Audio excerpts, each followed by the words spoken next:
うわ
食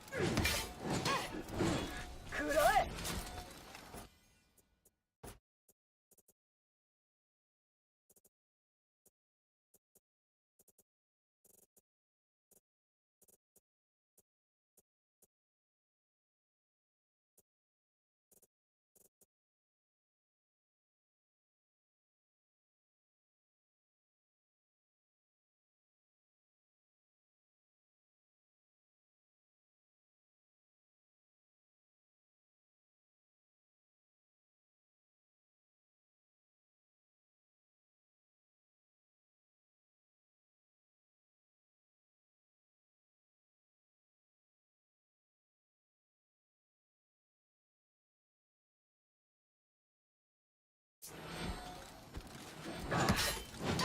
食らえ羊め。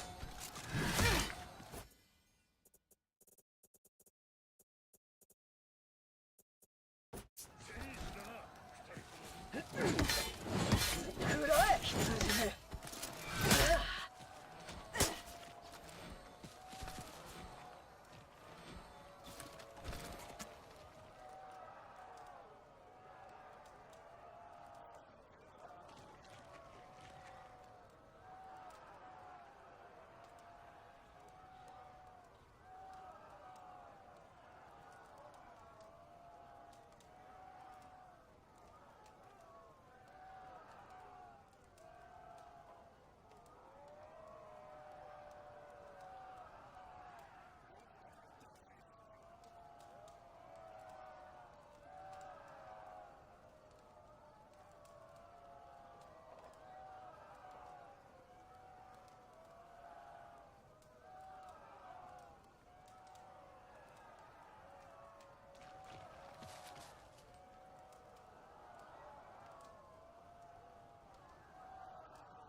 食らえ。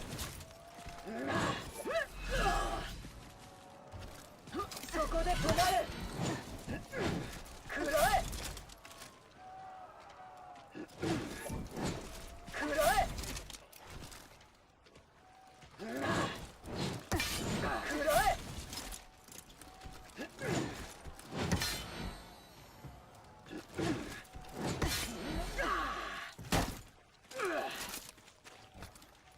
敵に贈り物だ。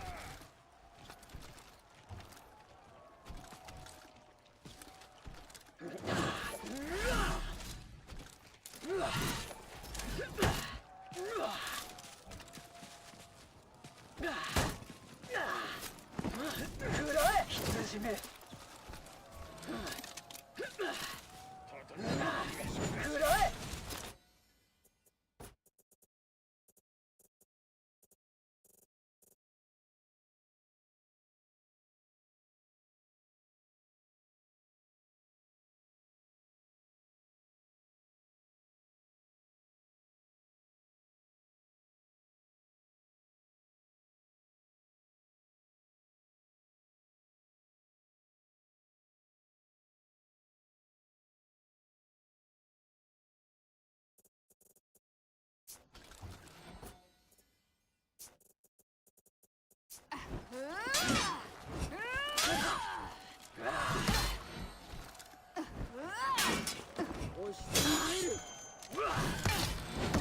食らえ。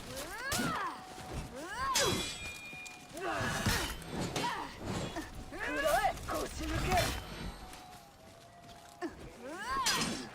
押し込まれる。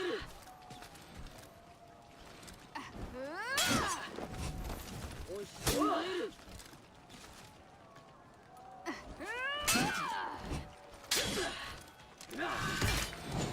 食らえ。押し込まれる。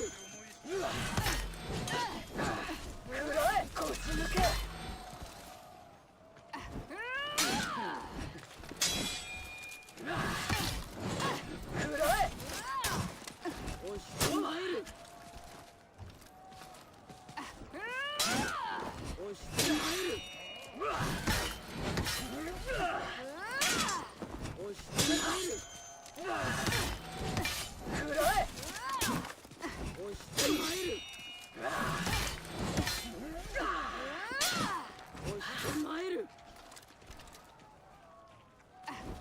おしえる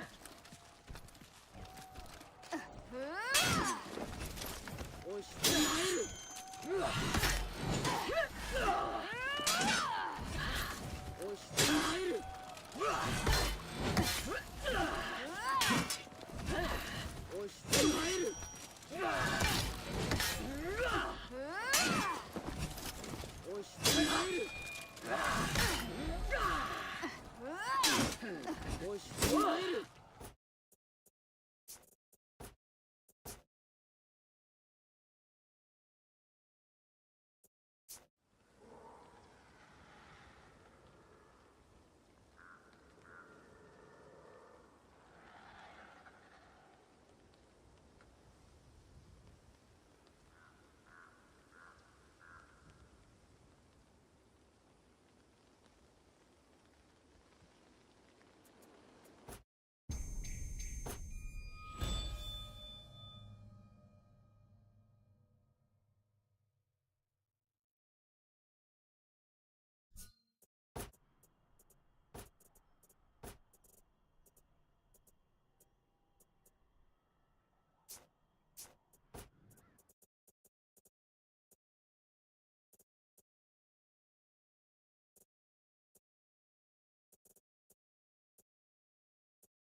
ゾーン C を喪失。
そこで止まれ。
Che corto! また笑顔か。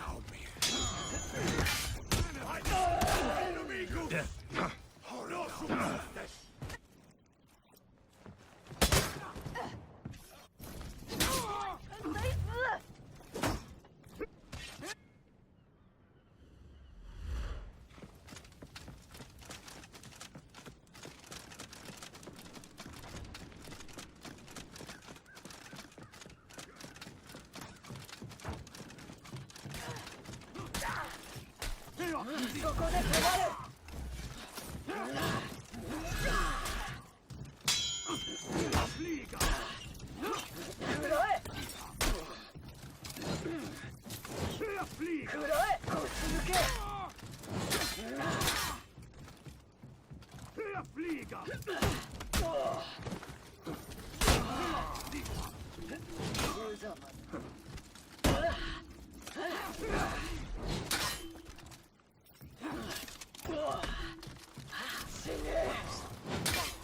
お前は狼ではない。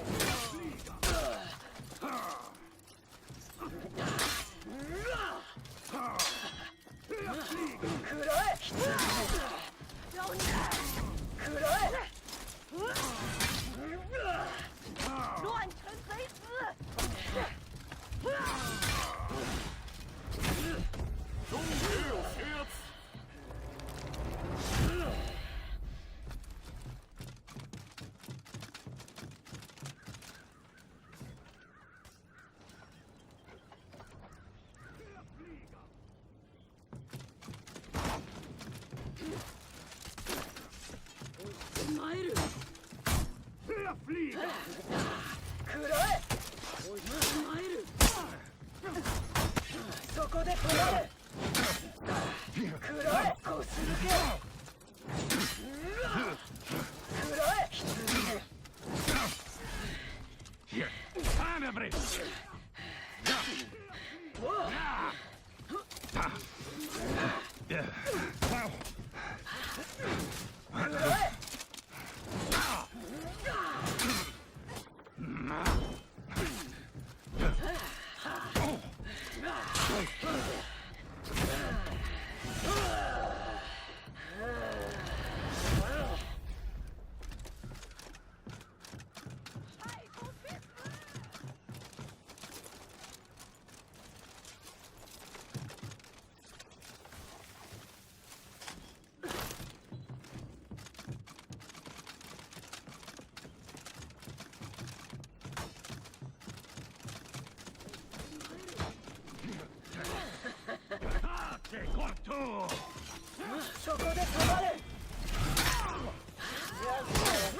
お前そこで止まれ。 Done, Caddy.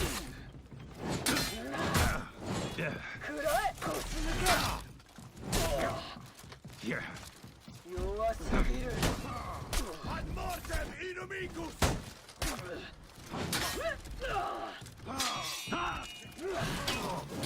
弱いな。会被湮灭！死ね。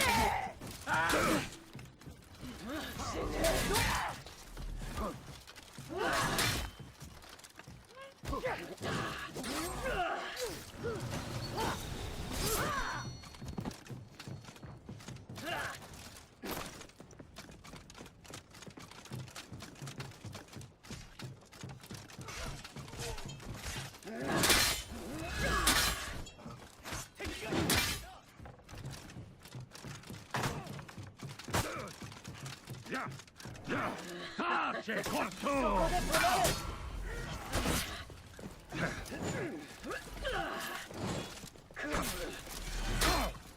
勇者は死ぬ。強者のみ。敵チーム崩壊中。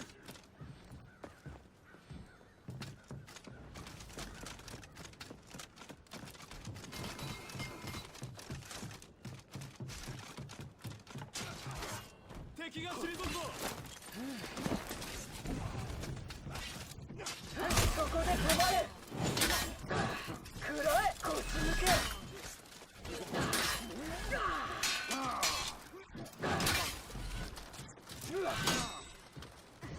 捕える！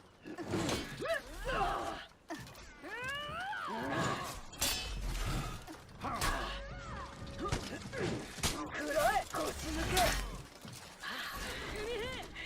軟弱すぎる。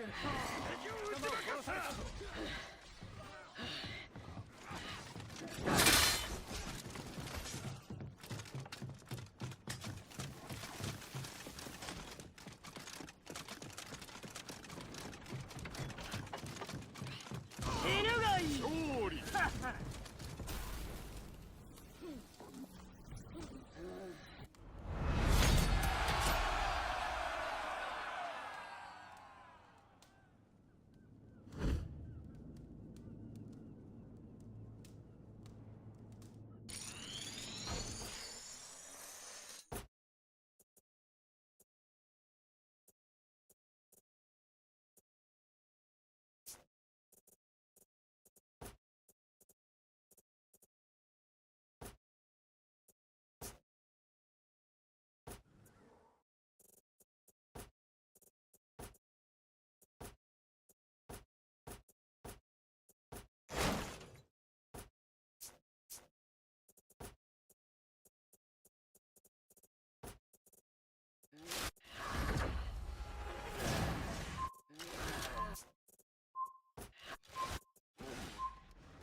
ゾ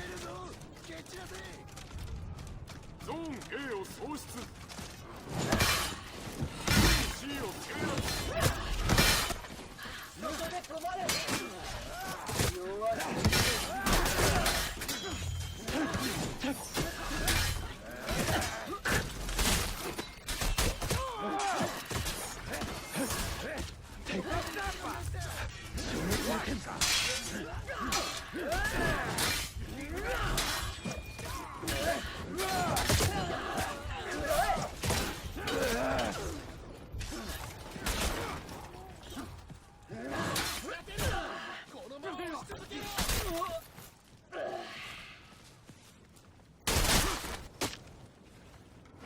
ゾーン A を制圧。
そこで止まれ。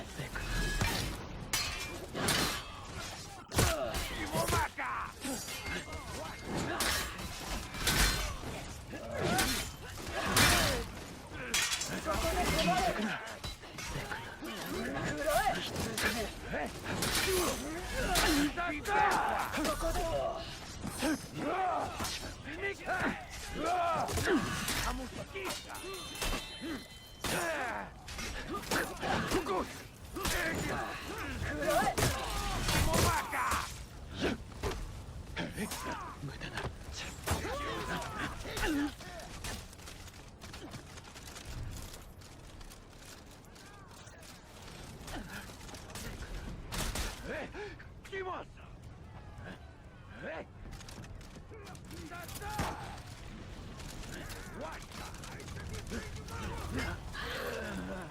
そこで止まれ。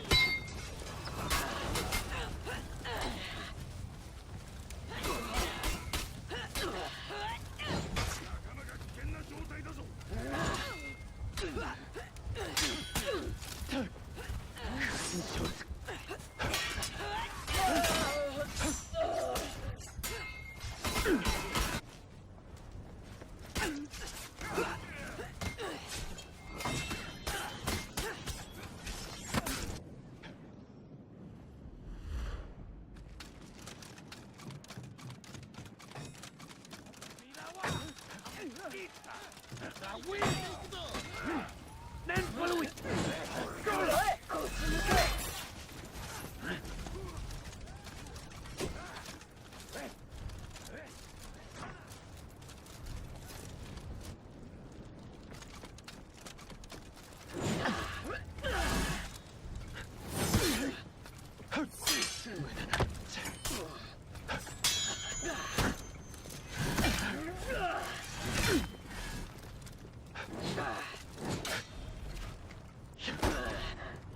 消滅する点。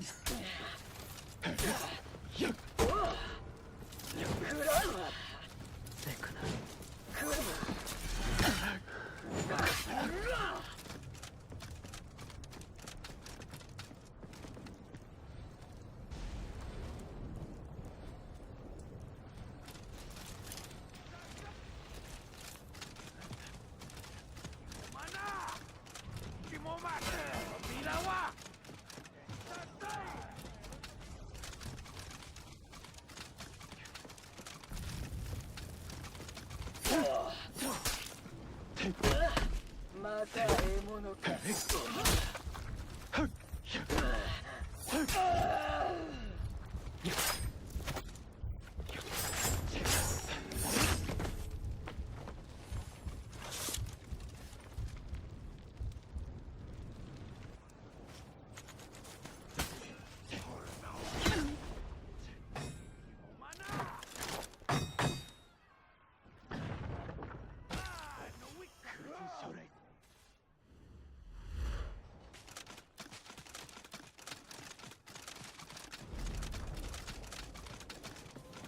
味方チーム崩壊中。そこで。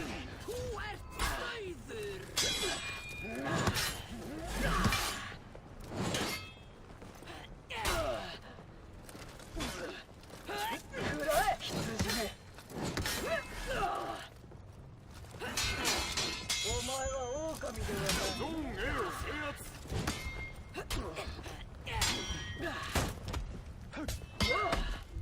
ゾーン A を制圧。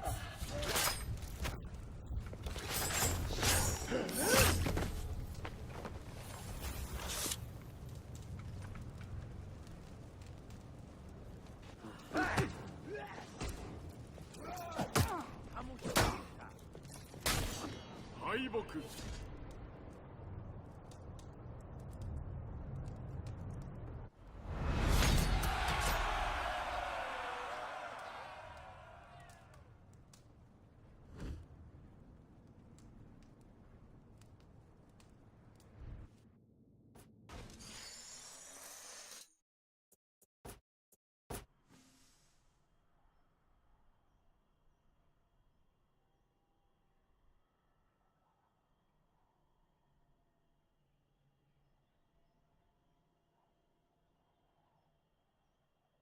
himself to try and stop this double breaking, but this really could be them breaking back here. Ultimately, the nail bomb's gonna kill him. They got him. They're gonna force this double breaking maybe on the back side, but no, it looks as though they're being challenged maybe by the shinobi in the back. So they're gonna get this long execution, but they need 7 more points. They need 7 more points. Vayne Nuir actually is gonna back off. They're gonna. This is they're insane. gonna get They it just forced the double breaking. The time resets. It is a 3v3 to close out this game. Scorpion playing out of his mind along with Rippy. Oh, but Rippy's gonna go down. Now a 2v3 scenario, but the JJ and the Raider on the side of TKS are both full HP. This is very doable. This is very doable. It might be smart on the side of On Flash. TKS. Please, please. Yeah. Okay. This is absolutely insane. And what a place to be having this fight. You could say On Flask are saying, yeah, come and get us. Look, Shinobi's not even full health. Just come fight us. Why so fear? Why so scared? TKS, they know that if they go out there and take this fight, it is not an ideal position. Make your opponent come to you. You're not going to get a revive in a 2 versus 3 when they're all there. But this is insane, right? Because there are so many ledge opportunities on C. One slip up, one mistake. It doesn't matter if you've got 1,600 points. If you get ledged, if you go down right here, your team in breaking, this is insane. I really have to call out Vayne Nuir here, who saved the game for On Flask with that 1v3 scenario. He went for the parry, he landed it, and he was able to get revenge and stall out just long enough for his team to come back in and put them into this sort of checkmate scenario. They've made sure to camp the body for that kill, and now on Flask, they're just going to play out the time. Wheat and Scorpion talking things over, realizing that they can't just sit back. It's time to fight. They wanted to make sure... Yep, all they wanted to do was make sure they boosted that point so that it was on Flask that couldn't unbreak themselves by taking point C maybe behind the fight. So they're just going to go back up to point A and heal. Scorpion and Wheat are going to clear out the minions. They're going to look to make sure that they have the rest of their feats ready for this fight, and it is going to be a 2v3 for the game on the A point. But no, actually on Flask, maybe an honorable move here is deciding to go out and take this fight onto B. Gravity looking to maybe get that Fury Flask back, and ultimately, you know, Scorpion wanting to counter with that Phalanx, I'm sure. TKS have a lot of minions that they're back here. I mean, they need to fight, and they need to fight now, but they don't want to make the move just then. Phalanx almost coming up off a CD here, and who makes the first move? So I feel like you need to pull the trigger. I can tell you exactly what's happening. It's Scorpion and I'm sorry, I'm not remembering who. Yeah, Scorpion and Wheat. They're trying to force the points. They're trying to make sure that On Flask has to come to them by farming these minions in middle, and that's exactly what happened here. On Flask now being forced to approach here. Scorpion and Wheat both sitting at about half health. Fusion. Oh no, Wheat just gets absolutely obliterated. That Fury Flask comes through as we called it out. The Phalanx not even able to be popped. On Flask with the composure really comes through in clutch in the end. Vayne Noir saving the game by himself in that 1v3 scenario. What a ridiculous way to start this series. On Flask, on cue, finishing things up with the nuke Flask right at the end. Let's look. Gotham Noir, 11 takedowns, 4 deaths. Scorpions are now 870, 777 rounds. Of course, they were alive for longer than the teammates at the end, but you could tell this was a map that could have gone either way. It was just On Flask taking some important objectives right when it mattered most.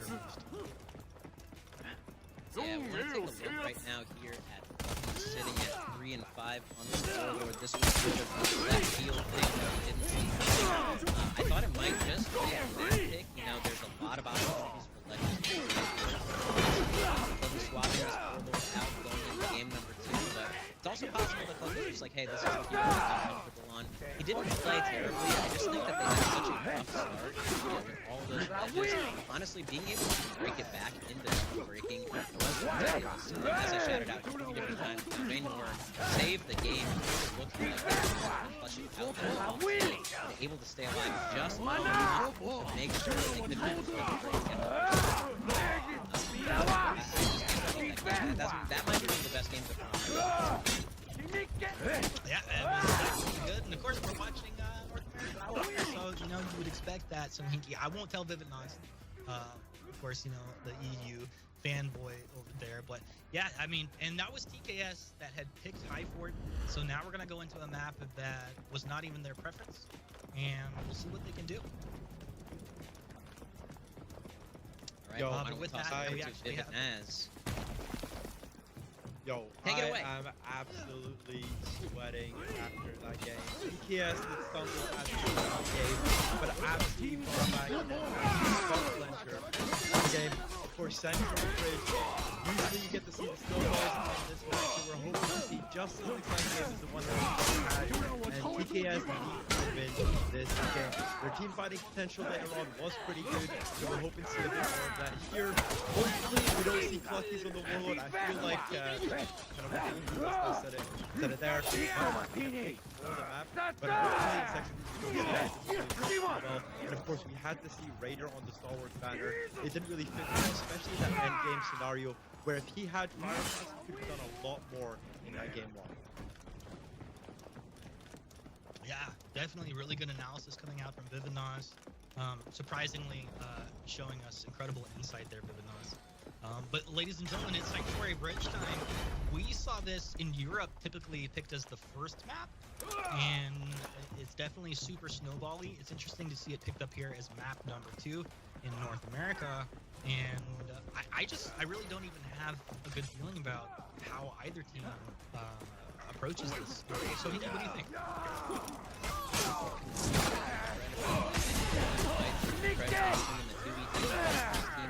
Incredibly evenly matched. This is going to shape up to be a hype series, especially if TKS. Alright, well, there you have it, ladies and gentlemen.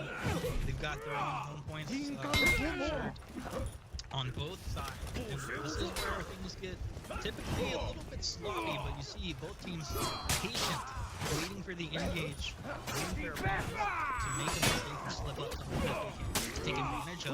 Nice job by William to get on the nice and the kick there as he gets nice target swapping to get some damage. In fact, TKS is really getting close of the end of the beat stick here. With the Cluckies dropping first there. I think TKS is going to get totally shoved back. Fusion is low. We have an opportunity to go ahead and take him down on the back of this fight. But we're going to see Gothic Noir taking down Rippy. And we think he got that kill? Not sure, but either way, he's caught by Gothic Noir. Chop over the top. And he's going to get sliced through, diced through. Just lose you. Don't lose your head. Team killing service on the back foot quickly.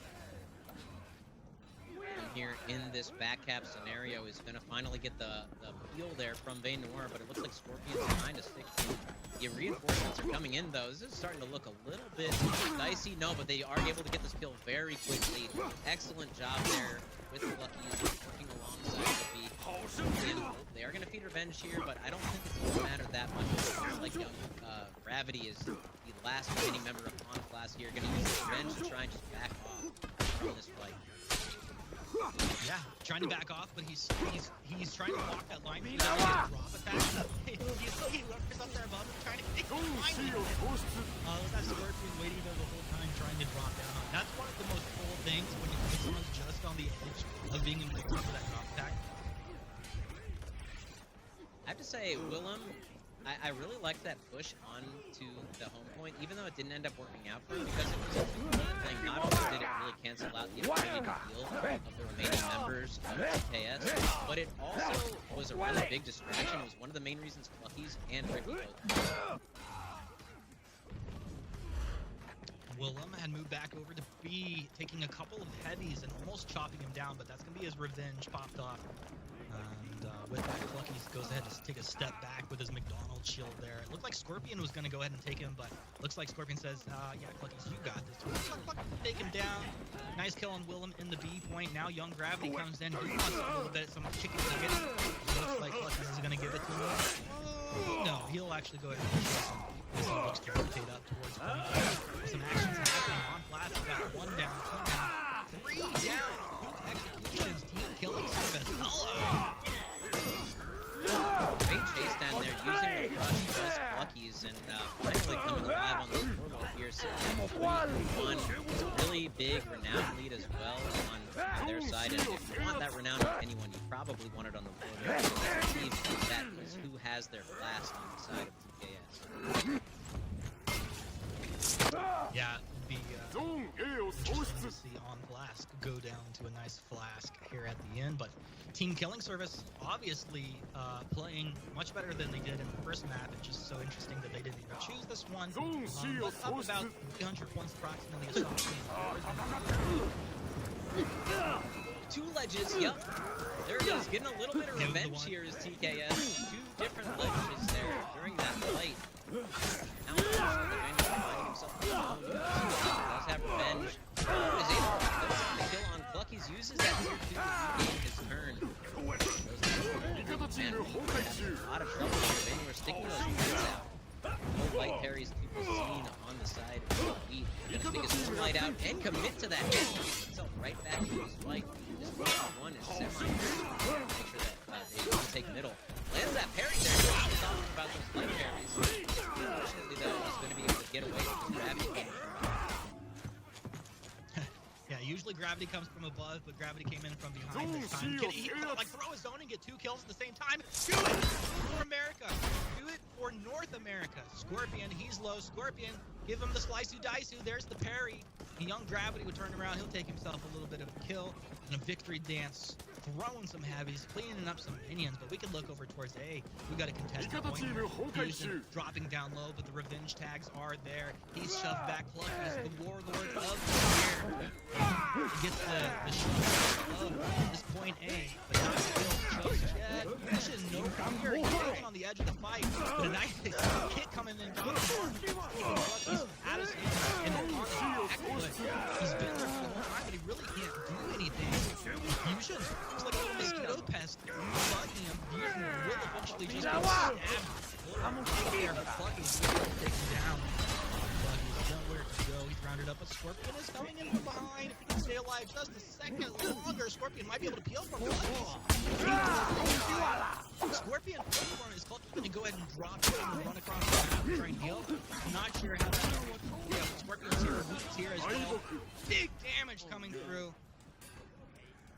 Just a little bit of a waste on the flask there from Clucky's, who wanted to throw it back out of the fight. He's able to get out of there thanks to the damage reduction there on the Juggernaut. But now TKS very low on life here. That being said, if we look at the point lead, it is just mounting up and up and up as they have been contesting this point for like the last 3 minutes.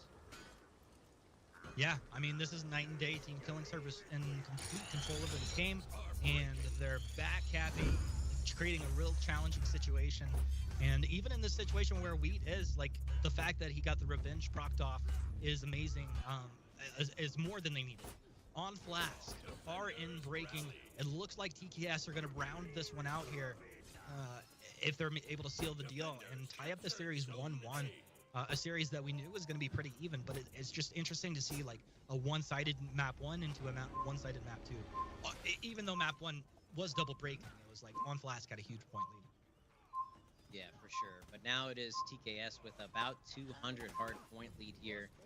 Looking pretty strong, and they were making sure that they didn't overcommit there. You know, they had one player in the anti-gank scenario, but they decided not to back him up. So just making sure that they maintain control of this map and have a nice, easy road to taking this to a game number 3. Yeah, and it looks like they're in a good position to do so.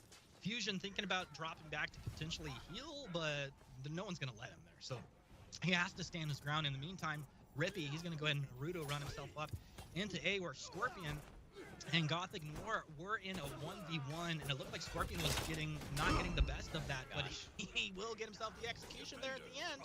Team Killing Service looking good, looking like they're going to go ahead and close this one out, as it's now a 3 versus 4. Young Gravity, he's going to need a little bit more than just throwing some heavy zones to take this in his favor. In fact, they're low. Should be just a matter of time before TKS look to close this out.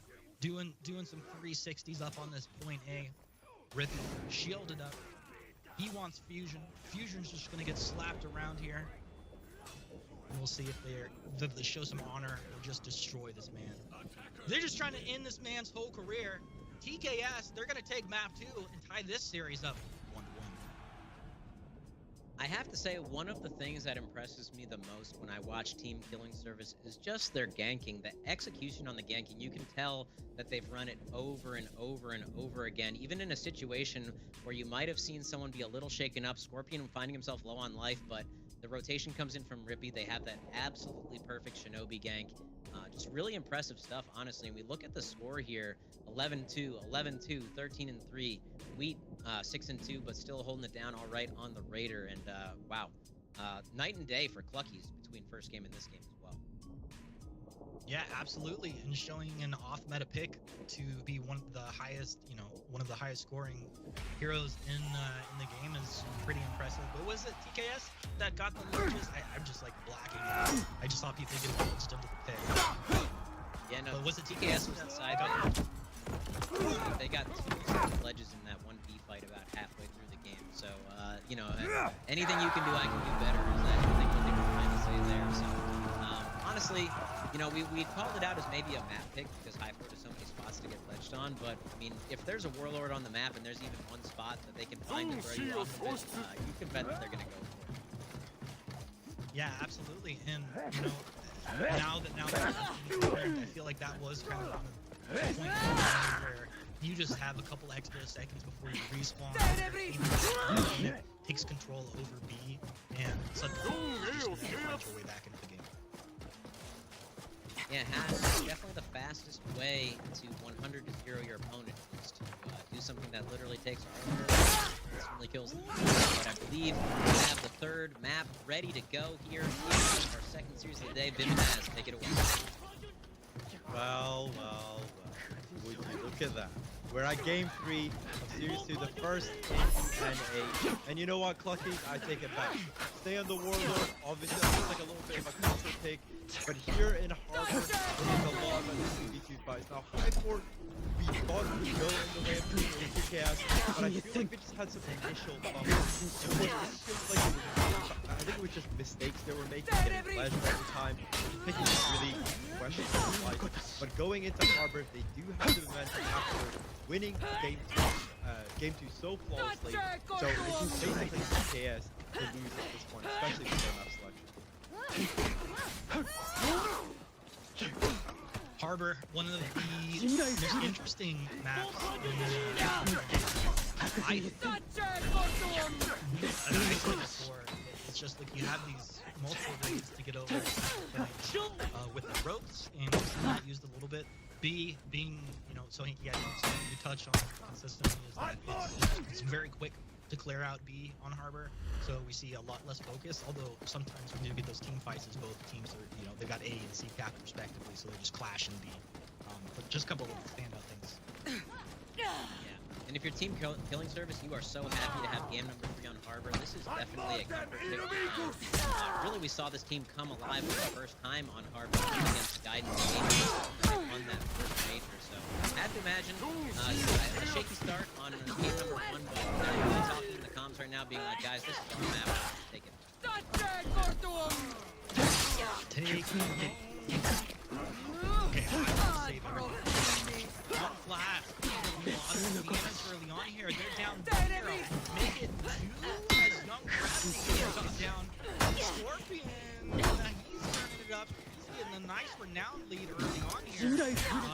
Typically with Scorpion's doing well, PKS doing well. Look over this, Jonathan Martin getting punished as well. Rippy gets the guard break. He's got the kill. That's actually feels going the way of PKS as he's taking A and C. I mean, rarely on Harbor do we see a team cap both points. If anything, it's stalled out in the other game. That is incredible. It's just because of how fast takes care of that fight over on game. I don't even know that they needed them. Now the respawn is so followed by another member gets long behind him. So now the respawn from main is going to be joining the fight for a little bit.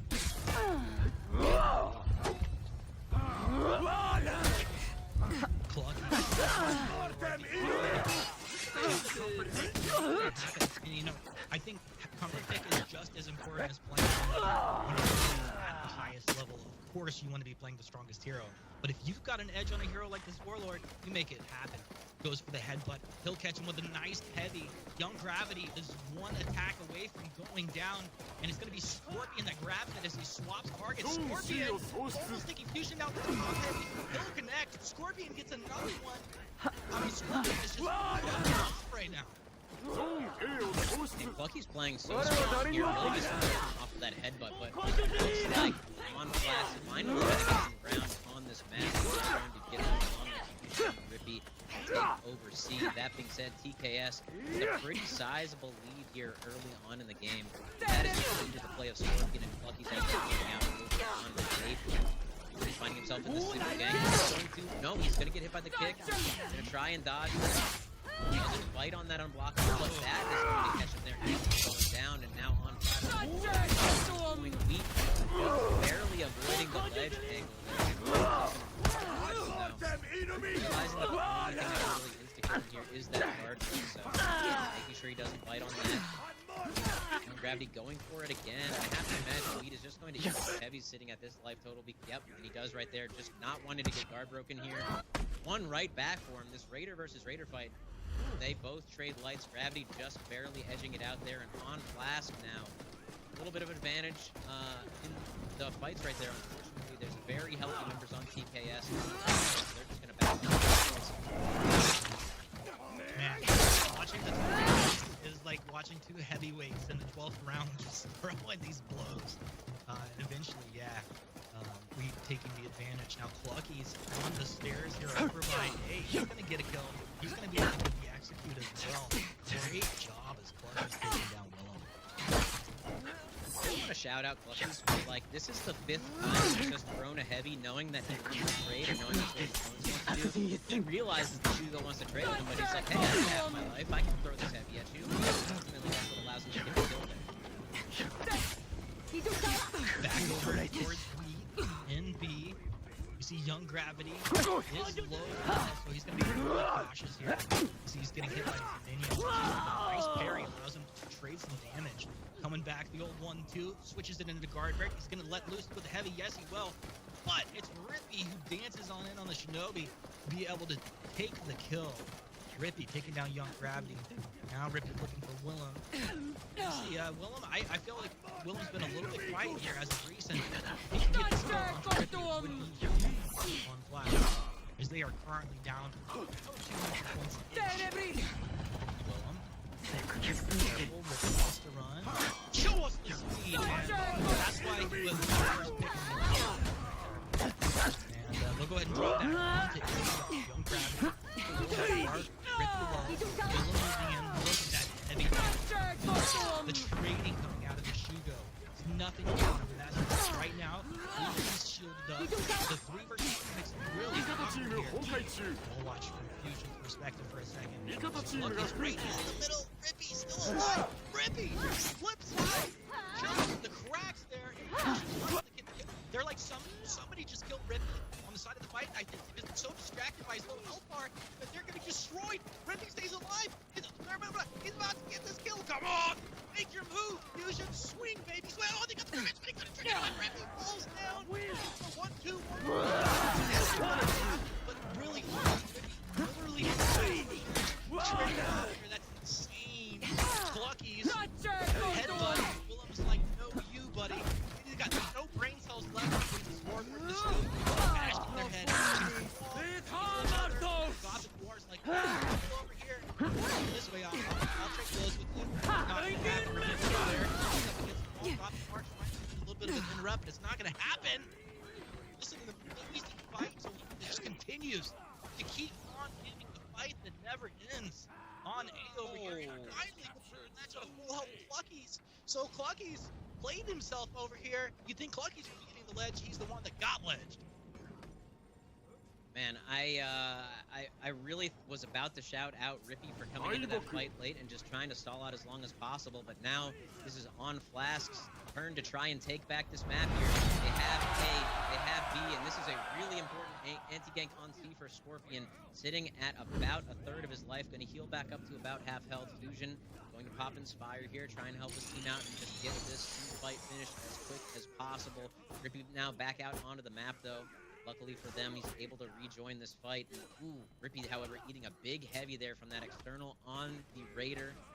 Now a little bit of a 1v1 off to the side here. Shinobi versus Shinobi. The Flask did come down. Wasn't sure who threw that one, but it looks as though TKS is the one that's cooking. Clucky's is going to go down. Rippy's going to get a kill of his own. This is really important here.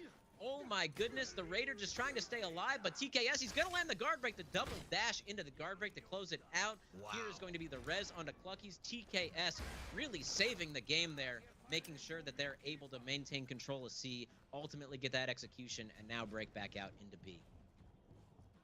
Wow. I mean, that was really impressive. Team killing service held it together. I gotta say, Rippy's playing phenomenal right now, but if you're looking at the takedowns, it's Clucky's in the lead again. 10 takedowns, 3 deaths. What a phenomenal job by Clucky's to come out here. You know, you guys talked about it. I didn't put as much emphasis on it, but it's having a big impact. 950 to the 860 points overall. Yes, in the lead. Series tied up 1-1. Whoever seals the deal here wins this series. This is a real big deal. This is a high-pressure, high-stakes situation. Gothic Noir, he's out of stamina. He wanted to drop back and potentially heal to get over on C. This is just awkward because you're not even getting over there. You need to get back to A. Willem thinking about moving to A to heal. He finds Rippy taking down Fusion. He's going to peel for Fusion over here. But Rippy dancing around with Rippy just got destroyed. Rippy ate that feat and is going to go down. He was doing a good job trying to make sure that they couldn't go back and heal on A. Unfortunately now, wow, Vaynor holding him off the point, but luckily Scorpion able to come in from behind, and now Vaynor finding himself eating quite a bit of damage, already almost dead. Throws that kick out, but the GB is going to seal it. There it is, and just at the wrong time, I believe Vaynor is not going to be able to come back into this map right here. Desperately trying to get the ledge to close out on A, but now the contest comes in from TKS, and this is looking like they might just take the series right now. TKS, blood's in the water. These animals are here. Willem goes down. Scorpion able to seal the deal onto Willem. And down 2 versus 4. To give on flash opportunities in the roll, but in the end of the game, it's not old gravity, it's not gravity. This is a Scorpion that is deadly, that has venom, and they have attacked. They have applied the service, and there is no fee. It's free. TKS takes the game and the series. I might just have to change my pick from Black Jackals. I don't know. TKS looked so strong in the series. Obviously, they had that early fumble. They got ledged off getting a high forward, and that really put them on the back foot. But without those ledges, you just saw how strong this team is. I mean, even when the games were close, look at the takedown advantage. 11 kills on Scorpion, 13 kills on Pluckies, who, by the way, on that Rep 70 Warlord, really came alive. Clearly, this has come perfect for him. And honestly, with characters that dodge so much in the meta, an attack like the Warlord zone attack that has so much range and is undodgeable is really, really strong. So I can see why they want to pick it, especially. What a legitimate guy. You know, Warlord, nobody else will touch him. The homie's level 70. Like, the meta sucks. I'm playing my favorite hero. He dominates. What more can you want? On blast, winning game 1 with the fire. Absolutely dominating. One of the most spectacular. A basically dead hero coming back to own it. The Ledgelord is such a pleasure. Did you think we'd ever see something like that here? I mean, again, this is like years worth of For Honor culminating in this final, and then we're seeing guys like Warlord coming out, man. Yeah, I'm not surprised to see it. I'm definitely happy to see it. I love when people aren't afraid to take some off-meta picks, especially when it's a comfort pick for your squad. I think it makes things interesting. And then you have to realize that, I mean, I can't account for all the scrims that the team sides, but you have to imagine that it's not in the meta, and most of the teams aren't streaming against it. So when you do get into a matchup, you're like, okay, I've played against this hero before, but they have to get ready for him. All right, well, let's go ahead and take some look at some highlights from that series. So, Hinky, I'd love you to walk us through these, and we can relive this beautiful throwdown. Starting things off here, game number 1 really wasn't how TKS wanted to start. I was about to shout the Warlord out for being the Ledgelord, and then it was TKS getting double ledge to start the game.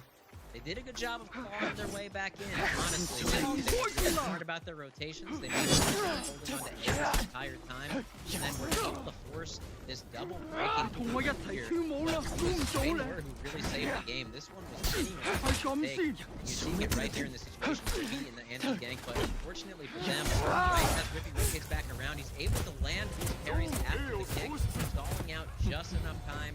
Definitely playing their point lead to perfection, waiting out their beats until they had the Fury Blast, and that was game number 1.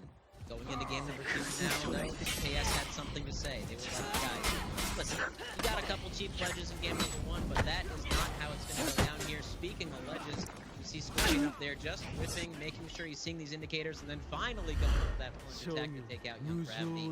Very well played there. Ultimately just a slow, methodical performance, really picking on Flask apart, and then finally taking over. And then in game number 3, just one of the most impressive just a ton of good composure, and I have to shout out Plucky. You know, he looked a little bit rocky in game 1, but in game 2 and 3, he really came alive. He started playing a lot more defensive and not going to the zone necessarily as much. I was noticing in game 1 quite a bit. He was overusing zone and then finding himself but coming off the head a little bit more. He was playing more coming back into this game and getting kills both times, I believe. So really well from Plucky, but TKS doing so well to come back after that good step. Absolutely. Well, let's take a look at our bracket to remind you where we are here in our North American division. We're going to be seeing Black Jackals versus Team Killing Service coming up, but we're going to need to go into the lowers there and see On Flash is better than you. A reminder, lowers, you lose that one, you get knocked out, and soon we will find out who's going to be in that grand finals. But again, one hell of a series there, and that is what we love seeing from North America. EU, they might dominate the meta, but you never know what's coming in NA, and there's tons of surprises. I can't wait to see if we have more surprise hero picks coming out. In fact, you know, we had a chance to ask ไม่เล่นก็ออกไปจะมายืน they ขวาง thought the หู most ขวางตา impactful hero in the current meta is. Open up your ears, my friends. The hero that was going to be the most impactful in this final was definitely Shinobi. He's being reworked at the start of season 1 to kill Tress and Battlefield. Always able to be out of range, super safe 1v on it. It's just like super hard to call for basically every Shine game. However, there's been a patch that's been changing everything, and some team even stopped running Shinobi for, let's say, Shigoku or Kyoshin. So right now I would say the most impactful character is probably either Raider or JP. I think what would have been the most important character to have, it would have been Shinobi, but Shinobi unfortunately got a nerf. As of right now, I still think Raider, because he has Fury Flash, and that two combo, it's super important to have his team. That's the Raider probably. With Shiro, I think I still think the Raider has already been slept on his step back. He has really good peel. He's got really good pressure with the external dodge attacks, and really good pressure with the blocks. During this finals, I think Raider is going to be the most impactful hero. His feats, Fire Flash is still a very strong feat. It's pretty much a pocket move that will wipe an entire team in a matter of seconds. All in all, he's just a very good hero, and his mix-up is deemed unreactable by most players in the game, so I think it's definitely going to be Raider. Alright, well there's who the players thought would be the most impactful heroes. We see the Raider is ranked down on this meta list, but honestly we've seen Raider on basically every team. Shinobi, of course, sort of spotlight here as the character that came out of this meta after the rework to be the star. A little bit of a nerf, sent him a little bit back down, especially because people are now using Jean power. Just a range on those undodged. Keep the Shinobi as well. He's got great pressure heavies as well. So it's really interesting to see that a lot of people are still running Shinobi, and of course, as we've seen in NA multiple times throughout the year, some surprise picks come out. Absolutely. You know, I gotta say though, sad they animate tears are tried out. Those are some hype times. I will say one thing. I've been playing Pub a lot. You know, like every other PvP in the game, I've been spamming the pirate. Just shout out to Ubi for balancing a hero with a literal gun in the medieval times to not be completely OP. The first time I won't lie to you, I shot someone, they were still alive, and I was wondering, what did I spend my money on? I thought that they would instantly die with a bullet, but no. It turns out you have to have skill to play the hero, which stinks. So I do hope that we get to see that coming up here. A lot of Shinobi, as we said. Most impactful hero, Humanist. I'm interested in what you think, my friend. Me and Sohinki been talking forever. Yeah, it's interesting. I feel like the Shinobi has been maybe the standout MVP for some of these teams. When you see them, it's just it's such a flashy pick, right? So it's dancing around, getting these executions and kills. I think that one of the quietest heroes that's just kind of like solid through all these teams is the JJ, and we see when they get their tier 4 unlocked, that really can just completely change team fights. And I know that the tier 4 feat that most people are talking about is going to be Fire Flask and the Fury Flask with Raider. Of course, that's hugely impactful, but you just can't account for like whole team defense when you need it the most. Most important hero out of everybody? Yeah? You think so, Sohinki? I was just about to ask you. Well, I was just going to throw out that I do think that in every meta, what has stuck out to me is that there is one character on the roster that can really confirm basically a 100-0 or, you know, a 120% gank. You know, we saw Gladiator with the Skewer doing that quite a bit, and then we saw the double hug ganks coming in Major number 3 with Shugoki, and now these ganks off of the Sickle Rain. So Shinobi, you know, I would agree with the players that Raider is definitely the most impactful as far as like overall performance in the fights and everything, but that gank off of the Shinobi might be just one of the deadliest ganks that's ever been in For Honor. It's pretty ridiculous, and you saw TKS especially performing it very well. Well, that is the trick of the Shinobi. You know, you're not allowed to show them how deadly you really are. It's something in the background. You know, you got this big old Raider just busting out Molotovs everywhere, and then you got this little dude who's like, throw it in the back. That's the way of the ninja, man. Only a ninja could truly see it. Ladies and gentlemen, loser semifinal. It is time. Don't forget, you guys in chat can vote. We will look at your vote and discuss it. Exclamation point OF or exclamation point BTU for who you think is going to win this losers semifinal. Now, you know, most esports, they'll call it the lowers. We call it the losers because you go home if you get beaten. Mount draft here, my friends. Walk me through it. So, Hinky, what are you thinking? On Flask, I think, looking to make a statement here that they are better than you with these 2v2 rotations, you know, saying their 2s are better than yous. And then Citadel Gate picked by better than you. They're like, well, hey, if you happen to be better than us, then maybe we'll win out in this team fight. And then, of course, On Flask picking Sanctuary Bridge. They're like, it's probably not going to even go that far. But if it does, I think our team fight's better than you. Wow. I did. I mean, I don't even know what to say off of the back of that. Let's just go straight to Vivinos. Let's talk about Temple Garden. Once again, we have Temple Garden as one of our choices here. Only Flask hoping to start off the series with a bang on this one. Of course, we kind of seen a predictable play run this map where instantly teams try and go for that big fight on C while sending one person to B. But some teams have opted to capture that A point. If C is looking like a dire choice, they will rotate a person to A so that the point lead isn't too catastrophic. Absolutely. Well, we shall see. The Temple Garden will be fertilized with blood once more in this bad boy. Let's go ahead and maybe take a look pretty soon at what Twitch chat has predicted. I've made many wrong predictions myself. Gentlemen, coming into this one, before they even go up, what do you guys think? Humanist, you think Twitch chat is on the on Flask train on this one after that last game?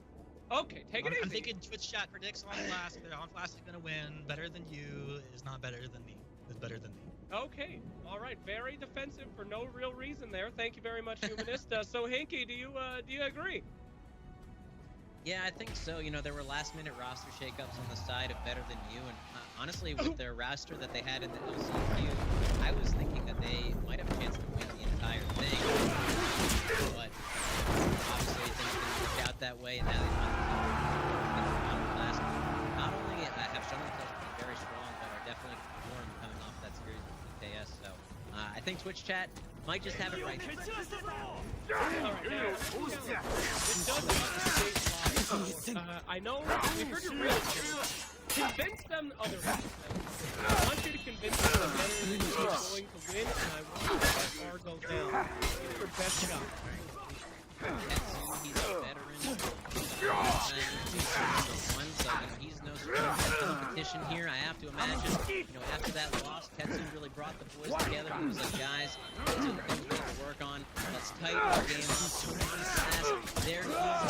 We're not even talking about them. So bad in series because we're against Black Jackals, the guys who are up in first place. So I'm going to go ahead and say, better than you, clearly going to win this. It didn't move. It didn't move at all. But that's okay. Great job, So Hinky, for your effort. A fantastic speech. I guess, guys, we'll go ahead and get ready for this. It is going to be time for Better Than You. But will they live up to their name, or will they see the pain, the power of the blast? But ladies and gentlemen, it is time for your lowers. Who loses? Go for our beautiful cast. That's right, ladies and gentlemen. One more time, we are ready for the losers semifinal best of. Now, like I said, if you lose to the finals, so you lose the series, it's not really going anywhere, but you're going to be locked in which still is cash in your pocket. I feel like OnFlask is the stronger team here, but better than you. Maybe they put it together. They made it this far to the finals. Anything can happen when all the chips are on the table. Anything can happen indeed, and I just have to say, starting out here, that if I can't cast on gang, I'm definitely at least happy that I get to cast a player named. Yeah, it feels kind of funny saying duty in there. There was another name I forget earlier, which was trolling down a little bit. But what if ladies and gentlemen, we are look at just classic Vanguard. Look how beautiful this map is. As well as this beautiful hero armor. We are under surrounded by this perfect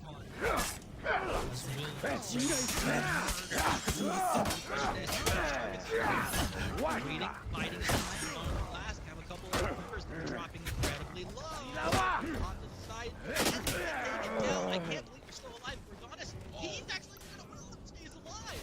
On the last, and then that means he can come back and Mio as well. What an insane turn of events. Willem bowing. I mean, not only is he going to get those kills, he's going to get the revives.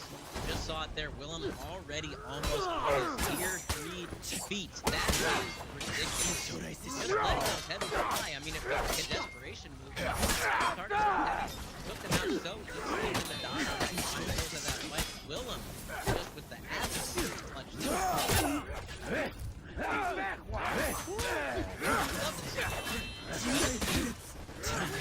Down a couple of points early on, you replay yourself, you're not killing one of the main points to see they got class go so, with reinforcements, moves over into Mio wants to go ahead and peel for his outfit and do so. He just takes more damage. This stuff looks like better than you can even really connect. It's just massive damage coming out from Willem, and they're really ignoring him for the most part.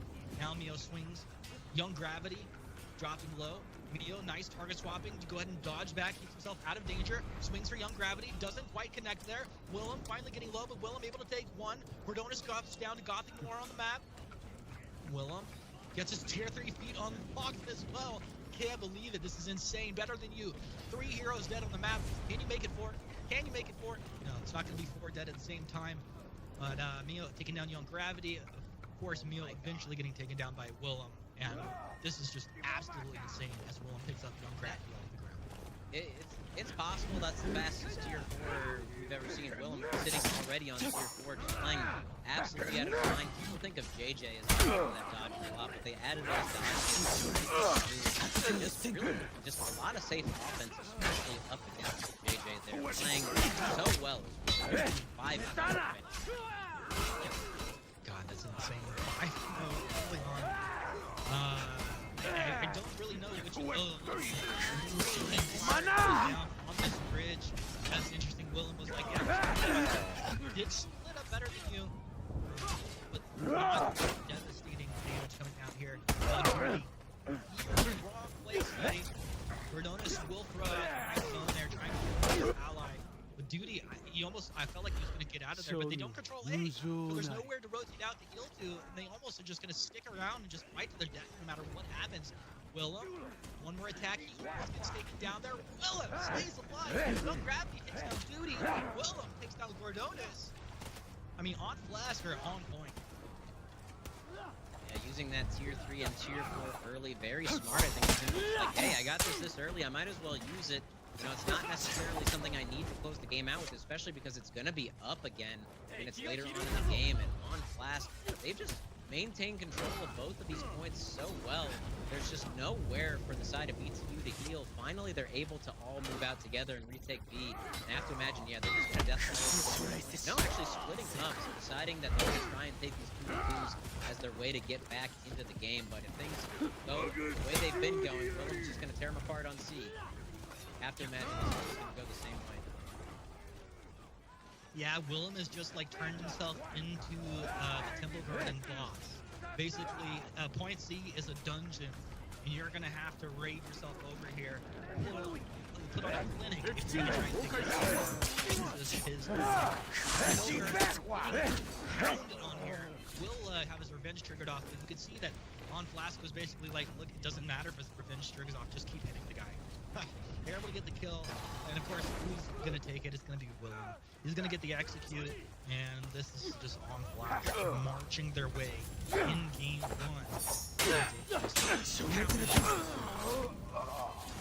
I don't think we've seen a game plan executed this well all day. This is ridiculous. Just they have not let go of these points. You know, they picked this map early on for a reason. They believe they're 2v2 to be stronger, and they're proving it fight after fight. Literally, 0 objectives taken on the side of BTU. Only 2 takedowns is the highest, and Willem sitting up at the top of the board. 760 renown, 8-0. What a beast. That's just absolutely phenomenal. And looks like C taken just for a second by Better Than You. But at this point, they're put into breaking. 2 heroes incredibly low. The worst time to be sitting on 5 HP. But Better Than You are doing it. And they're staying alive for a second. Ooh, a nice slip out to the side by Mio, who hasn't really got a lot of work done, unfortunately. Looks like Gordonis will be the first to fall. Duty's gonna go down. There's Mio, and that's all she wrote here in match number 1 for Better Than You. It's gonna take a second for them to go ahead and chase down Pilker, but on Flask. That was insane. They didn't even have time to maybe talk about the next game. You know, sometimes when you're in those breaking scenarios and you're 2v4 or something, you're like, all right, guys, just anti-gank for a second. Let's talk about what we did wrong. No, they were decapitated so fast, they probably didn't even have time to talk about what they did wrong. So they're going to have to regroup real hard going into game number 2 here. That was complete domination for On Flask. Yeah, totally. I don't think we didn't even have an opportunity to bring in Vivid Nas for our in-game expert questions, but there you have it. Look at this. Willem, 11-0, plus taking in himself an objective. 9-2 for Young Gravity, Fusion at 8-1, Gothic Noir at 8-0. And it's insane that we have multiple players with over 8 kills, and it felt like we're watching Willem just destroy everyone by himself. Yeah, casually, Willem just has 800 more renown than the top player on BTU. I mean, I've seen that in matchmaking. I think that's definitely the first time I've seen that in tournament play. That's as best as you can perform. That's ridiculous. I guess BTU is their team name is directed at Twitch chat and the casters. They're better than you, not better than On Flask. Yeah, I mean every player on BTU is definitely better than me. I'm regularly given the business in matchmaking, as one person in Twitch chat once said to me. But BTU, man, I don't really know exactly what one thing I would point to that they need to do better. I mean, they just got picked apart the entire match. I think what they really needed to do, honestly, after the retake on B when they were all full health, they needed to death ball onto one of those groups of 2 so they could have ganked a little bit. They decided to try and break off into those 2s, and that's how they were losing the game the whole time. So I think that was the first step. And maybe if they find themselves in a similar situation, that's the thing they need to change. Yeah, I mean, you're pretty creative. I feel like I could watch that game 3 times and still not come up with a way for them to try and make that one competitive. But we're going into our second map here in just a second, and you know they've had a second to recollect themselves. I just don't know if it's gonna happen, especially with Citadel Gate. Nas, tell us all about Citadel Gate. What Jake On Flask performance there very much reminds me of being not really much to take away from there. On Flask, Willem played absolutely exceptional. I feel like BTU really needs to do something to suppress the player. When it comes to Citadel Gate, it will be a lot more about switching. Alluding to what Hanky said, probably death falling is maybe your best bet. Your 52 matchups aren't really up to par against On Flask and the level of veterans that they have. So hopefully he can provide something in this game for these levels. Maybe just let On Flask get away with it. Vivinaz, you're not the team captain over here. That's winning strategy. I'm talking about winning strategies. I think the number 1 strategy is get money, get paid. Look at this prize pool. This is $20,500 up for grabs here in the North American Dominion Series Finals. First place, $10,000. Second place, $5,000. And we're trying to figure out right now who's going to walk them away with that $3,500 in their pocket. We're looking pretty good. I mean, this is really nice. I mean, there's a lot of money coming out over here. And it's great to see it here from the Dominion. It's definitely nice to see some players to get into the competitive scene. You know, I think some of the coolest players hang out in sort of the competitive scene because they all really support each other. You know, when you watch other esports, you know, a lot of these teams, they don't like to share their secrets and stuff, but these teams, they're regularly scrimming together. They're, you know, they have watch parties when other teams are scrimming because, you know, it's really just a big friendly community of people that love this game and want to see it played at the highest level. So I hope more people are incentivized when they see this prize pool to get in here and try this competitive for honor. Yeah, absolutely. You know, I really hope some of our players today to maybe take it up a notch, spend a bit more time practicing, and get into the next competitive event for honor. And let's go ahead and refocus here. Points A, B, and C respectively across the map. This is a wider map. B, so influential, as you were talking about earlier, a lot of points to gain by holding B here. And eventually we will see some back at that. I don't know if BTU is going to have that chance. Let's look early on. You got to take a decent team fight here, at least in the first engage if you're BTU. On the last, we're on point. Right now, we see Fusion on the edge of the fight. Almost taking down Neo, but thinking about target swapping. Swaps. Might really be able to target Neo over here. Young Gravity low off the side there. Fusion's going to be right on it. Now moving back. It's got more. Taking down. Duty. Pilker. He's low. He's got a little he can just hang over here and start doing too much damage to him. With that, he can just go ahead and drop right back and heal on up. I have to imagine this is called just because they feel so confident, but normally this man from Willem wouldn't be so smart on Citadel Gate. Finds himself at half-life with all of these respawns coming in, but they did win that fight very convincingly. I just want to point out the clear communication that these guys have. We saw that one bash come in from Vayne Nuir, and they must have called it out because as soon as the bash landed, 3 players turned onto Mio, took him from 100 down to about half-life, so that's just one of these reasons that the team fight is so good on the side of On Flask. Doing work right now. Low Verdonis is full as well. Fusion looks like he's gonna get choked down as a nice head that comes over the top. He'll quick connect, and guess what? It's got more. He's here to play, and it should be a matter of finding hard break, wall splat, little damage coming through. Verdonis, nice combo up. Onto got the mark. He's gonna get chunked down, does get kicked from behind. That's gonna trigger off the revenge. Verdonis is like, oh, come on, man! Why would you do that? That's exactly what I just troll my team out. These guys, they're good at For Honor. They're comedy as well. What a funny situation to be in. Gothic Noir back against 1, 2, 3 feet unblocked already. And he thought Duty thought he was a 1v1, but Gothic Fusion comes in like, nah, bud. Sorry, we're not playing honorably. We're playing for keeps. We're playing to win. Duty. With a spinning roundhouse kick there. He's going to be stunned up. Comes through with the top Fusion. He's got to kill another top hit. Come through with Pilker. He's standing ground. There's not much you can do. Try to do his own or something. Oh my gosh. Fusion just let these fly.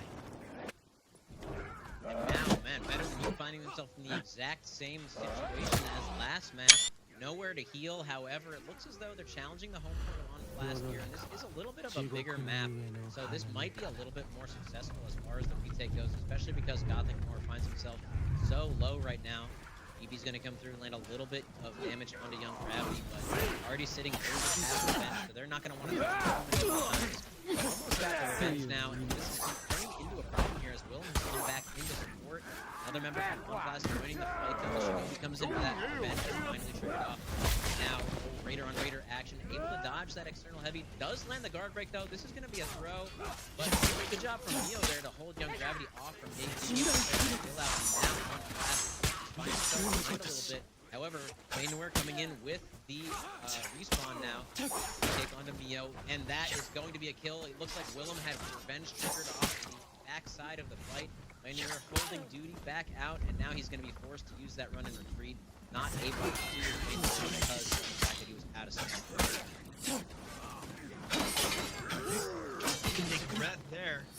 Fusion, speaking of out of stamina, is out of stamina as it comes into our screen, but it's Pilker who doesn't have the HP. It's Pilker who's getting murdered here. Fusion stuck up against the wall by Gordonis. And Gordonis is one of the guys that feels, well, I guess there's not a lot of impact coming out of BTU, but I just felt like this Raider hasn't been landing as much as you'd like to see.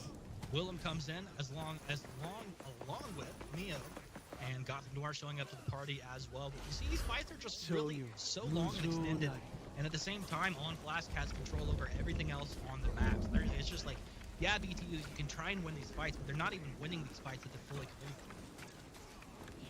Yeah, Willem getting guard broken on the backside of the fight. Baynor finding himself well. Ooh, gonna actually miss the bow. He's gonna get guard broken. He's gonna close out the kill. And now finally, the side of Better Than You is getting a little bit of footing here, but that tier 4 is gonna come out. He's ahead. He just moves it. Nice cancel there.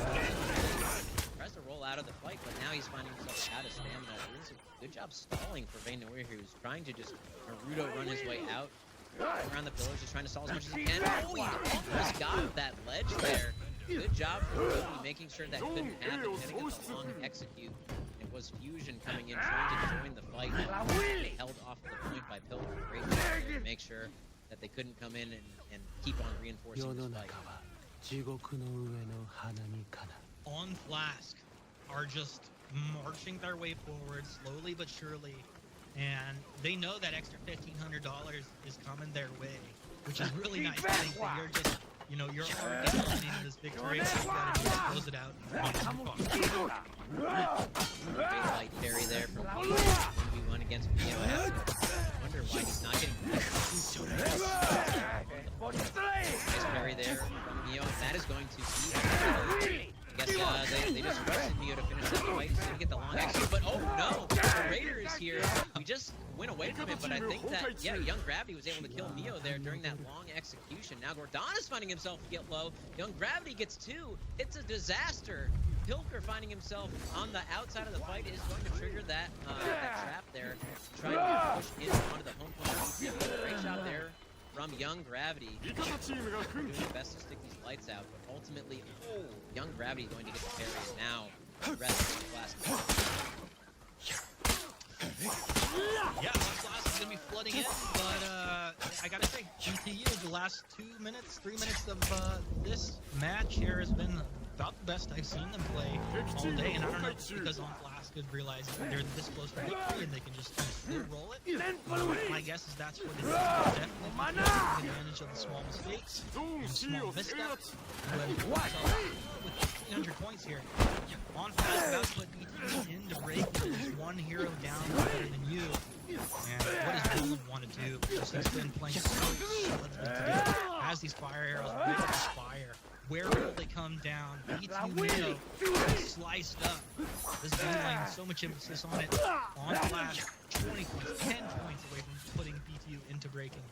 4 seconds on the respawn. BTU almost, they're going to lose another one right now as they get put into breaking.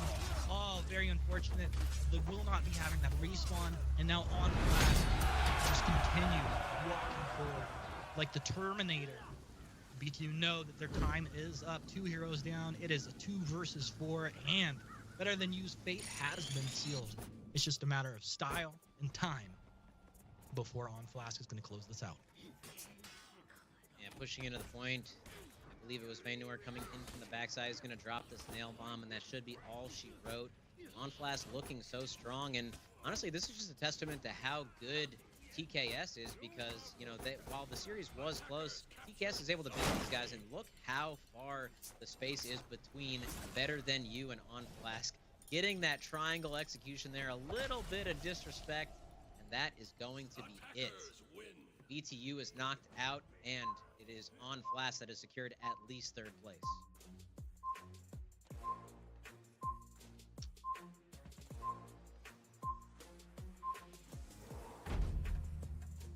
Fantastic. Thank you so much, gentlemen. A hell of a game that we see here. Let's go ahead and take a look at the scoreboard. Oh, my goodness gracious.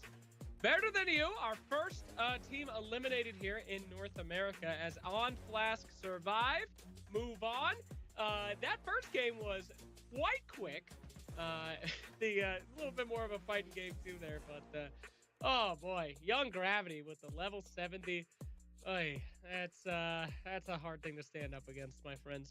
So Hinky looking pretty solid on that game, as we will have to say to our friends there from On Flask. But anyway, Humanist, a very sad story a little bit for Better Than You. Any closing thoughts for your boys? Yeah, I would change the U to the, and I feel like it would make a little more sense thematically. Work on, some of this team fighting, some of this individual skills and mechanics. But yeah, they just felt a little outclassed today, not gonna lie. So Hinky, what do you expected from On Flash? Did you think it'd be that easy? It's tough to say when your first opponent is Black Jackals, if Black Jackals are just that good, or if there is that much of a skill gap. And I think Unflask answered it. There was that much of a skill gap. Better Than You, it was a hard spot for them to be in, not having their LCQ roster, but that's the way it goes sometimes. Not able to pull it together last minute, but good on them for showing up and putting on a good show in the tournament. Ultimately didn't go their way, but hopefully we'll see them back next time. Yep. Hope to see them back once more. But let's go ahead and take a look at some of the highlights from Better Than You and from Unflask. So, Hinky, why don't you walk us through this? Yeah, this was perhaps the most dominant game we've seen all day. It was Unflask taking point A and point C and never giving it up. Willem, I think, had one of the fastest tier 4s I've ever seen, and they just snowballed their victory from there. I think there was a little bit of a misstep. I called it out in between matches where BTU could have gone for a deathball strategy to try and retake C, but instead opted to go into those 2v2s that they've been using all game. And wow, Blast just outclassed Better Than You. It was absolute destruction. Game number 1 and game number 2 was not much different. Citadel Gate, we don't usually expect to see these double home point captures just because the map is so large, and reinforcing your enemy's home point isn't usually much of an option unless you're absolutely stomping. But it was On Flask holding onto these home points for quite some time, getting a big point lead. BTU showed up a little bit more in this game. Gordonis had some good plays. Ultimately, though, On Flask just absolutely outplaying BTU here, and this is the ending moments with that nail bomb, closing things out, moving them on to that loser spot. Ouch. All right, well, let's go ahead and update you on our bracket here. As we have been discussing, Better Than You will be seen again as they are taken out of our tournament here. And we are moving on soon to the winners final. We're going to find out who's going to be joining On Flask in that lowers, but more importantly, who our first team in the grand finals of the last Dominion series, the final event here as well for this season. Very exciting to see who's going to make it in this team of, Black Jackals just looking so strong. Team Killing Service looking absolutely stellar. So we'll see who will be taking it in this very important match. You did say that you thought maybe we were seeing a Black Jackals Better Than You last time as potentially our finals, but this might be a pre-final preview right here, my friends. Black Jackals and Team Killing Service looking pretty strong. Yeah, I think we're about to see just how close these teams are right now, because we saw that TKS and On Flask were very evenly matched. So seeing TKS versus Black Jackals, we're really going to be able to get a barometer reading for just how far out ahead Black Jackals may be, or if everyone's just about the same. So if this series is close, then honestly it could go any way. One of these three teams could win, which is, for us, the viewers, the most exciting outcome. But obviously if Black Jackals just steamroll Team Killing Service, then it might just be a battle for second place. Also, Hinky, I can just let you know right now it is going to be a close matchup, so you can just put those worries to rest. Just enjoy yourself with some casting as well. Damn, all right, I'm going to write that one down, my friend. I'm hyped as hell. If you're around, I'm going to have it so bad for that. All right. We have a fantastic opportunity to get to show our players earlier this week, my friends. We're going to be going up to that very soon as we will get that insight. I believe we got to meet with Egg earlier this week, so let's take a listen. what's going on, dude? Thanks for joining us. We're just gonna have a quick conversation about the major here, and more so about you. We really want to get to know you as one of our main competitors here. And speaking of competition, the first question I want to ask you is, you know, a lot of people play For Honor casually. What was it that made you, Egg, want to take this to the next level and get into the actual competitive scene? It's a good question. It's a question of that, for the answer to that, sorry, it's actually pretty simple. It's my friends all the time. Anything involving competition, we like to better ourselves and fight each other a lot. So it started off as onesies, and then we noticed that twosies were getting popular, so we did one twosie. That was Mo and I. And then when foursies really started popping off, that's when we joined that side. And, you know, we started doing scrims and For Glory. And yeah, from there just took off, just trying to better ourselves, get better ourselves, pretty much. Gotcha. So was esports ever like a big goal of yours, or was it just like you love For Honor and this was kind of like the next step of your life for the game? No, this was the first game, like multiplayer based, I guess you could say that I wanted to go competitive. And before this, it was really just like Fallout New Vegas and Skyrim, like any Bethesda that's crazy. RPG games. Yeah, I only ever played RPGs. Wow. So going from RPGs to competitive For Honor, competing at a game that's really technical must have been quite a shift. Oh yeah, absolutely. I was only just used to like clicking, killing death flies, killing super mutants, whatever it was. That's all I did. So I know you and Mo both competed in the first major. Black Jackals, they were kind of an unknown going into major number 3. It seems like a lot of guys are putting you as their favorite to win. Do you prefer when you were kind of more unknown, or is it kind of nice being at the top? To be honest, I'm kind of indifferent about it because Mo and I have been playing for so long, as well as our other players. Well, not so much Spec. He kind of came in a little bit later. But we just play as friends pretty much and play as best as we can. Our synergy is really good, so we just play normally. So Black Jackals, as we just talked about, you guys are kind of considered to be at the top, but if there's any team that's really scaring you guys, or a team that you think is tough to beat, that's going to be?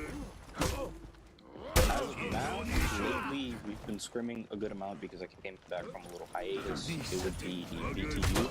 They've taken the most maps out of us.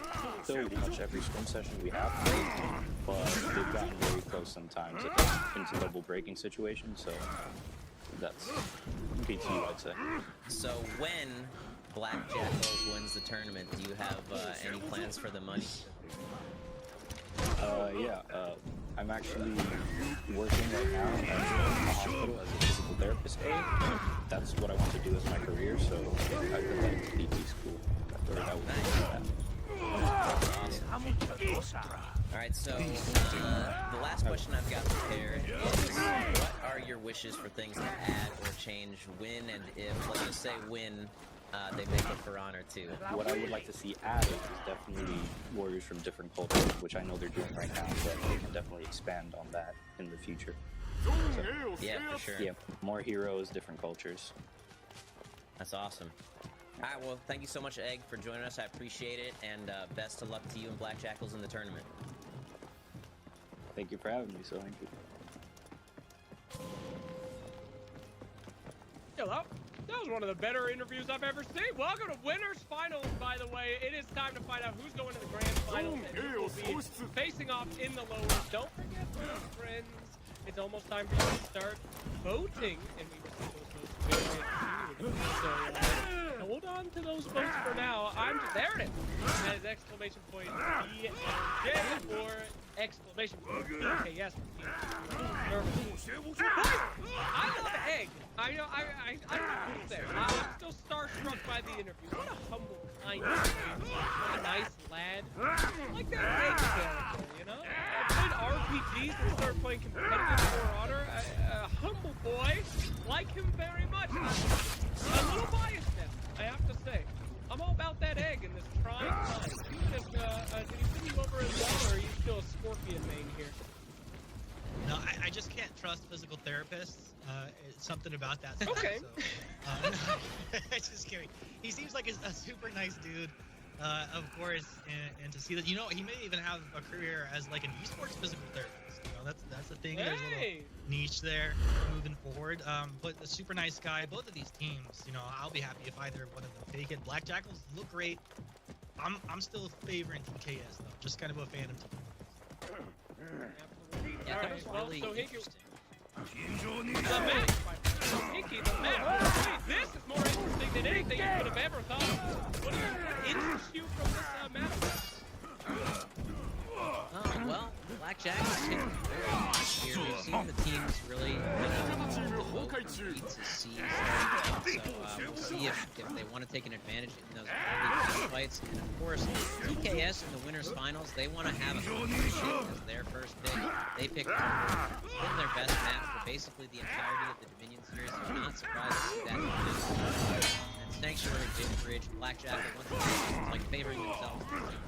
And if it comes to it, they're going to show it with hammer and home that game. Yeah, indeed. Well, let's see Overwatch as the first map in this series. So let's check if Illuminaz is still awake. He can tell us all about how we might see this play.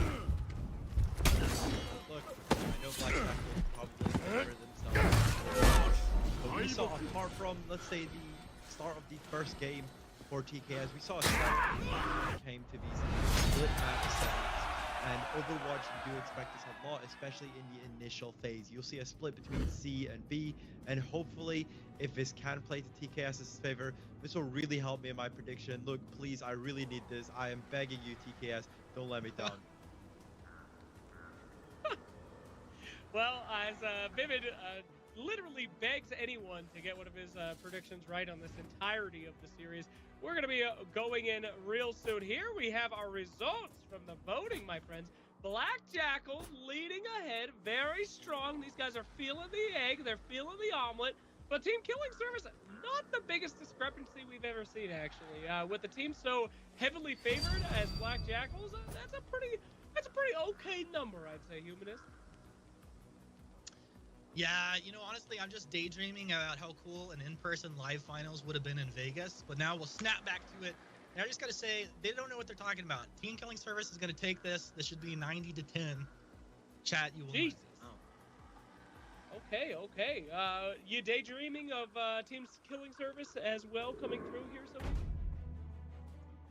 I think if TKS wants to win this one, they really have to set the tone in game number 1 here. You know, Overwatch is one of these maps that, while it does start out kind of team fight heavy, sort of breaks down as the map plays out into these 2v2 scenarios a lot of the time. So theoretically, that favors TKS's play style. If they win this first map going into Harbor, I have to imagine they might feel pretty strong closing out in a 2-0. We'll have to see how this game plays out, but I think this first game is really going to set the tone for the entire series. All right, gentlemen. Well, I hope you're excited to be some of the only people in the world that enjoy Overwatch esports, as our first map will be Overwatch here. Black Jackals heading up versus, you know him, you'll love him, Team Killing Service. Let's get into this game. Let's see if the egg can be cracked, and let's see if some killing service actually occurs. Take it away. About to scramble some eggs up in here. TKS up against the Black Jackals, and ladies and gentlemen, this is going to be a spicy one. Cluckies on this Warlord. We've seen it time and again, and it has really been impactful. Yeah, I'm definitely looking to Cluckies to come out strong here. He was shaky starting the last series, but honestly, it's hard to not be shaky when in the first initial team fight, 2 of your teammates get completely destroyed and ledged in the first, 30 seconds of the game. So, no opportunities for that here. We'll see if we can have Cluckies come out strong. It looks like they put him on middle, so interesting to see that they set him up middle. Nice moves, got the easy cape on. You'd love to see it. And I'd love to see this be a bloodbath coming down to a 1v1. Typically not what we see. But early on, both teams are playing this nice and slow, patient. It's Ribby who's taking a lot of damage. Not really great at finishing Shinobi. He wants to isolate someone and wants to draw them at the looks like Chopper's not taking him down. Lucky's falling as well. TKS getting mowed down a little bit, but standing their ground. Rippy needs to continue to hold on here and hopefully at least take 1 kill, taking down Kusuma. He's actually going to get the HUD. Eventually, Rippy enough time to just slice and dice, just throws the back with the carries there. Just gonna steal the back. He gets the heal off the back, that's worth the PKS. We're the first heroes on the map. Take the stop fight. I want to highlight the play of Scorpion there. He this fight a bit as Nobushi, but doing just as good of a job here on the JJ. He's very good at isolating heroes in the middle of the fight. We saw Mo completely isolated back out of the fight. You saw Kusada Mago panicking a little bit, trying to make sure he could come and back him up, because you don't want JJ to be on the very edge and zoned out. You want him to be in the middle of the fight with these big unblockables. So really well done from Scorpion to make sure that Mo couldn't have as much of an impact as they needed, and that's ultimately why they were able to make that comeback. Speaking of Mo isolated on the edge of the fight by Cluckies, who's just headbanging over here, giving him the headbutt. That's going to be the guard break in the top. Mo looking to target slice damage, but look at all the minions around. This is so hard to try and get anything done. Mo out of stamina, ledge against the side there, and actually would be the one to take the kill. Scorpion standing his ground for his team, playing with no fear as Ricky takes down Kusada Mago. And this is approximately 2 hours here in the first 2.5 minutes. Really well played from Cluckies there, isolating Mo once again. I think this must be something that TKS has targeted. Like, hey, Mo's been having a lot of effect in these team fights, especially earlier on today. Let's make sure that we can isolate him and minimize his effect. I also want to shout out to the side Blackjack, who's a strong player. He out there to make sure that he can get back out. Definitely a veteran. Watch Rippy as he gets onto Jaffu here. A lot of damage coming out. Rippy, CGB, back the other way. We'll go ahead and get a storming tap, but it's not enough. This Shinobi is ready to deal damage. Jaffu wants to peel for his teammates, so he gets back in there trying to get back. There's really nothing that he can do. Maybe you have to accept the fate, accept it. To get an ally to come on, Willen finds Rippy in the side. And who's going to take Rippy? It's going to be Will. Great job, making sure to get away to heal. Lucky's getting an execution himself, though, but he's going to get pulled down by the Super Train. This should be a kill on him. Yes, excellent execution there. Side, Blackjack. Again. Now Scorpion's going to find himself in a scenario here. Up against the gang. Kobe gets hit by the Super Train. This might just be 100 hero. No, they messed him up a little bit. I don't know why he wouldn't go down there. Maybe finding himself on stamina. Now yeah, down. Either way, yeah, it looks like they might get him. Scorpion does get caught out in 50-0 there, but he wasn't able to get any options with that. It leaves Rippy in a situation where he's slightly outnumbered. All those allies have made the rotate over there, and this is the Will Lin we know and love, getting these executes off on the Shinobi and moving forward here. He's going to continue to apply pressure. So fast, so agile in and around these fights. Cluckies, we're going to go ahead and dodge back. Throws Willin up against the wall. He's got his stamina. Just take a second to go ahead and breathe. John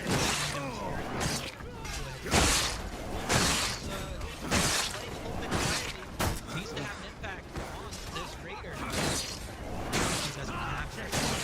Here has his eyes on him. We're actually Willin. It's going to happen. Jaffu finally getting his stamina back up. Weak stamina as well, but with the guard break, that'll be the kill. That'll be the execute.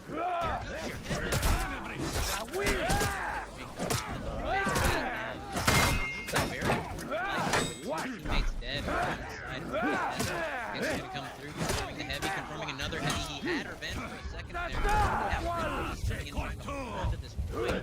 Points are relatively good. Blackjack was a comeback very, very strong here, maintaining control of A this entire time, and now they're going to be executing. No, able to get out of it is Rippy. Trying to stay alive here. This is extremely important. Lands the parry. Well done. And now Clucky's coming in, reinforcing from behind. Excellent. Gonna actually dodge the kick. So Rippy finding himself in trouble up against the Mo. Clucky's doing his best to feel for him, but I have to imagine he's hurt right now. Trying to get him. Clucky's is just trying to help his buddy out, but he's just getting I did see that picture, E-Stars production. That was really a good thing. You love to see it. As we see it, Rippy gets chopped down by Mo.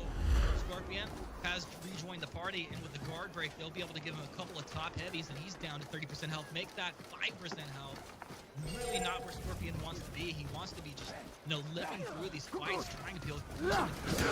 He absolutely just relentless in this engage is executed on, and Black Jackals go from being down to being up by nearly 300 points, and they're about to put TKS to break right now.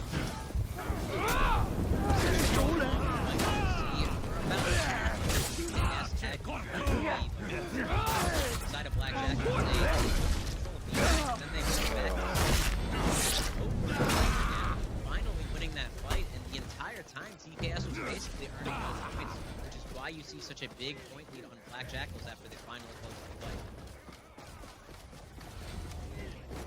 Black Jackals, they've got TKS in breaking. This is going to be the team fight to define this match right here. Possibly begin to define who's going to be winning the finals overall. But let's see. We're moving in here. Black Jackals have lost one. TKS, they remain alive for the time being. They have to win this fight. They have to win this fight and then continue to stay alive. Maybe grab a point that they can steal up. Plucky's looking to go ahead and get some damage down from the top, but it's Will, the master of disaster. Wow, he said Rip is isolated. Get over here, Will. Destroy. Plucky's looking to get the ledge, but he's not going to get it. He's going to stay back and wait for the pick there, but pushing in, it's Will in who's going to get to execute.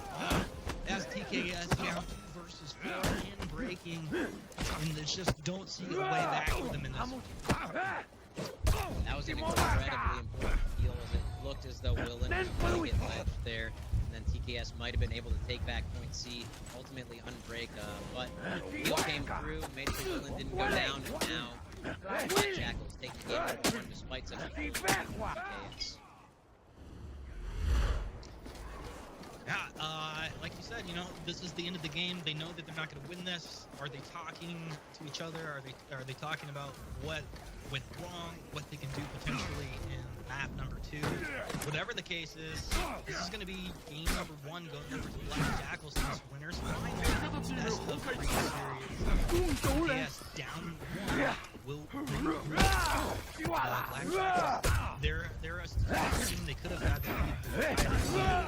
They did drop back a little bit, but they played tight, keep it together, and able to walk away with it here in game number 1. Yeah, Will in 11-0 on the shoot. He was playing so well the entire time.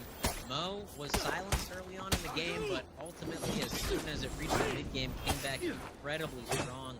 It was just Team Killing Service doing their best to hold on to point C the entire game, but ultimately they were just giving up the rest of the map. I have to imagine that's where they went. I think if you're on TKS, talk about your early successes. That's not necessarily the one they had to win. That was Black Jackals. So Harbor, this is the one that they are very confident on, and if TKS can get anywhere,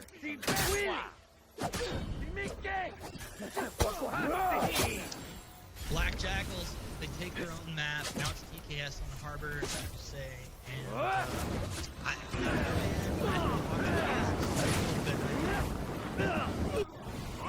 I think they're sweating, but what you have to do, I think, going into game number 2 after a loss like that, talk about what talking about what you did wrong is important too, but I think it's very easy to get down on yourselves in these high pressure situations.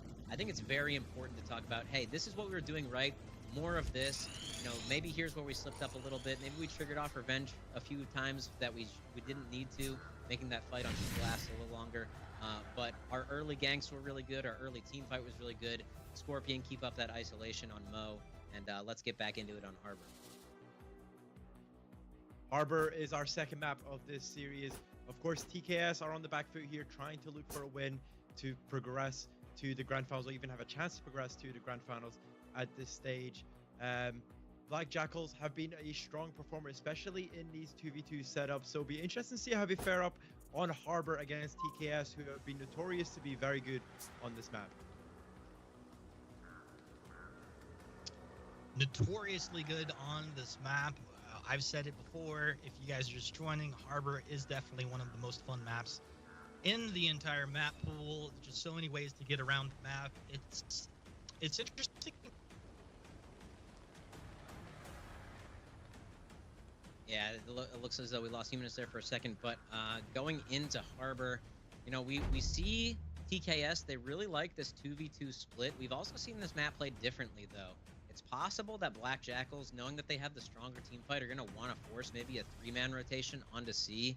It's going to be interesting to see exactly how this game starts, kicking things off here. Game number 2 of our winners finals, and this is very interesting. Yeah, we do see a 3-man rotation in onto the C point from Black Jackals, the 2v2 that we predicted on the side of TKS. So it's going to be interesting to see how this fight plays out.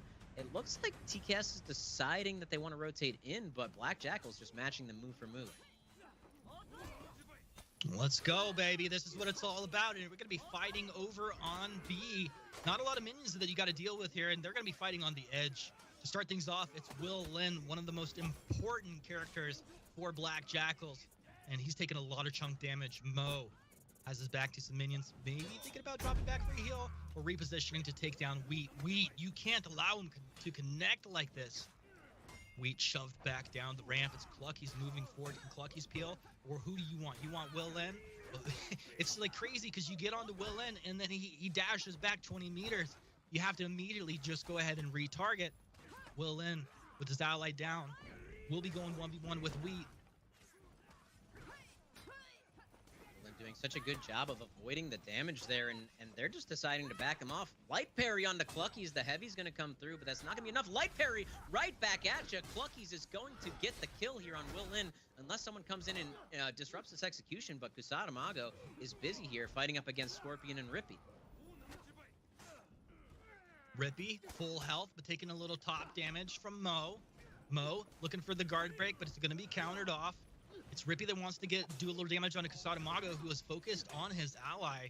Clucky's not really able to confirm any damage, potentially can actually, you know, I'd love to see it going the other way where you have Clucky's trying to peel as Rippy's the one getting damage off, but it's a little awkward here as Rippy trying to do some peeling for Clucky's, and both low health. I'd love to be a fly in the wall in their room right now, just listening to exactly what they're saying. Oh, a nice dodge on the headbutt, but he will be caught. Kusada Mago closing that one out. Black Jackals controlling C, controlling B, and thus far controlling the series. Yeah, I have to question the rotation there from Cluckies. You know, they won that fight in middle, and I understand why he wanted to get onto C point, but Mo had full health, and they never retook B. So this entire time, it has been TKS losing out on points to Black Jackals, who have just been controlling middle and C this entire time. We're seeing exactly why teams tend to prioritize that C point, because of the fact that you can get such a big point advantage. Well, C being the focal point, but of course you're occasionally going to find yourself fighting over A, and that's where TKS find themselves right now. It's Cluckies and Scorpion. Scorpion, quiet in this series thus far, and the question is it Black Jackals who have told him to be quiet, or is it him just not having that connection just yet? Rippy doing a little ninja moves over here, trying to just get the kick on Kusada Mago, who is currently out of stamina. Clucky's up against the wall. Kusada Mago dropping down low. Scorpion incredibly low, but he just keeps throwing blows. Mo maybe going to go down. Scorpion goes down to Mo. Yeah, it looked like Scorpion wanted that big external, but he kept on getting interrupted by lights, unfortunately. You know, he doesn't have armor on those unblockable heavies, so I don't believe so. Ultimately not able to close out that fight, and Black Jackals still prolonging this fight onto A as Scorpion's now trying to flood back into the point. It looks like Wheat was able to close things out for Team TKS. So at the very least, holding on to point A, and now you see with point B, they have evened things out, but this could be easily flipped. The hard point lead still slightly in favor of Black Jackals. How dare you, Sohinki? TKS are having the hardest point lead of their life right now. I'm just kidding. It is B. It's Will Lin. He's respawned. He's back out on the Cluckies and immediately just dishing out massive damage. Will Lin, elusive, connecting onto Cluckies. Cluckies guard broken up. He's vulnerable. He's taking a lot of damage down below 50% health. Backflip. Will Lin able to reposition, regroup himself. Looks like they want Scorpion, but Scorpion's going to go ahead and drop back. Nice job between Cluckies and Scorpion. Just kind of dodging out his damage back and forth, repositioning and juggling that damage. Look at the 1-2 over the top, and they got him!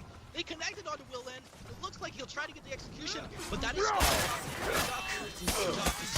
he did stall out the next. entire time they've been boosting pace, so TKS coming back. This is kind of how Black Jackals took the first game, making sure that they're kind of keeping their points in mind in the midst of all this intense fighting. It's TKS right now, really making sure they're boosting A, they have control of B, and they are back in the Black Jackals sitting down on C, just looking at the fish jumping. Why not? It's pretty beautiful. This high point over this dog. Shout out to the map designers. Say it, love it. It's such a beautiful game. Wheat, 60% health. He's gonna swing for the fences. Kusatamagu will instantly get his stamina recovered there as he takes down Pluckies. It's getting messy. Mo comes over the top with a heavy. He's gonna throw over the top again, but predicted. I thought the parry was there. It's not gonna be happening today. And Mo able to take such an important kill with less than 100-point lead towards TKS. A contested, C in favor of Black Jackals, and it looks like Black Jackals are going to be taking point B here as well. The Scorpion Six. And you heard Baynor in the initial audio talking about how reactionary that Raider offense is, but basically, you know, no revenge on him and one bit of life. There's not much Scorpion can do in that situation. So ultimately falling down. Looks as though someone jumped down from the top there to not have to respawn. But Mo now moving in, heavily contested by TKS. Now this is a very, very important fight as we look up at the points. Everything basically even with Black Jackals controlling B. So if TKS is able to take this fight, this is going to be them taking a stranglehold of the game. But just as I say that, Rippy comes out, gets absolutely zoned out of the fight by Mo. Didn't get that execution. Black Jackals taking Yeah, I mean, ultimately, Black Jackals looked so good in game one. A lot of people think they're in favor overall for the finals. That was in favor of the killing service in a 3 versus 3, and they just got outplayed. But as quickly as they get outplayed, they regroup, have the contest on A, and they very well could tie up this series with Black Jackals. My goodness, I love the way they're approaching these fights, potentially making a new fan over here. Rippy, Dippy, you cannot afford to go down like you did in the last fight so quickly.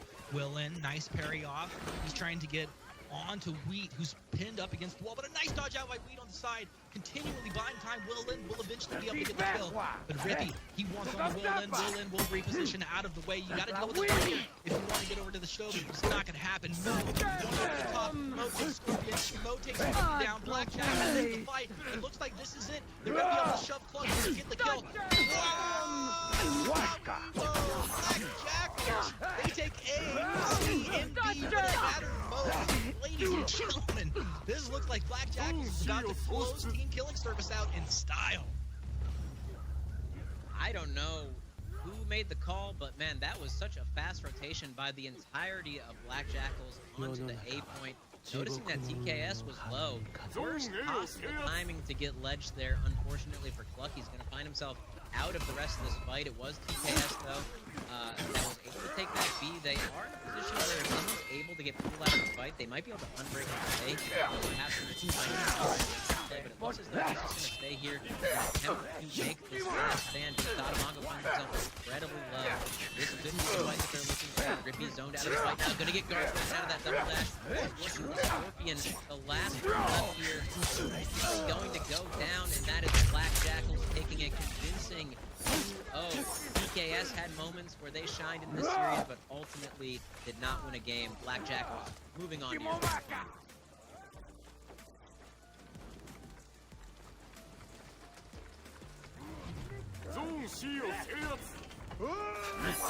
Fantastic. Black Jackals absolutely dominating there, and whew, that was something. 2 and 12. 12 takedowns, 2 deaths. Oh, what do you do against that guy? I mean, there was a little bit of a question here. You know, Team Killing Service. How much of a fight are they going to be able to put up? Will we see them? They look absolutely great. Black Jackals. I mean, I think it's the series, so Hinky. We're going to find out if these guys are untouchable and it's a fight for second. If there's any hope for somebody to take them down, that hope is absolute shuddering victory coming out for the Black Jackals. I got the kill. How you feeling on that scary thing. Yeah, I mean, Black Jackals, they just look so dominant, and there were times where PKS were able to, it felt like, hey, we continue to do this, we might have a chance to win this game, but immediately just ripped back and taken from them. And, you know, credit to Mo, he's playing well, he had the most kills, there's the most renown on his team. But once again, it's Will Lin that's standing out for me. With 9 kills, it's like the team's, he's getting so much done that you have to constantly worry about what it is, that the rest of his team is pretty much. I look at kill, death, that's all that matters to me. Objective, no matter. Play games, no matter. What are we thinking about that? Looked like TKS had an idea of what they wanted to do early on Overwatch. We're going to be taking a look right here. They had some success when they were able to zone Mo out of these fights. You saw exactly what can happen if you just let Mo run rampant. He goes 12-2 and absolutely demolishes. So understandable why they targeted this player specifically to try and make sure he couldn't have an impact. They had success early on, but ultimately, as soon as the fights kind of broke down a little bit, this lasted forever. And it was Blackjack was making sure that they were paying attention to the point lead, making sure they had control of A and B the entire time. When this fight with C ultimately went their way, it was really hard on the side of TKS to get back to the game because they were so far behind with points. Game number 2, this was TKS's comfort pick on Harbor, and once again, early on, they were looking pretty strong here, but I mean, what do you even say? Black Jackals, like, every time you think that they might be down, they make these really crazy calls, and, like, the rotations go fast. At the end of the game, specifically, I remember that, but it was 2 players pretty low on the side of A, on the side of TKS, and then all of a sudden, the entirety of Black Jackals' team is just there. They forced the breaking with Lucky off of the ledge. He's not even able to join the breaking fight. You're seeing that right here. The kick off from Will Lin. Not even bothering to parry that heavy. And that is going to do it. Black Jackals moving on to your grand finals.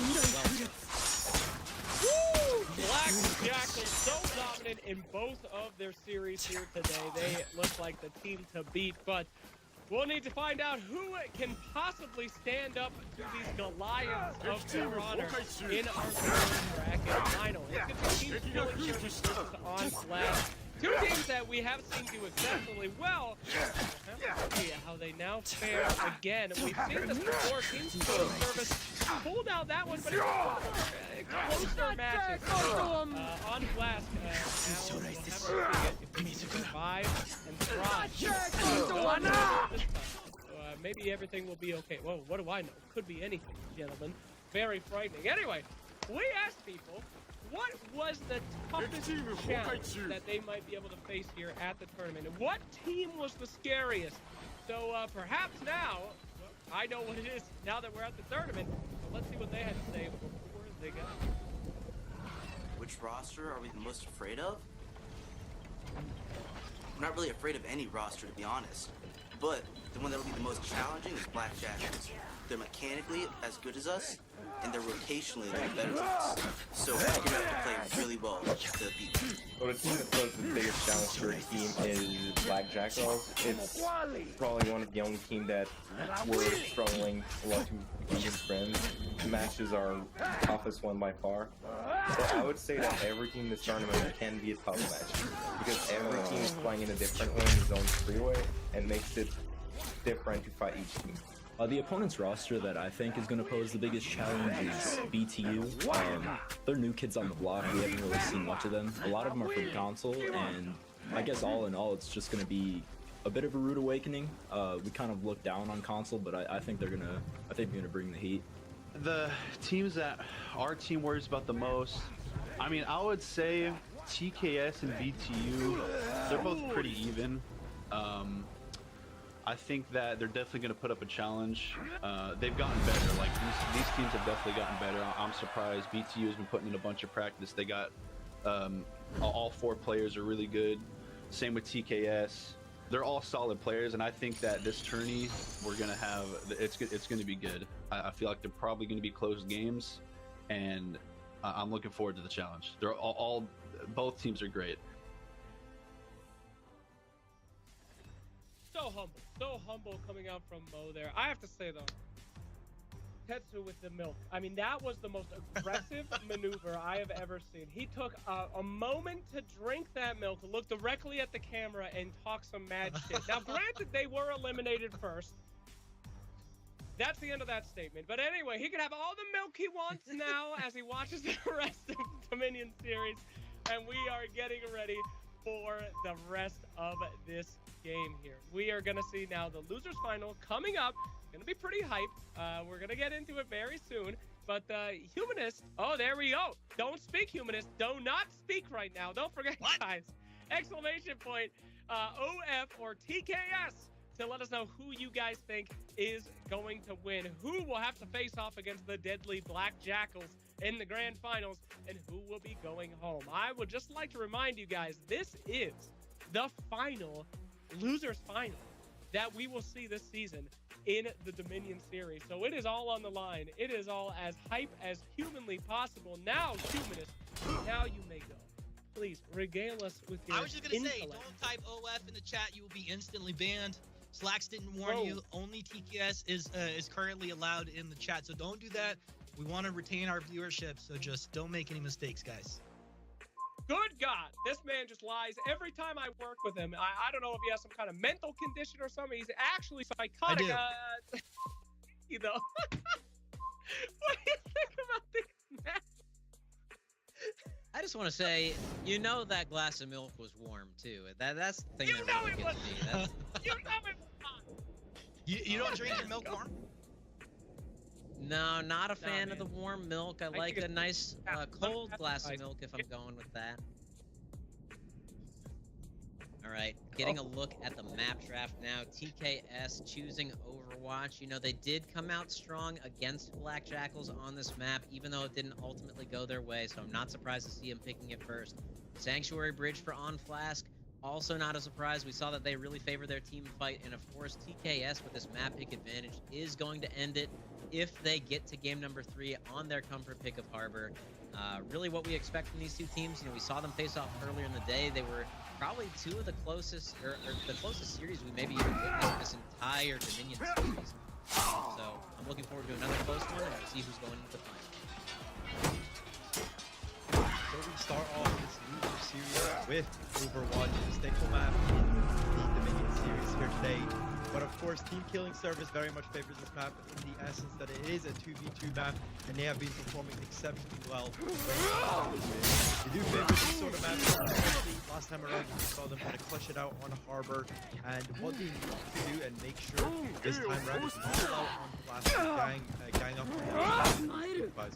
When on Flash they do like the better side, so Team Killing Service really needs to avoid them at all costs. Absolutely. But what you should not avoid at all costs, in my best throw I've ever done, is your own reward, my friends. Now, don't forget, you gotta be answering questions. You've been watching hopefully all day. If you're just tuning in, you still have time to pick up some sick rewards here. Please go to the Twitch. I'm literally begging you, please open up your extension and answer those beautiful questions to get your points. Your boy over here, number 362, I'm out, baby. I got my 80 points, but there's still time for you to get the Fairy Tale Winter Battle outfit. That's right.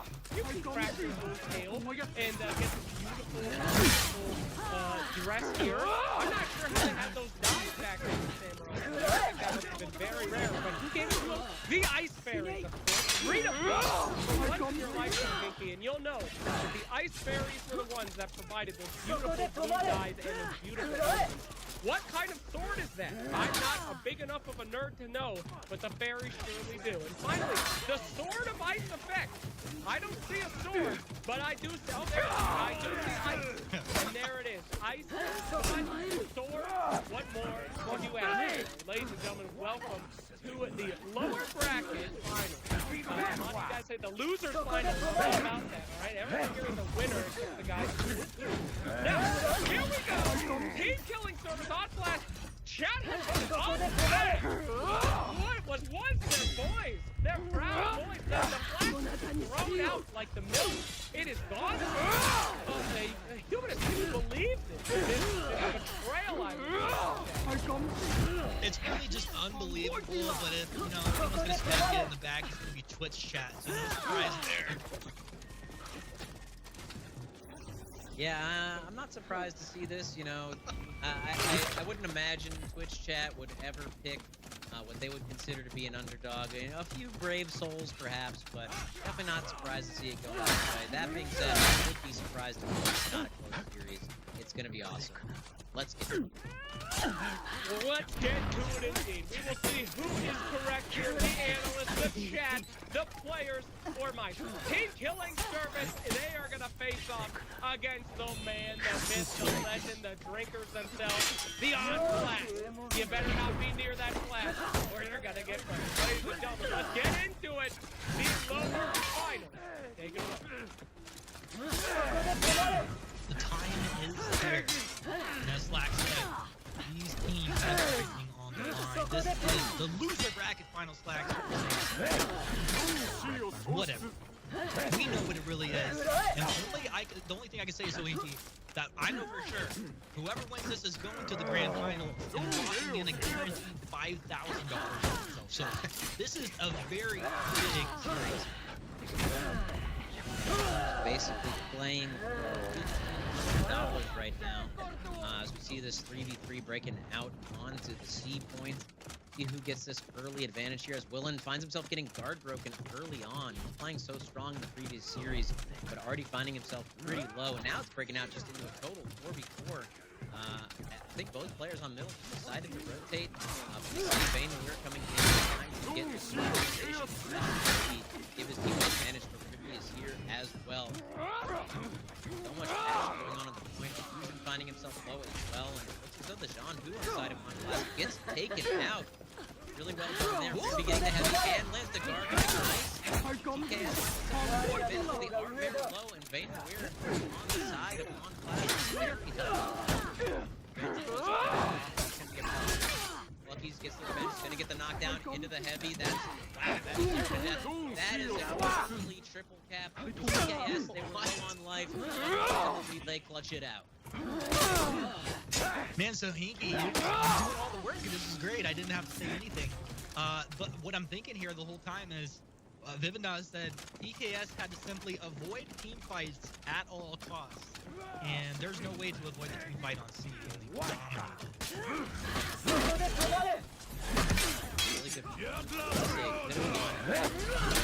It was the Jean Hu will decide last time really got caught out that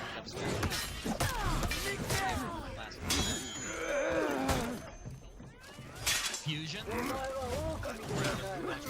They're continuously, I've seen a lot of guard breaks landing onto on class. I don't know what's Willen looking like a target, but Rippy moves in on Fusion. He's going to go ahead and feint on in as looks like they may want to go ahead and take down Wheat here, but Wheat backing down the stairs, so you have to kind of deal with Rippy. Rippy gets knocked back, looking to get on the Fusion. It's not going to happen. Willem, he's down, he's low. Willem's chopped down. It looks like he just dropped right onto Fusion. Come on, just land one attack. He'll get the guard breaks. He'll be able to pick up. Not sure if he's able to stop this. Man, it was a little bit of a misstep from on class. Rippy playing so well in that fight. He had the kick onto JJ, making sure that he was able to put that onto Fusion. Then target swapping the sickle rain onto Celtic Orange, making sure to take him out as well. So really well done, closing that fight out. So either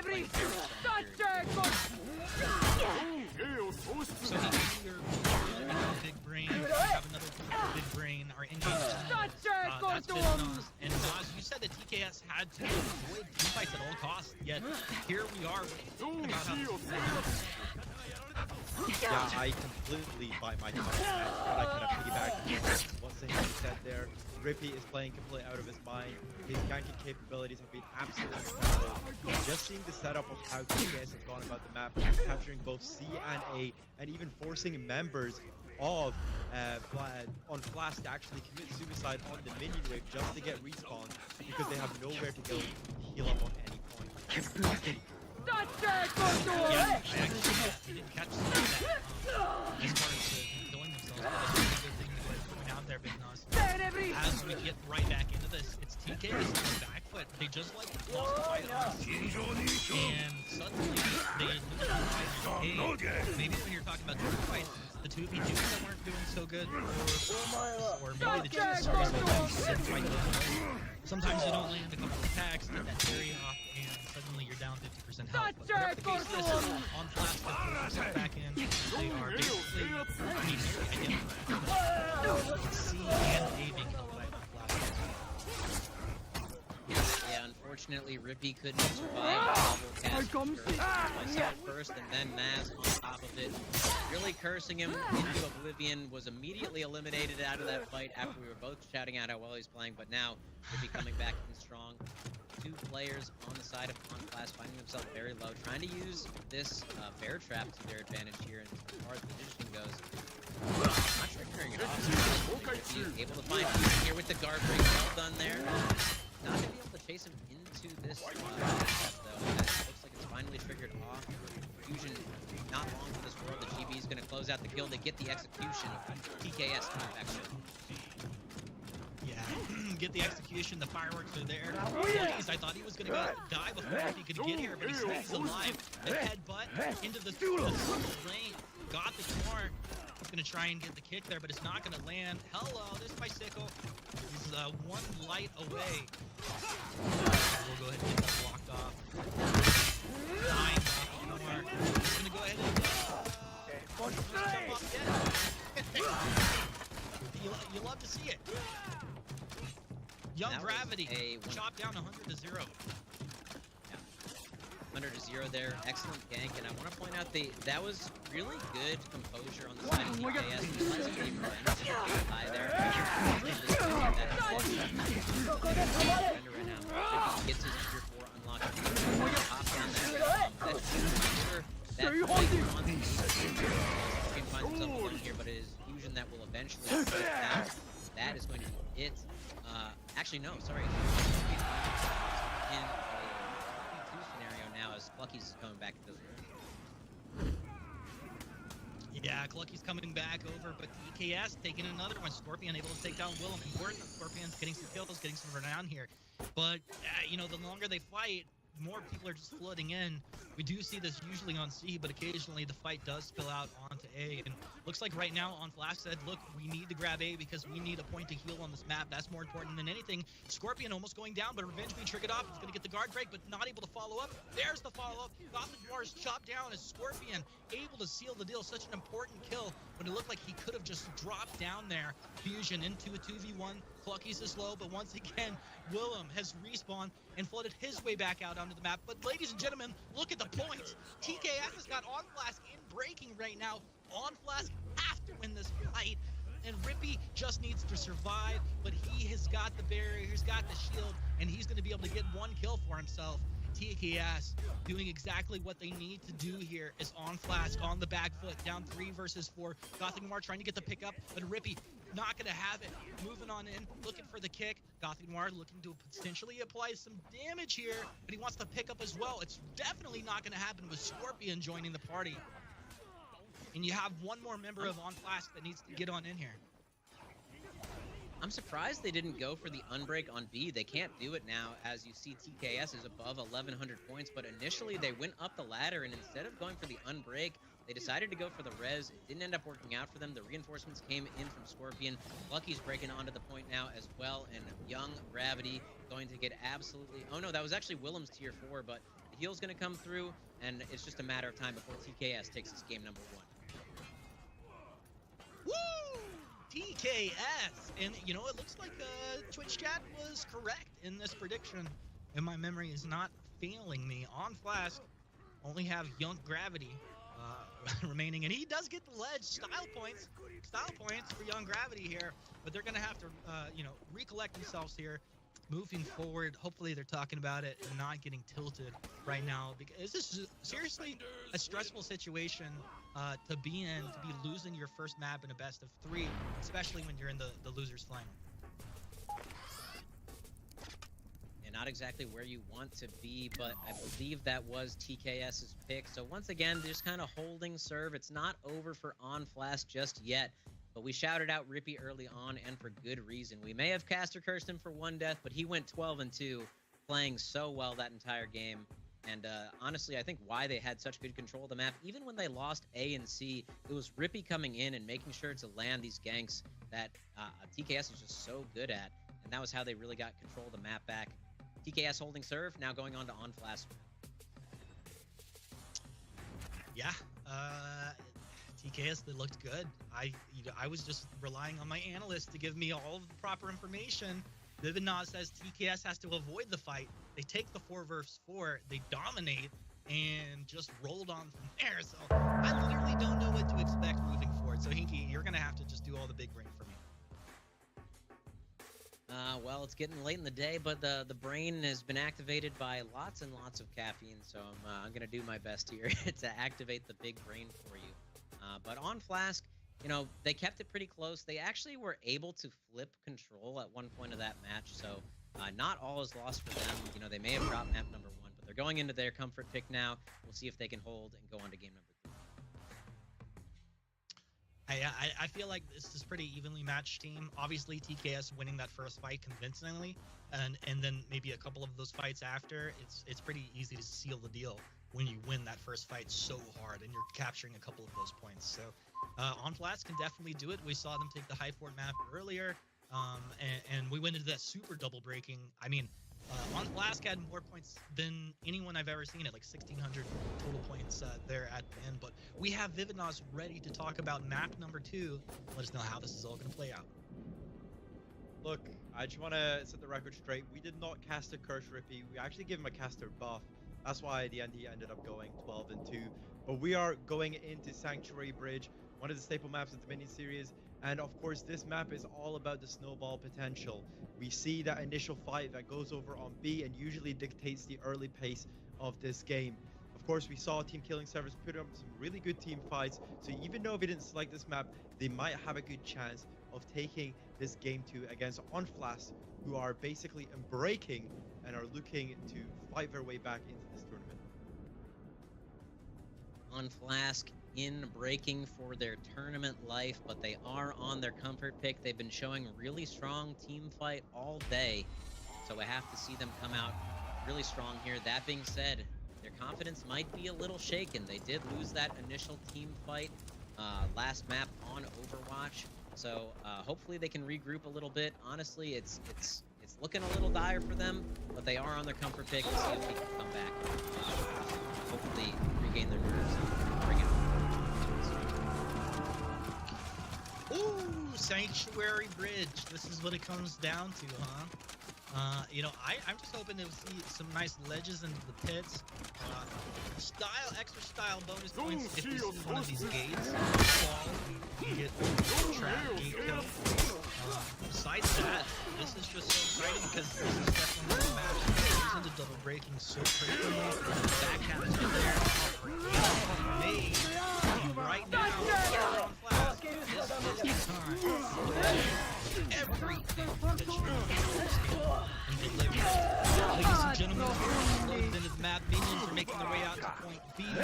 As point B and A respectively. And we're gonna have this turn into a 4-4. This is everything here. I mean, I'm not expecting TKS to necessarily win the early fight like they did on Overwatch, but if they do it, I'm thinking this is theirs. I would have to agree with you there, but looks as though other than Gravity, it is the side of TKS is losing more life, but now Bane Weir going out of the fight a little bit by Cookies. Able to get back in there though because Fusion came and healed for him. Now Scorpion's finding himself in this little bit of a 1v1 now. 2v2 play continuing. Young Gravity very low. Gonna try and find his way out of this fight, I would imagine. Doesn't manage to land that guard break on Rippy. Weed actually gets his execution in the back line and now on Flask. Losing this fight pretty convincingly. Gravity trying to get out of there, but he's not gonna make his way out. Minions actually interrupt his team. That being said, it's gonna be a long time. Yes, with the presence of mind to get back on, going to at least hold this down. TKS coming out with the dominant win. I would would like to see if like if a minion interrupts your execution, you can turn around and just kill the minion and let it rage out. Let's talk about what's happening here. Goblin Noir. This is good Scorpion. Back to go. A lot of damage coming through. It's got fall. It's Rippy taking the kill, and Scorpion hanging the sliver of health on the edge. Fusion wants to be able to get the kill, but Rippy continuously is there. Landing the damage as well. Wheat low as well. Scorpion's gonna go ahead and score it out of here. I don't know what the play is for him, but Ace is tested massive damage firing on through. Now all I see is TKS outnumbering. Well, as I say that. Now we're gonna have another one got the mark, making the rotate after he has respawn. This fight is the fight that just goes on and finally on plus gets the advantage simply because they just respawning here next to their home playing clutches. Flushed out down the side, and Fusion trolled out by the left. You know, you see the big golden gem on Clucky's shield, and I gotta say, I'm loving it. He's playing so well today. We're going to get caught, though, by Vainweir here. Great job trying to get out of the zone there. You know, he came in late into that fight, and I was kind of questioning the rotation at first, but they were able to get that kill on the board because of that excellent gank. Good communication there. Hopefully, it is on Flask getting the map back. Clucky's doing a good job.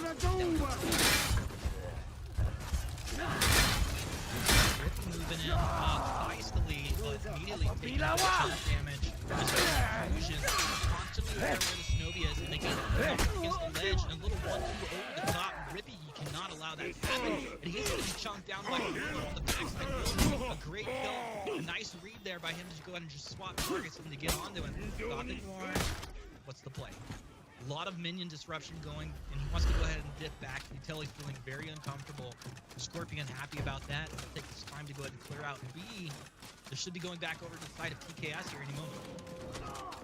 Great move there, but he's going to get the guard break as well off the dodge of Fusion. Lucky's going to get another big kill here, and they needed that one.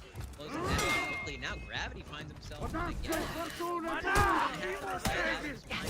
want to give up on the entire map. Shinobi getting coming through. Guard break landed for a second. Would have been a disaster. They're just going to use this to get out of the Yeah, that was a really nice gank there by TKS, and right at the most optimal time. Up 700 to 450 points of on class. You gotta be talking on the mic right now. It's not the time to be quiet. It's not the time to be giving up and feeling sorry for yourself. You have to pull this back. You have to win this match if you're going to tie the series up. You're going to have a chance of going to the grand finals. Team killing service. They can smell victory in the air, but Wheat, he's incredibly low. Rippy, you don't want to let Wheat fall. Get in there. Slice you, dice you. Noir looking for the kick. He's not going to land it. Rippy right in the thick of things. He's got an army of minions behind him. Scorpion able to take down Noir. Fusion, Scorpion, spinning.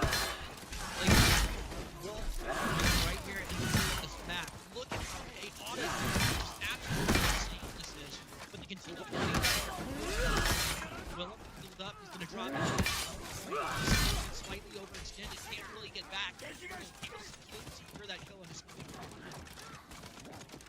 That was a really good job by Gravity, making sure that he was able to save the life of, I believe it was the Shinobi trying to get out of the fight there. It might have been the JJ actually, but really nice peel there to minimize the damage that TKS was doing. Now they on Flask. This is their moment to get back to the map here. That being said, Vainweir in the back line, finding himself a little bit low, but the does come through. That being said, I don't think I like the decision there to get back up into the fight, but now Vainweir going to back off and go heal. Now inside, he has a little bit on the back. In now, gonna get guard broken. The PB. No, actually, the timing on that. Able to stop that.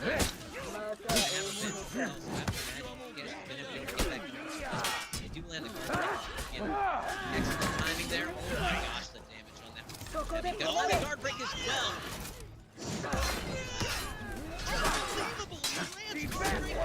Up heavy, right guard break. This is exactly what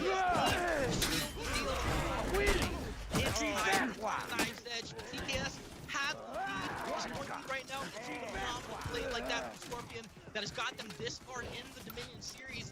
And ladies and gentlemen, here we are, 50 points away from TKS, sealing the deal, taking this win against OnFlask and moving themselves into the grand finals, locking in $5 grand for themselves here. I can't believe how tight this is. OnFlask cannot afford any mistakes, and Willem, he's shot down. Rain in the bomb. He's broken. He's dead. Rippy's still here right now. Fusion trying to get the kill.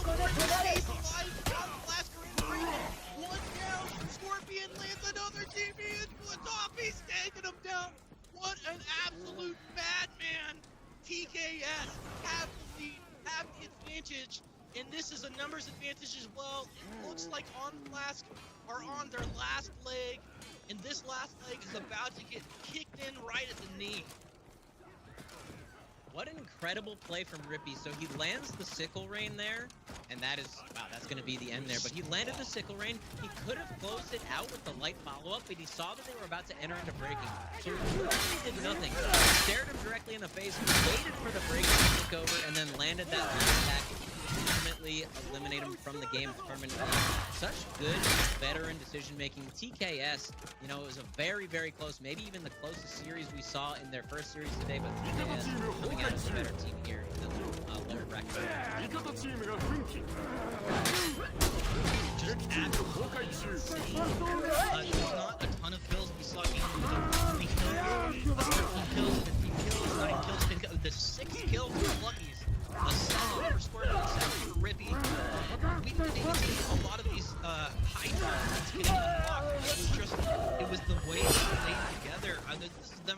I think that's the best performance I've seen out of TKS. From 50% of that Sanctuary Bridge match on through the end, they were playing so phenomenally. Scorpion really absolutely just came alive. Scorpion played super well, especially toward the end of that second game. But let's take a look at the game number 1.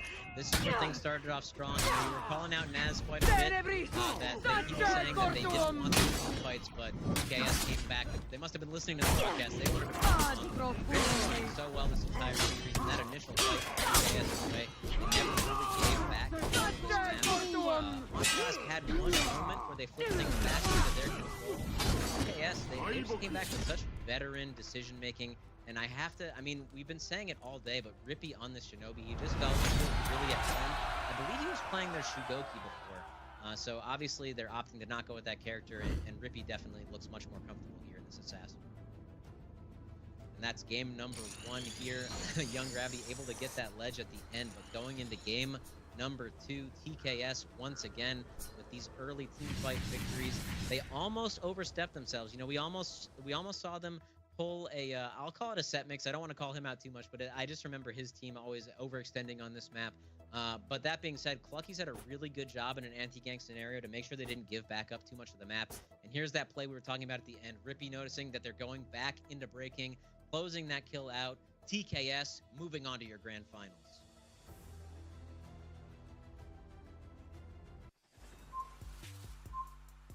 And here you can see the bracket, of course.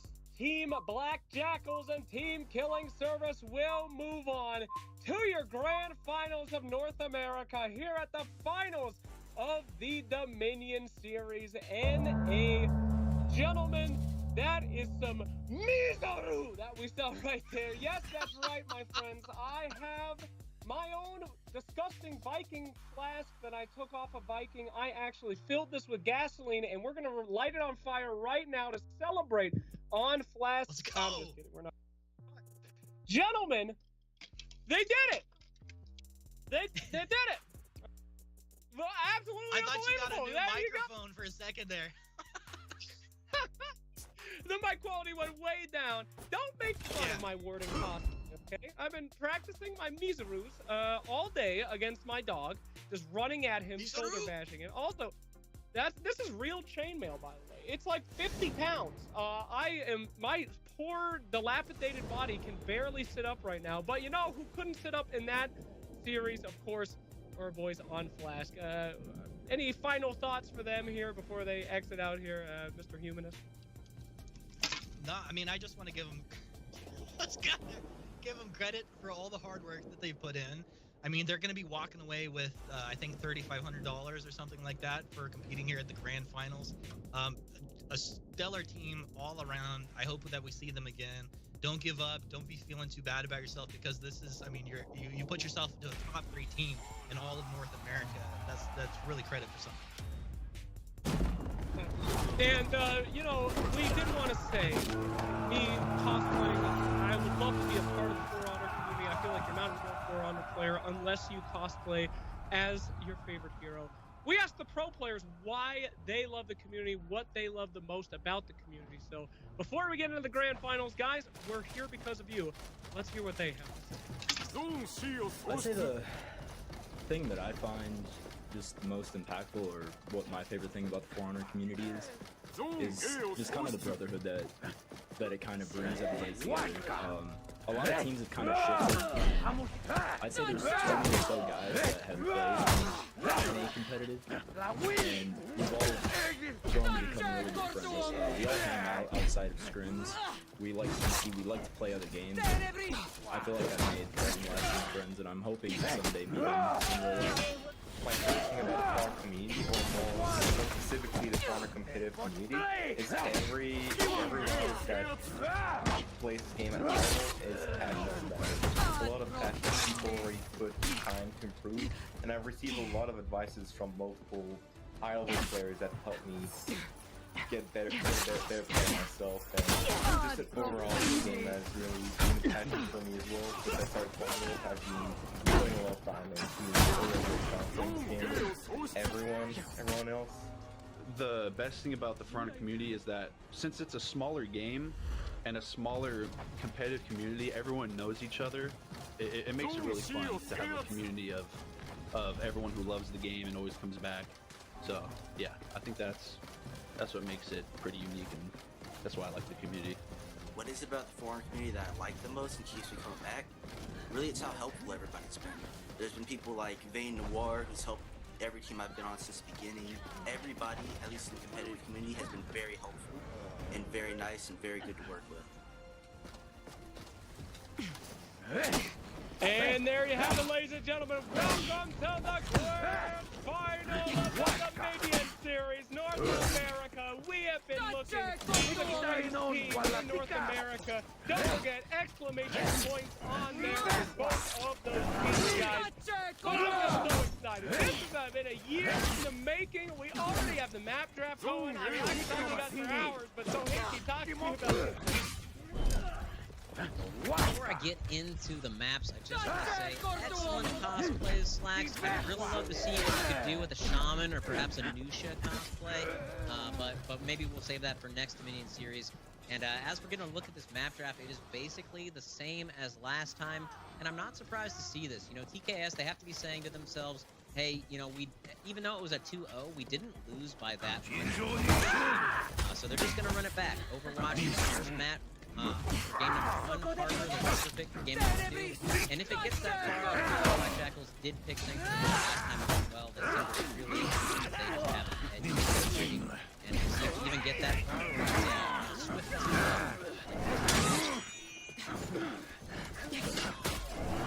potentially last time we are seeing Overwatch as our first match. After the last series, I feel like teams that don't feel as bad as the map being selected by the Black Jackals. They did put in a pretty stellar performance against us. Even though, I know you called me out multiple times, I did say for them to avoid this because they played absolutely brilliantly, but I feel like when Ricky shines, you see those ganks being on point. I feel very much TPS can take this if they have the setup done properly. A very bold prediction. TKS, even having a chance against these guys that we have seen absolutely dominating so far. But you know who makes bold predictions all the time? Twitch chat. Let's see what you guys voted on very shortly. It looks like a 50-50 for now, but I'm sure, that will probably change as soon as humanists start. Yeah, there we go. Whoa.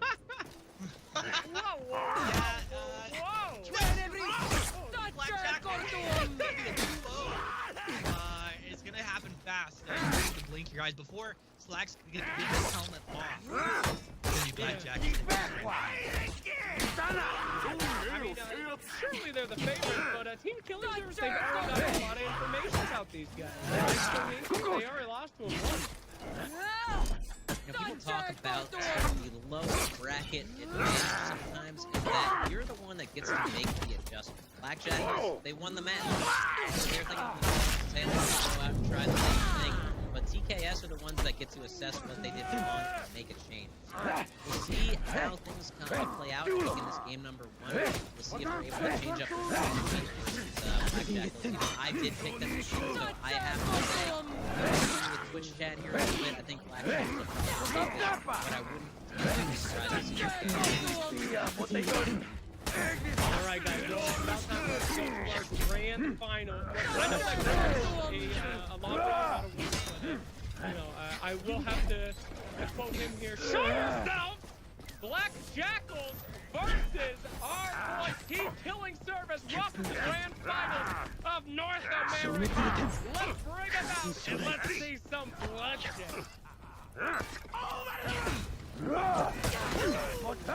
This is what it comes down to here at the end. Blackjack versus Team Killing Service in our grand final best of 3 Dominion Series in North America.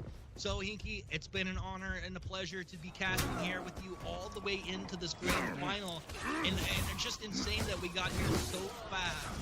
I want this to be a full reset into 2 best of 3s because, you know, as much as I said Black Jackals might just give us the 2-0 here, I don't want this to end. I don't want it to end either, my friend. It has been an absolute pleasure. The grand finals of the grand finals. Interesting rotations here from Rippy and Lucky's already decided. Trying to turn this into a 3v1 in middle, and then rotating it back up. Actually turning this into a 3v2. Getting a little bit of an early advantage here. Looks as though Blackjack might have been trying to cap A at the start, and wow, Lucky's going to get caught out here from Mo, though. As you're not getting away from me, son. Now trying to push onto Rippy, and gets the guard break. That is going to be that. Blackjack is taking it away. Yes, God! You there is Blackjack here. And TKS feel like they're playing defensively. He's at 30% health and tried to run away instead of just standing his ground. He gets executed from behind. And now TKS, you know, they haven't moved on just yet. They feel like they're on the back foot for sure. And as I say, the Scorpion, just with a sliver of health, turns around to find surrounded by 3 members of the Black Jackals. The Black Jackals in here like a pack of hyenas, just feeding on the corpses of Team Killing Service. This is our first map in this best of 3 grand final, and anything could happen. Cluckies playing this Warlord, and the only player to do it in the finals here today for Europe and North America. We gotta give a lot of credit to Cluckies again. They're able to find one kill, make it 2. Kasamago goes down, Mo dropping as well, both of the kills. Great to see him going on the heavy, and with that he's quick right back over to B as TKS is making these quick rotations. This is kind of the reverse of what happened in the first series. It was TKS with the complete control of C, and then Blackjack was in that fight. They can do response came in. Luckies, they accidentally put that long execute, and that caused a lot of life on the side of Blackjack. He's able to come in with Rippy, retake control of C, and now TKS looking to control this game is the mid-fight. Mid-fight breaking out. Super important that you're not throwing anything away here. You got to be super careful about how you're looking to apply damage, because if you leave yourself open, you can get 100 to 0. These professional players, they know all of the combos to throw. Kasamago leading a couple of heavies, rethinking things. He's going to go ahead and draw the there. Rippy taking Will down. And now it's Mo left to his own devices, and that's going to be the heavy over the top. Rippy's able to get another one. Rippy is on fire, and when Rippy's been going hard, we've been seeing TKS doing incredibly well. Oh, nice headbutt there. In there, can feel just knocked back. And it's like Kasamago taking down Scorpion. Scorpion takes down Joggo. This one is just back and forth, nobody running away with it early, and this is exactly what you expect to see here in the first game of a grand. I can't hate on the decision too much to go up and try and back up Scorpion on A, but ultimately this C and B control has been working out for them, and now it just felt like a little bit of a throw. Scorpion's finding himself 1v1 against Mo here. Already chopped down to about a third of his life. Scorpion's going to come in off of the respawn and hopefully allow Rippy to heal on C, but nothing doing. Will Lin chasing down along Gravity here. Sorry, not Gravity. Will Lin ultimately going to get the kill there. I was going to say Gravity is always a factor, but maybe not so much here at this one. Jafu with Clucky's right down below C point. Nice view on for the cameraman to go us and show us where all that action's happening. Kasada Mago flexing, fainting onto Wheat. Wheat with a little bit of a dodge back there, rolling, repositioning, biding his time. B capped by TKS, A and C contested. Wheat just waiting for Rippy to get on target from behind. Guard break there. Does leave Rippy open for a second, but able to recover. Kasada Mago buying a lot of time over here. I mean, at some point you have to try and apply a bit of damage. They do get the disrupt, but Wheat almost going down to Kasada Mago, able to connect with a heavy over here. Will he throw the attack? No, disrupted. Will he come over the top with a heavy? Can't quite get it. He's out of stamina. They finally turned it around. Wheat blocked off with this attack coming through, and he finally will get it. Wheat gonna get the execution and some fireworks as well. That was actually a pretty smart decision to let that heavy rip through, because I think he was probably expecting the GB there, ultimately why he got hit. Rippy now coming into backup A because they were able to close out that fight. Lucky's finding himself really low though. Excellent deflect there from Will Lin, keeping himself alive, but ultimately it's a matter of time. And Jafu, out of stamina, doing his best. Is going to get guard broken. The sickle ring comes through into the GB, but it is Mo coming in, backing it up now. This fight's pretty even. McClucky zoned out of the fight, is going to get killed by Mo, and now Rippy's just going to stall for time. TKS, though, with about a 200-point lead, even without B control, so even if this fight doesn't quite go their way, Rippy doing a good enough job that I think that they're going to hold on to C and maintain this point control. I'll see if they can maintain the point control as Rippy eats a bunch of damage coming in. Will Lin comboing up over here with Mo to go ahead and take him down. And, you know, but give us a second, we could bring in Vivinaz, talk about what's going on here. TKS, you know, I called you out a little bit before what you said about TKS and avoiding team fights. What do you think they're doing here that's working so well, find themselves almost 300 points above Black Jackals? I think it was just the patience that they're playing with. They've been super patient. I think Hinky alluded to earlier. They didn't very much go for that C and B control, and they're very much steadfast in it. The only time they slipped up is when Clucky's kind of decided to go help out Scorpion when they pushed to A, and all of a sudden things started falling apart. But as soon as they kind of went back to that C and B control, you do see them very much always winning out on these fights around those areas. Makes sense to me, and as you say that, Vivinaz, we see Cluckies and Rippy chunking down on this B point, taking two members of Black Jackals down. And I gotta say, Wheat, there's Rippy getting the nice execution, and it's funny with the easy cape there. Rippy, indeed, finding that one easy. I think Wheat's having a hell of a game here. So Hinky, what do you think? Wheat playing really well, and I have to say, like, you know, he's played all right all day, but he's never been the standout player.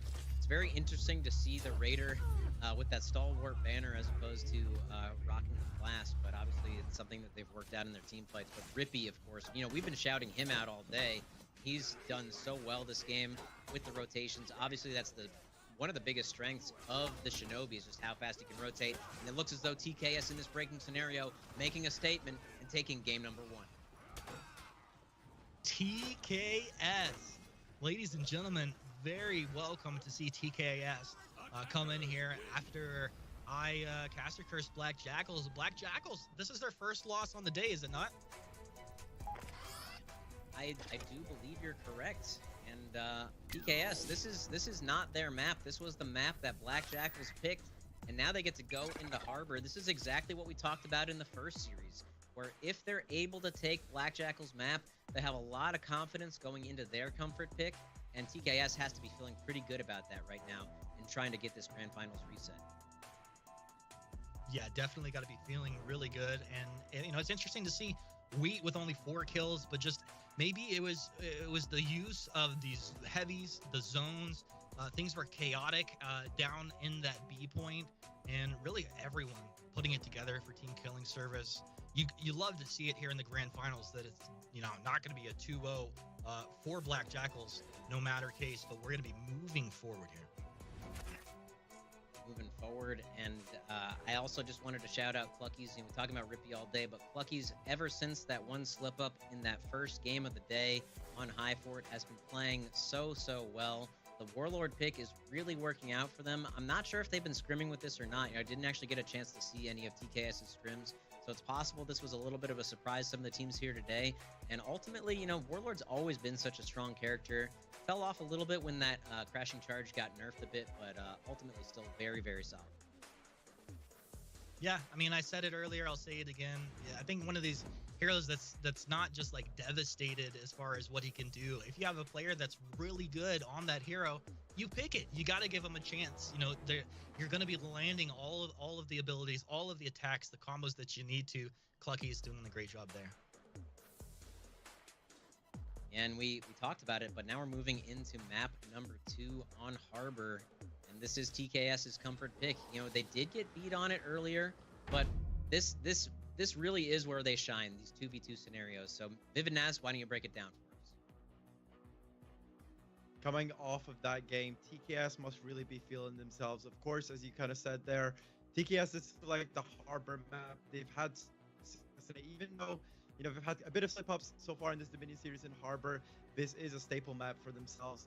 What's really important about Harbor in general is if you're fighting on that C and A point, you need to finish off the fights as quick as possible, just so you kind of cut off the Serpent's head and don't allow for any of the enemy respawning to come on the point.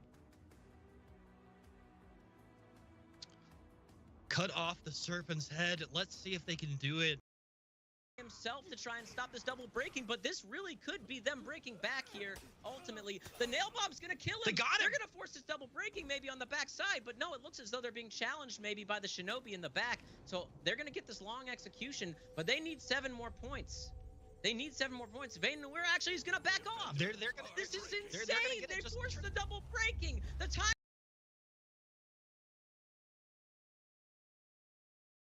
Blades infected, I need to hit someone. It's down to your team. If you can't get an easy hit, if you can't peel someone and apply it, if the enemy team knows you have it and are playing around it, you need your team to do something, whether it's a bash, a guard break. You need to get that applied. And if someone, let's say a Centurion, just seen you applied it and he's pressuring you, kicking you, heavying you into those jab mix-ups, not letting you apply it, your teammate has to peel for you and create an opening for you. And Toti's team just didn't do any of that for him. They just kind of stuck in their own world, the 1v1s, not focusing on what's important, didn't create the opening for him, and again that extremely powerful T1 feed got kind of wasted. And look at the situation we are in right now. 300-point advantage, only 50 points away from breaking, and pickup truck, this is not looking good.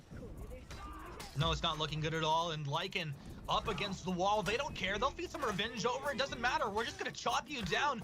We have no fear because your days are numbered, pickup truck. Now, he will be able to take 1. Will he take 2? A little feint. Gets the left. Once over the top. The parry's there.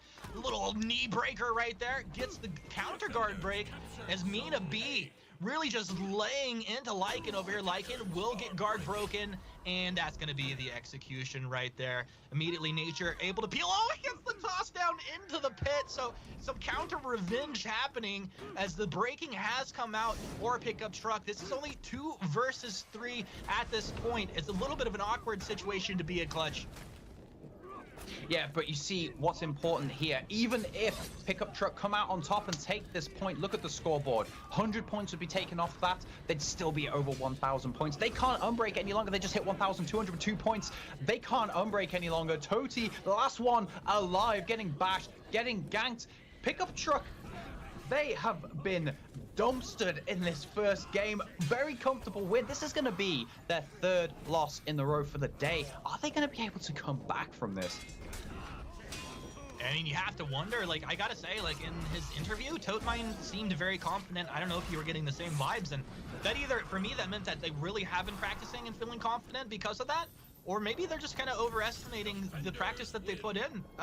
We're gonna have to see, because they're 1 match away from dropping out of this last chance qualifier. Not a great place that you want to find yourself in at a time like this in the overall tournament. With all the work that you did,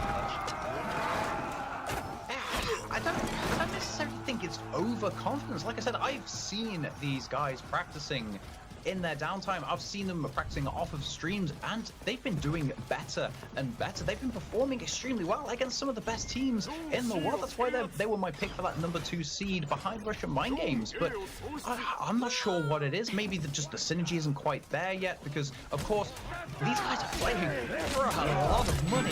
So perhaps it's that they don't quite have that synergy down. They don't have that chemistry fully down. As Vivid Naz, our in-game expert, mentioned earlier on, they're a lot of 1v1 focused players.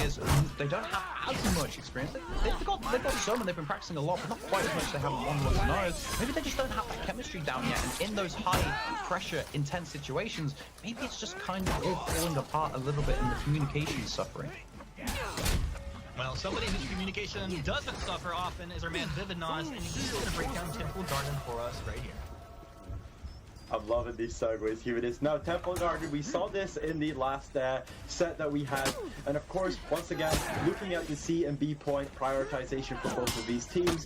Can pick up truck, bring one back here, or will we be sent packing home? I'm really hoping we might see a bit of shift in how they're playing. Place their warlords on C, maybe, hopefully, not send out too many people where the enemies aren't.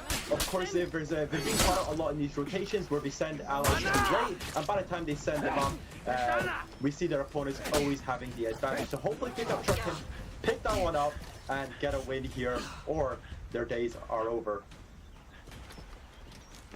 Their days are numbered? Oh, I think maybe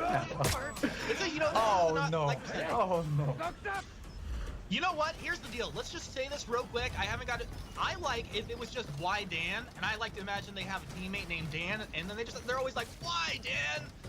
But it's just the shortened version of your days are numbered. Clutch, missed out. Yeah, I can see what you mean, but maybe they don't want to put all of that added pressure on an individual member. Every time he messes up a peel, he messes up a gank, he misuses a feat, and everyone in the team spree just screaming out, why, Dan? Why? I don't think that's the extra pressure you need on top of playing for this huge prize pool these players are competing for. I heard that publicly shaming your teammates, maybe flogging them in the town square is the best way to go if you're going to be dropping matches like this in the Dominion series. I'm not too sure where you happen to hear that from, but when you're in these extremely high intense, high pressure situations, you definitely don't want to be ripping your teammates to pieces, destroying that morale. I mean, who knows, maybe some people play well under that kind of pressure, but I think the majority of players would not. Well, there you have it, the Clutchmeister. You know better than anyone. It looks like I'm gonna have to rethink my team's strategies overall. Maybe one reason I didn't make it into the Dominion series. But right here, we see over on point C. This is all the action. This is for all the marbles to start things off here, Clutch. And Pickup Truck, they're trying their damnedest. It's not enough. 3 heroes down on the opening clash here. And this is just, you can't afford to do this. You definitely cannot. Not to mention, not only is it just a bad thing to have 3 of your teammates down at any one time, but the way the renown works in this game, you get a triple kill off, you get that ace, team wipe off, the entire team actually gets a renown bonus. So the one thing that Lycan did do there that was good, he was already in a terrible situation. He's Centurion, he's not meant to win those anti-gank situations. He's not the best anti-gank in the game, at least without feet. He stalled for long enough to make sure he didn't go down at the same time. If all 4 of those players had gone down at the same time, the entirety of your days are numbered. You've got that ace renown advantage, and they would have been so far behind. So you see this, like the Warlord's got his tier 1, the Centurion's got his tier 1, the Black Friar has the Sinister Shield. They're already at a big renown advantage, but at least Lycan stalled for long enough to avoid it being any worse than it already is. Yeah, it's a really good point. I'm so glad that you pointed that out, because it just helps us understand exactly what's going through the heads of these players. And while Pickup Truck maybe felt like they were getting run over, it wasn't as bad as it could have been. Nature in awkward situation is the BP chasing him, but he'll make his way back up to point A. He'll go ahead and get that healed up, and now back into B as the revenge is triggered off onto Lycan. Not where he wants to be. What's so awkward for people that don't know is a nice jump into the chest there. Those little minions, those soldiers in the lane, we call them minions, they can just kind of slightly interrupt your attacks, your movements, everything that you're trying to do when you're surrounded by not only your opponent's heroes, but those lane minions. It's just so hard to get off all the combos and the movements, and just keep your positioning through these fights exactly where you want it to be. Yes, absolutely. I want to point out a very important thing here. Both of these teams right now, they both lost a game, and these were the teams dropping out of the closed qualifiers. These were the top 2 seeds, and they are fighting for their lives right now. As you can see on the screen, your days number to pick a truck each advanced to the qualifier on December 5th, and the loser of this particular match is eliminated. Their hopes, their dreams shattered. No chance of redemption. Can you imagine that? I have to admit, like I said, your days numbered. They weren't one of my top picks, but they're looking extremely strong right now. And Pickup Truck are looking as though they're going to be going out if they don't make some severe changes here right now. I was not expecting this. Now, is it true, Clutch, that the loser has to uninstall the game? Is that true, or is this false? Well, you see, there's no official rule that whoever loses has to uninstall. But then I guess there might be some kind of uninstall noob situation that might be going on for whoever drops out here. But I don't know. I'm not saying that. But maybe behind the scenes there might be some kind of rule like this. But who knows? Yeah, well, let's see, is this fight spilling over from B over towards the Koi Piranha Koi Pond there? Not where you want to drop down. Pickup Truck all hanging down low health, but not so far behind this game. I mean, they're definitely in it. I'd love to bring in Vividnos just for a second. Vividnos, early on, we had Clutch talk about unlocking those tier 1 feats on the side of your days are numbered. How do you come back from that when you find yourself down against your opponent so early on? Yeah, this is a very sticky situation for Pickup Truck to be in.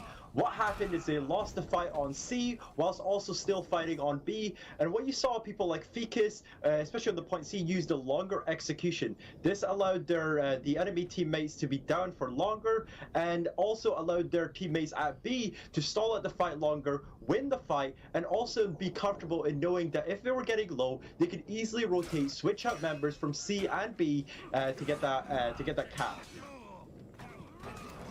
There you go, the insight once again from Vividnos as we switch right back into the action, and Lycan, he's trying to take down the BP here, switching targets, but quickly back. A little bit awkward of a situation as they're pinned up against the wall here, and it looks like your days are numbered. They're going to be losing a couple into this B point. Clutch, as we look at this, where we are in the map, 14 minutes remaining about. And Pickup Truck, they're really hanging in this one. What do they do to secure this and kind of flip this couple 100-point lead around and maybe seal the deal here in this match? Well, as you see right there, from what it looked like was as though, the Pickup Truck were in that minion lane. They pulled off that Centurion gank. They used that infection perfectly. They isolated that guy in the corner with that infection applied. They got the Scent Warmonger gank off, finished him off.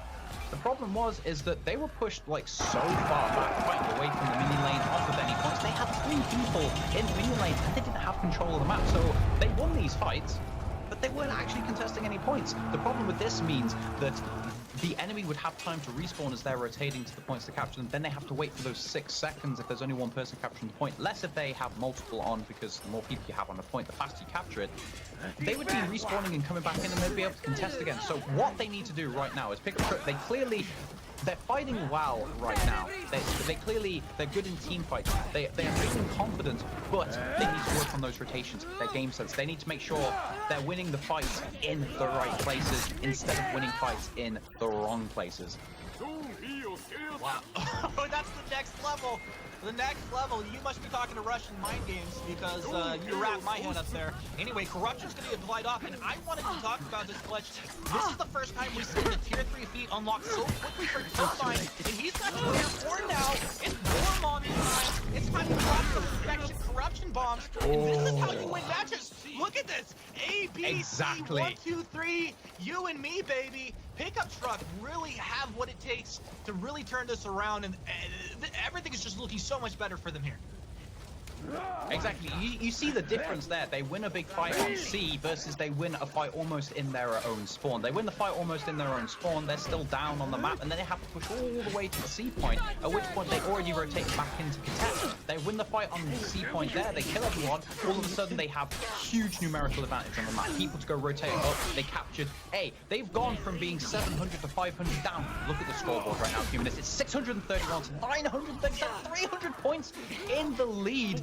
And the Warmonger's got that corruption blast, possibly the strongest tier 4 in the game. He's already used it once, possibly the reason why they're so far out in the lead. You use that feat correctly, let's just say it's going to be extremely hard to lose the fight. You know, it was a little awkward. I think he just used it on the BP there. Had him, maybe someone was going to run in and he thought he was going to catch 2. Maybe he did catch 2. I think he only caught 1. So a little bit, you know, not ideal of a situation for him, but Toadmind, I think, is hungry.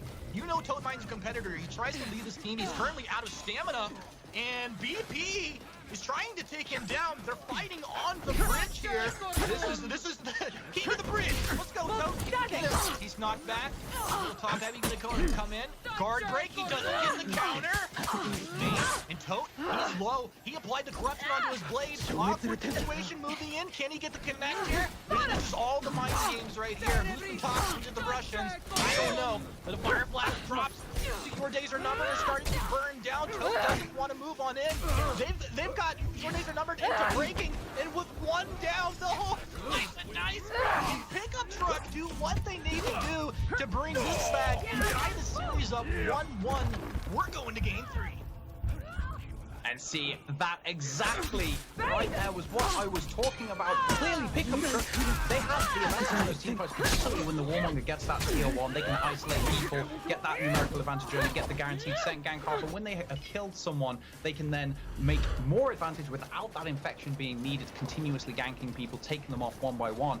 And like I said, they won that fight in mid, but they weren't fighting in the right place. They were down behind in points. They went to that C point, and that was when they made the change they needed to make. They won the C point, big fight, made the most of their numerical advantage. They also went and captured A, and it just snowballed from there. So it's fantastic to see they made the change I literally called out they needed to make immediately after, and it caused them to win the game.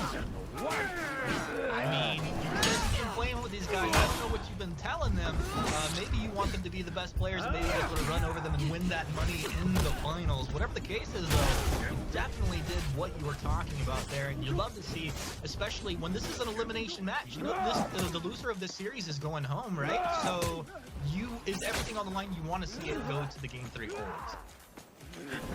Yes, absolutely. You're in this high-pressure situation, the intense situation. You want to see this, not simply because it's entertaining, of course. This is great entertainment. Watching these extremely intense situations. Someone's going home. All their hopes and dreams are being shattered. It's going down to the final game. It's great, but it also shows character. You'll get to learn more about these players. Can they handle those intense situations? Can they perform under pressure? Can they keep their cool? Keep the communications cool, calm, collected.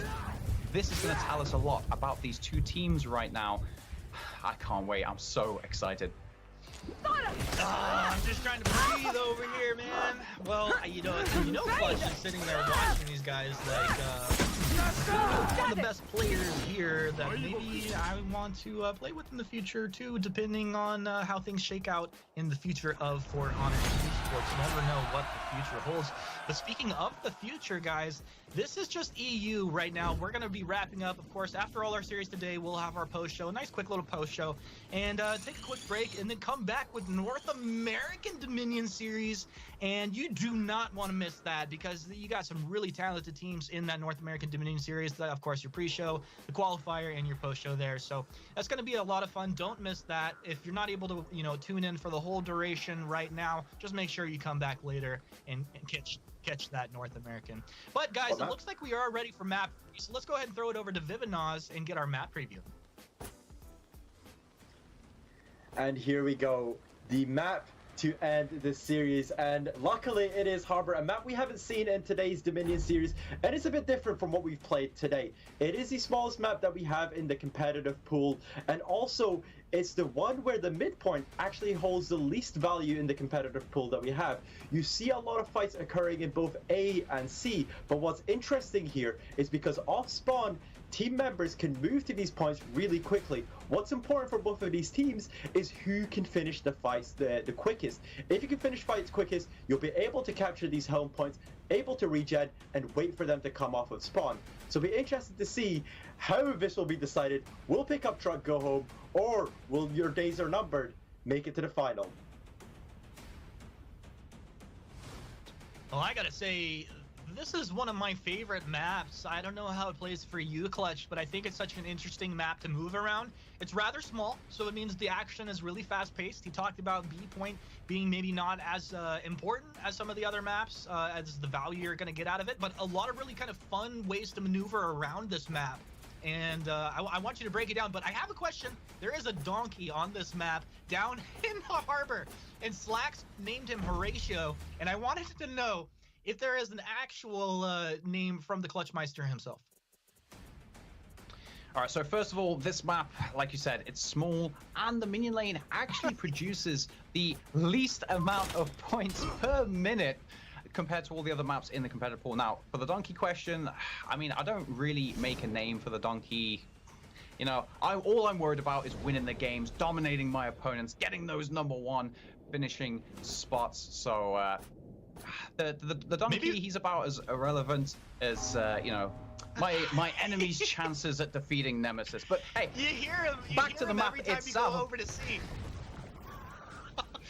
Hey, what can I say? I'm just in the zone, baby. I'm focusing on winning the game. My teammates' communications, none of that matters to me. All that matters is that win. But Harbor itself, very small map. Both the rotations to C and A are very fast on that minion lane, and the minion lane, of course, is less important. So what I'm expecting to see is much fighting, as many points as possible. The attackers will be able to get to that C point first early on, so we might see the attacker side pushing more people onto that C point, just guarantee that capture, discourage the defenders from pushing onto the point. And of course, as I mentioned earlier, if you kill people on a point, you only get more renown. So it's not as favorable of a fight to take their opponent. So maybe encouraging them to push that A point instead, and then possibly meeting in that minion lane for a big fight. You know, in the viewpoint on Harbor, there's this kind of like ladder bridge, the thing that you can climb up on. Do people do that much, like in your high competitive games? Because I feel like, you know, you get distracted fighting below, and suddenly someone just executes you.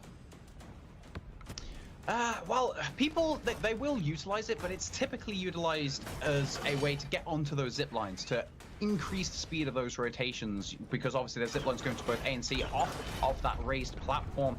But on the odd occasion, if someone's positioning isn't good, or if they simply just don't expect it because nobody really does it that often in competitive play, maybe a teammate, you can call it out to your teammate in the voice chat, hey, I'm trying to get a surprise plunge attack off here, can you get the guard break, can you bash, can you confirm my plunge attack? And if they do confirm it, instantly someone's taken out the game and you have to advantage. So on the rare occasion possibly, but it's not a common strategy.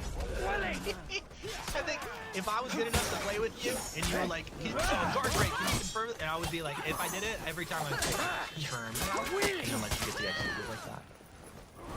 Of course, because if you get that guard, of course, if you get the guard break, whether it lands or whether they counter it, even if they counter it, there's still an animation where they push the opponent back off, and the plunge attack, you typically get some damage mitigation if you're hit during this counter guard break animation. The plunge attack does about 2,000 damage. Yes, 2,000 damage base. So even if there's a 75% damage mitigation, it's still dealing 500 damage, so it's still a guaranteed kill. So yes, it will guarantee it.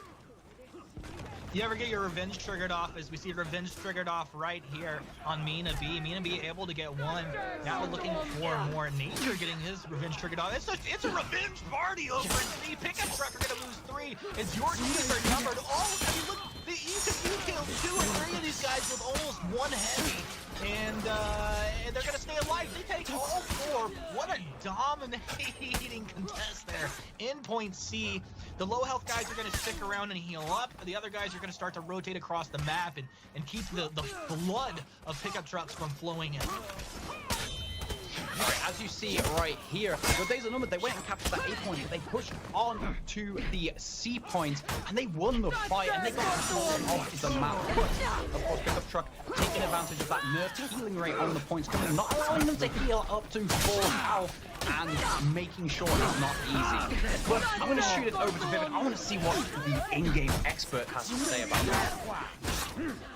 I was literally just going to echo your point that you made right there. What was important about what your Beijing number did right was they went to this edge to their home point, which is the A point, captured that, then went straight to main members to C. They kind of short the B point. As we said, there's a little bit less priority here. Won that fight, managed to heal up a bit, and now are looking to hold C point. And as we said, if you win a fight on a point you already own, the renown boost is huge. And absolutely, and as you see, the Pickup Truck just managed to capture that point just before Your Days Are Numbered managed to come back onto point 2 contest, and we just saw the plunge attack miss from Pickup Truck. And of course, they're not going to be getting that renown boost. But what do you think about this situation right now? It's pretty crazy that we're seeing here. Once again, we just saw them capture C point and win that fight there. This means that Your Days Are Numbered are able to heal. They've gotten a huge renown boost, and now they will take to capture B and hopefully go for this A point after Pickup Truck has just picked it up. Hey, thank you very much for that input. And hey, this is why he's in-game expert. They literally do exactly what he predicted them to do after they won that fight. And now, Pickup Truck on the back foot, coming into this minion lane, looking to break it in this 2v2. The Centurion goes for the jump, misses it, hits into that hyper armor. He's already took some health damage, not looking very good. He's trying to apply this infection. And again, this is what I mentioned before. He needs to communicate with his team. Missed time to heavy break, doesn't get it applied, but the revenge gets popped. Humanist, talk me through this right now, because I'm loving this. You know, I feel like every time you say it, I'm loving it too, Clutch. But you said it, Toadmine. He's trying to get that infection off, the corruption, to make it as effective as possible. It's not landing the way he wanted it. And you see from this match to the last one, at this point he had tier 3 feet unlocked. He's not even close. He's barely ticking over to tier 2 right now. He's gonna have to make some real magic happen, and he's trying to do it right now up against Mina B, trying to dodge back. Oh, Toad, he's gonna get one. Make that the nice little execution, fist right through the chest, or maybe the claw, so to speak, as that Warmonger is a dirty hero. And Toadmind and company able to secure not only C, but B, with 8 contested. Looking very strong here.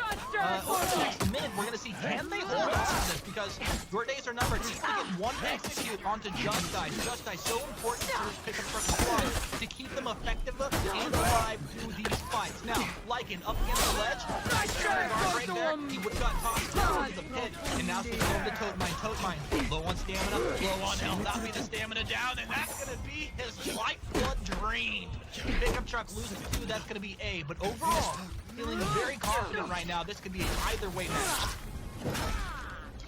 And you see, I'm kind of disappointed. Pickup Truck there, they were in such a strong position. They pushed onto that A point. They pretty much had control of the whole map. They went in there on the front foot, feeling good, feeling strong, and all of a sudden they're on the back foot again. They didn't make the most of the situation. They lost the fight, they lost the map, and now they're almost 200.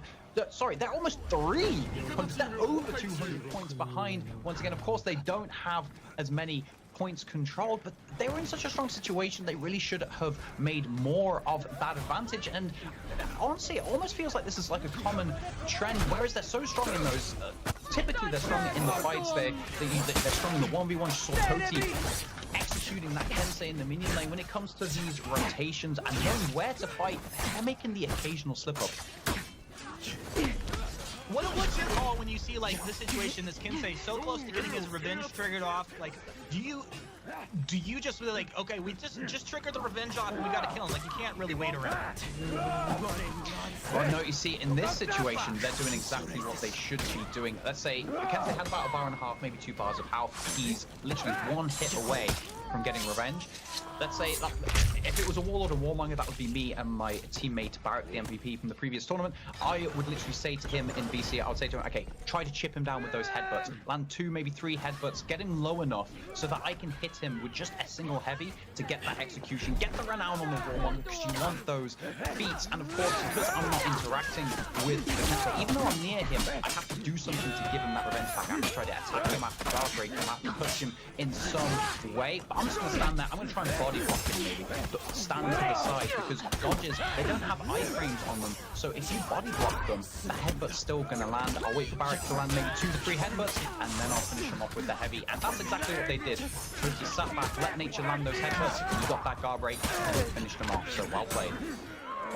Pickup Truck pulling themselves back from a 300-point deficit, almost to even, and quickly back to another 200-point deficit. You saw Totemine retreat down to point C, get sliced down, but his ally quickly revives him, so he's back with more health than he had 30 seconds ago. Mina B continues to pressure the C point, and doing a good job just to kind of, waste time. This is an anti-gank situation. A top heavy will land from Totemine, able to get the kill there. It feels to me, Clutch, like when things start to go wrong, it's when Pickup Truck tries to take more than maybe they should. Like, if they were capturing C and B fairly effectively, they went for A, and that's where everything did fall apart. Now, we are in B currently. This is such an important moment. 800 and almost, let's just call it about 900 points for your days are numbered. 100 points away from putting Pickup Truck into breaking, as Lycan taking a lot of damage, but Yogurt pushed back. He's low. He's going to be taken out. Your days are numbered, have 2 down, as Pickup Truck have all 4 members alive and on the map, and that's going to be corruption applied over here onto Mina B. And how many times have we seen Totemine go 1v1 against this Kensei?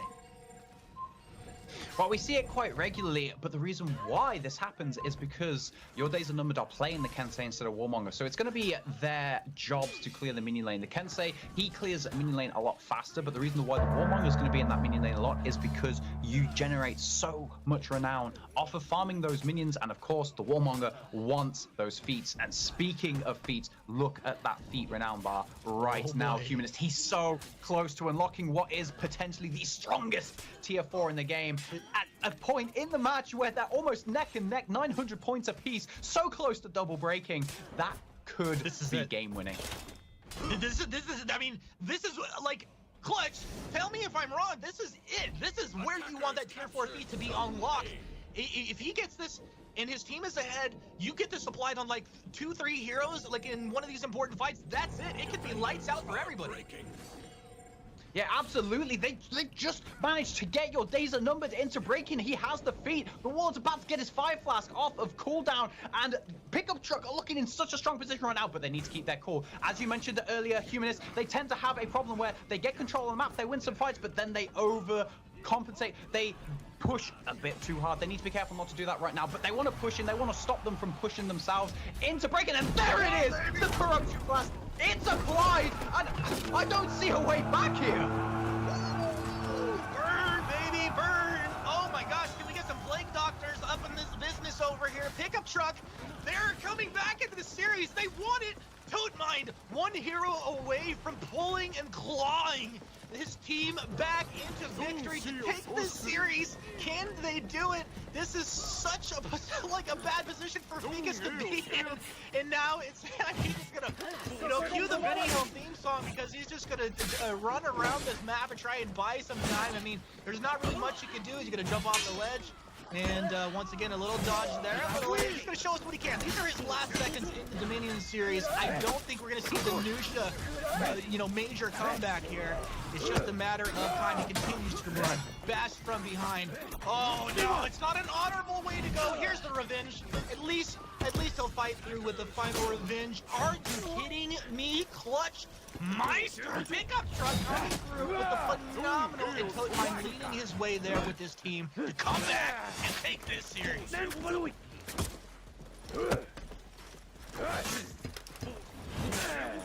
Okay, yeah, I mean, honestly, it was really, you love to see it. either of these teams, no one wanted to lose this, but really, it's just so exciting. You love the way it finished. And Fallout, were you able to watch that and see that kind of comeback there? They were down for a large portion of that game, obviously down in the series, and to come back like that, you love to see it. Absolutely, you love to see it. Pickup truck with the reverse sweep. They go down 1-0 against your days are numbered. And again, I keep making all sorts of horrible dad jokes and puns, but the only days that are numbered are for Wydan themselves. As Pickup truck completes the reverse sweep, the comeback in game 2 was insane. Down a few hundred points. Clutch, walk me through it. What happened in game 2? And what moment was it? He had to pick one crucial moment that really turned things around for Pickup truck.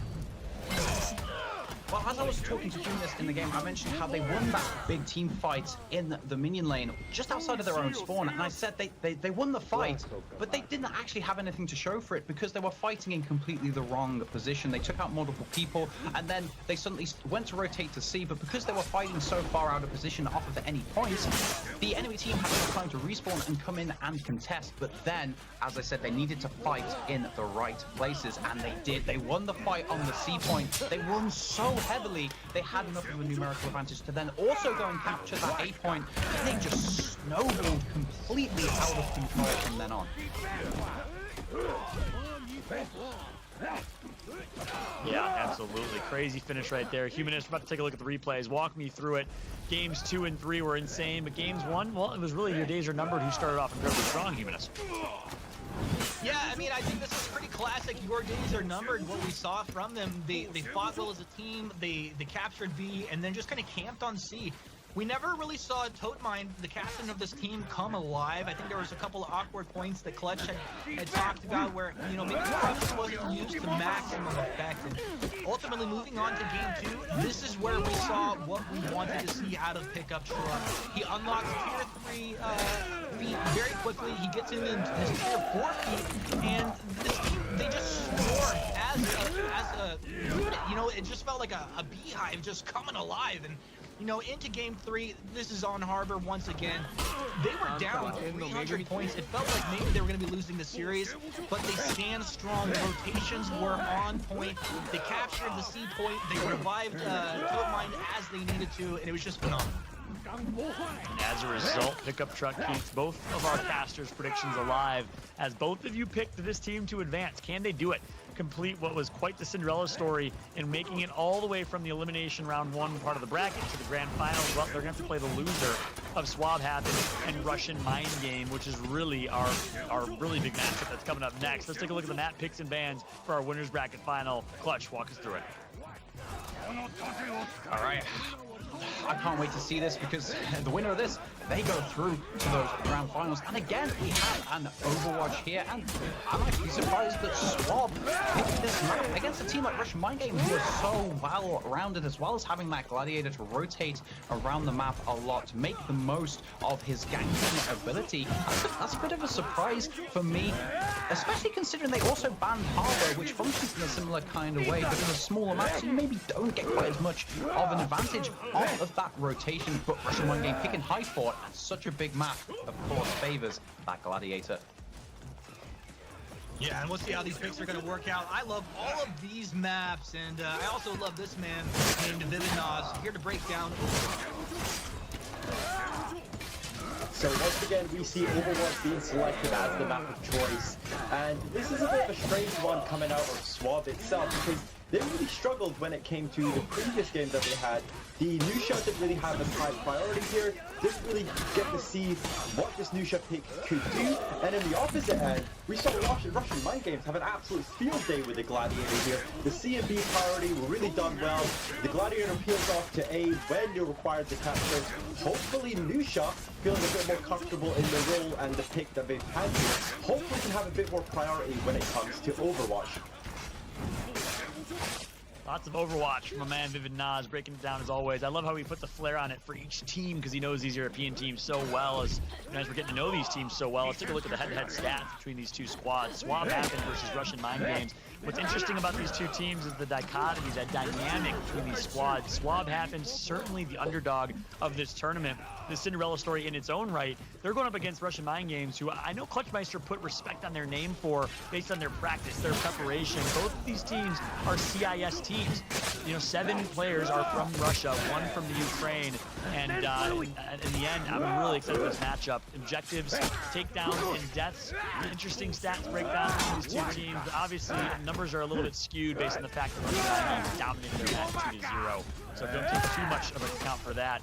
And obviously, we're getting ready for our next game. It's just about ready. We're going to be kicking off with Overwatch. Let's get the Nas walk us through. But just a reminder, we've been saying it throughout the broadcast, Twitch drops are available. Just for watching 30 minutes of this broadcast, you get some XP boosts. And of course, any For Honor fans are going to like that. If you're not maybe necessarily a For Honor competitive player, maybe you played it a few times, well, now's the time to start playing again.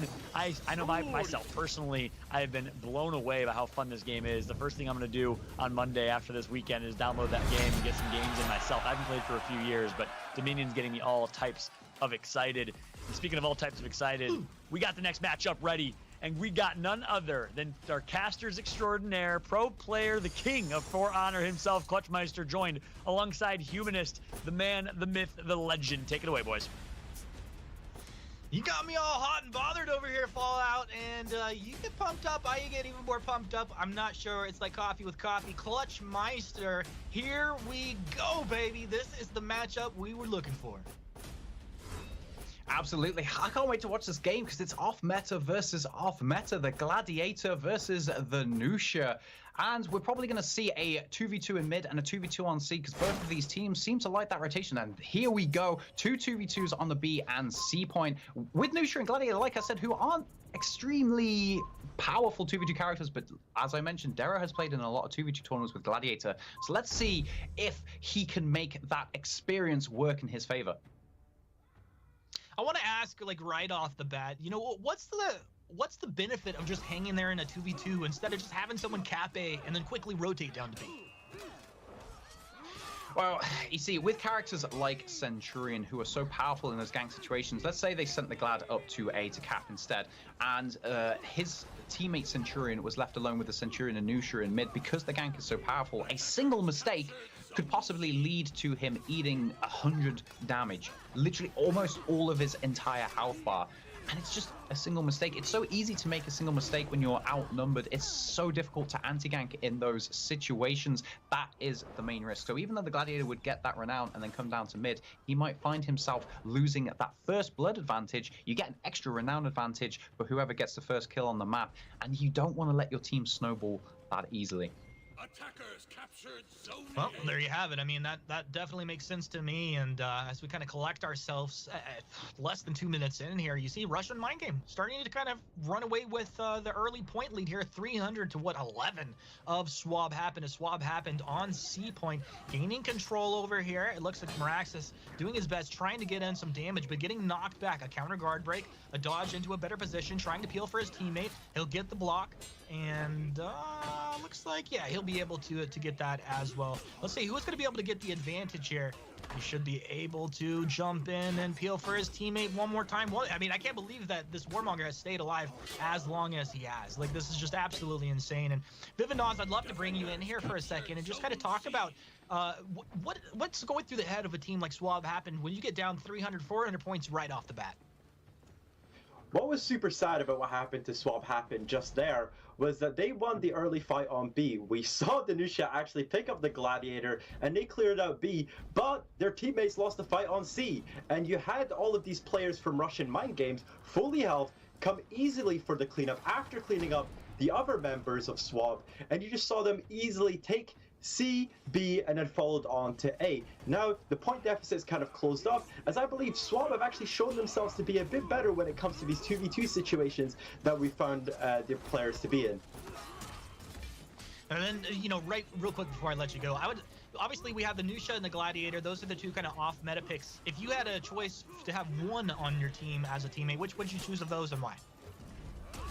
Honestly, I'm warming up to this Nusha pick quite a lot. Obviously, Dero, an absolute god when it comes to the Gladiator. Everybody knows that. Everyone's seen it for the number of years that he's been just playing this champion, this hero for so long. But the Nusha is being super well so far, especially on a map where we considered her to be a bit weak. Definitely. All right, well, thanks and great points as always, Vivinos. And I gotta say that Nusha made sense to me. And hey, I mean, we might all be a little biased basically after that 3 versus 1 to pull them into this upper match bracket here up against Russian Mind Game. And they have clawed their way back from a 300-point deficit, now up about 150. 4 minutes into this one, 16 minutes remaining, and you see Russian Mind Game. Once again, they take a couple key fights using their skills effectively, and now rotating quickly back up to C. Clutch, this game is back and forth. You can tell, I think they're very evenly matched up off of what I've seen thus far. Yeah, absolutely. I'm a little surprised. I thought Russian Mind Game might run away with it a little earlier on, but right there we see it, the Gladiator rotating in. That is the strength of that Gladiator. The fast rotation speeds, the ganking prowess, they suddenly have control of the map. And as you said, it was so close. And all of a sudden, look at the swing. It's gone from basically being around 300 to 400 each to having a 300 to 400 point lead out of nowhere. And this is why rotations in Dominion are so important. It's what gives Dominion that incredibly high skill ceiling. And there's so many different factors you have to factor in. How many feats are unlocked? Are the feats on cooldown? What players are alive? What are the health totals? Etc. etc. And you constantly have to be thinking about this. You have to communicate with your team the whole time. That's what makes this game, at least for me, so much fun to play and to watch. Absolutely, dude. You're touching on all these points, and I'm looking over to Kameku right now. He has his tier 2 feet unlocked. He's moving in towards his tier 3, very close. I mean, he could farm a minion wave, maybe just soak up some renown in a lane, and he's going to be there very quickly, having that tier 3 feet unlocked, which is going to mean he's going to have the vampirism off of the corruption and the boosted damage off of the corruption. Now, he moves in, but Kensei switches target, able to get 2 attacks onto him, slow him down for the time being. Revenge getting close to being triggered off. Looks like the Kensei able to go ahead and dodge himself back there, but now another feint coming in. Once again, Kameku wants to clean up. He's peeling for his ally, so his ally has some drop chip. So really good job from Kameku to do it this far. They're able to finally get the kill, but now low on health as members from Swab Happen begin to pour in. The Nusha wants to get the kill, but switches over to the full health target. Centurion peels for his teammate, but Switchy's gonna go ahead and switch on back. Gladiator, this is the off meta on the off meta pick, and you love to see it. 1 versus 1 Nusha with a heavy over the top. Is gonna get a little bleed damage in here. It's not quite going to connect. Gladiator wants to keep him in range. The corruption is popped on the backside of this fight. C is where all the action is happening, and Gladiator dropped down into his knees. Darrow, it's just not where he wanted to be. Warmonger going to fall as well, and Swab happened coming through once again. I mean, this is what I said. You see these massive, huge point swings in the game. They were down 300 points. They're right back. And that does come down to the fact because you can steal points when you steal one of these zones. But Clutch, I mean, neither team has yet to run away with this one. Yeah, absolutely. It looked as though Russian Mind Games were in the position to really start to run away with this game when they had that triple cap. But Swab doing exactly what they needed to do, not allowing them to snowball and run away with the game. And of course, you saw right there, Meraxis from Russian Mind Games made a perfect rotation, right? Kensei, teamfight character, he had his teammate Warmonger still alive on that C point in a 1v3, but he made the conscious decision of, even though I'm a good team fighter, I'm going to go to the A point. I'm going to capture it because my teammate is so low. There's 3 people there. I don't want to continuously feed renown. He got the A point, and now look, the Gladiator comes in and they win the fight. And this is exactly what I was saying just a minute ago. Those rotations are so much you need to factor in for these. And it's one of the many things that gives Dominion such a high skill ceiling and makes it so much fun to watch. And you know Darrow is so stoked because he just ran up and just speared him right in the face for the kill, and then able to rotate quickly back over to C.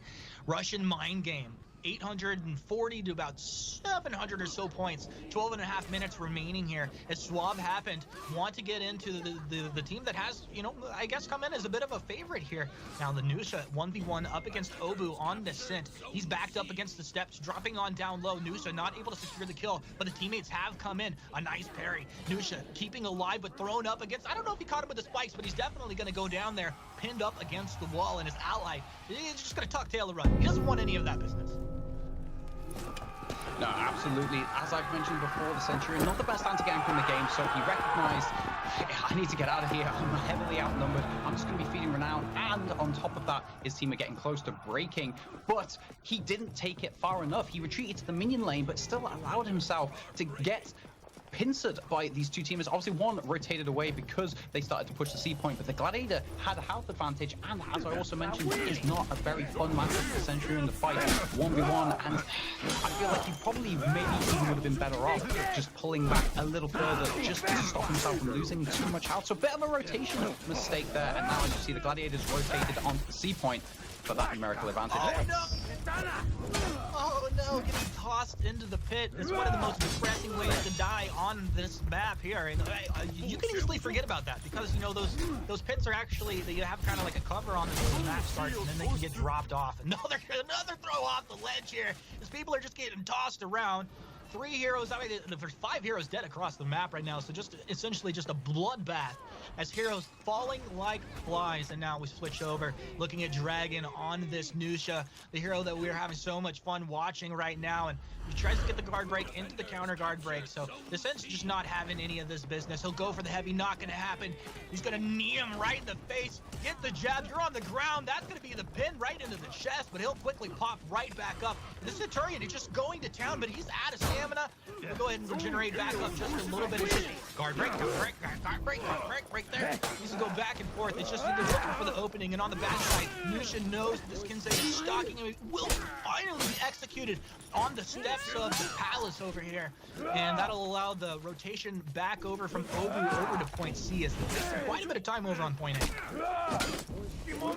Yeah, absolutely. The Nusha doing a good job there, but they're so far behind, and even though they had the phalanx from their Centurion teammate, they were only on a half a bar of health, so they were on a timer, and the enemies just had too much health that Nusha couldn't deal enough damage to get those bounty into the procs off, and the Centurion waited for the perfect moment. The Nusha target swapped into the light on Tensei, but she was stuck in the animation, couldn't dodge the kick, and just finished off the Nusha. And right now, they're not completely out of the game, but I honestly do not see a way for Swab to come back here. Good night, sweet princes. Swab happened. Russian mind game happened in game 1 here as they really seal the deal in quite a commanding fashion. Russian mind game kind of pushed to their limits there, but one was able to secure this and look really strong doing so. Yeah, absolutely. Brilliant play again by the Gladiator there. The rotations, the ganks. You see him pushing into that mid lane, forcing that Centurion into the 1v1 and tried to pull back to the minion lane after losing that C fight. Like I've said time and time again, Derek clearly knows what he's doing with that Gladiator. More experience in competitive play with Gladiator than possibly any other player in the game, and he's making the most of those strengths. And Russian Mind Games, they're proving exactly why they were my #1 pick in the predictions. Yeah, Russian Mind Game looking pretty strong right now. I wouldn't want to be facing them, but we'll see. You know, maybe this is a series that we can pull into game 3. But right now, let's go ahead and talk about High Fort for a second with our man, Vivid Nuts. Yes, High Fort is the next map selected for today's showing. Of course, we've seen a lot of these plays run the rotations when it comes to Darrow and when it comes to Dragon's Nusha, and obviously with a map which is so large and the rotation time takes so long, we'll be seeing a lot of situations where we might be seeing the 1v1s or the 1v2s happening, and hopefully the Nusha will be able to shine here, similar to how he shined in the Citadel gate pick. Obviously, Overwatch seems to be a bit cursed map for Swamp, but hopefully they can pick up one here to even it out for us. Thank you very much, Vivid Nos. High Fort, one of the most awesome maps in the game, and you know, for everybody just been following along or just tuning in, let's talk about this bracket for a second. You know, we are very well underway, getting closer to the end of the EU bracket here, and you'll see that Swab happened versus Russian Mind Game is where we are now. Russian Mind Game up 1. The loser's going to play up against Pickup Truck, who was able to, you know, seal the deal over Your Days Are Numbered. The winner of that will be moving to the finals. The winner of this will be moving to the finals, and you know, this is about as exciting as it gets, Clutch. You cruised right all the way to the finals. But the thing about this series, I think that's so exciting, is that you drop this, you still have one more chance. Yes, absolutely. Just because you lose here doesn't mean that your Dominion series hopes and dreams have come to an end. They will still have an opportunity, but of course, you would much rather just go through now. All of the hundreds of hours of practice, of hard work, of practicing your compositions, playing against all the other best teams in the game, you would rather just have a dominant 2-0 performance and then be able to put your feet up. And I mean, they would probably want to watch the final game and get some intel on their potential opponents moving into the grand finals as well. So 100% Russian Mind Games, they want to put this to bed right now. And of course, Swab, they're going to be looking to do everything they can to make sure that doesn't happen. Yeah, well, let's see what's going to happen as we're able to get into High Fort. I mentioned before, one of my favorite maps. It's kind of like an open map. You do have these points that feel fairly neutral, but are, you know, they're slightly to one edge or the other. Fighting on point C, it can be so deadly because you can get thrown off ledges like anywhere you are. You said it before, you have to know what's to your back. And right now, we're going to see a 1 to C, 1 to A, and 3 versus 3 in the mid lane. Yeah, this is actually something that they have done a lot versus Nemesis. They pushed that 8 point, which honestly, that's not a very common way to play. Almost all teams want that C point. They want the big fight early. They want control of the point because they want faster rotations to that minion lane. But it's almost as though Russian Mind Games, they know people want that point, so they're just like, you know what? Have it. We'll go take the free cap on A, and we're confident enough in our team fighting abilities where we will take that minion lane, and then we'll just take C off of you after we've dominated you in that minion lane anyway. I mean, of course, against Nemesis doesn't always work out that way, but today it's been working out amazingly. Yeah, they sure did it. I just got to ask you, Clutch. I mean, you talk about point C being so much closer to point B. You know, as a rookie player, it feels like as far as distance, it's not that much closer for me. Is it? I mean, maybe it is, but is it the ladder and the fact you have to climb the stairs to get to point A that feels like it's really slowing you down on those rotations? Yes, exactly. You called it, Humanist.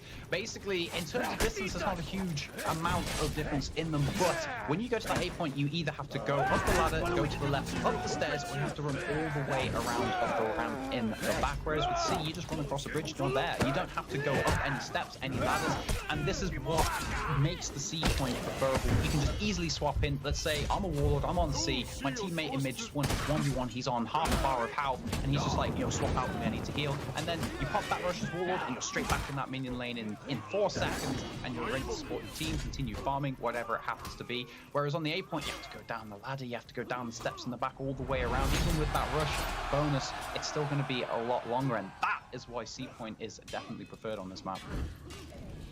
Well, that definitely makes sense, and I appreciate that insight there.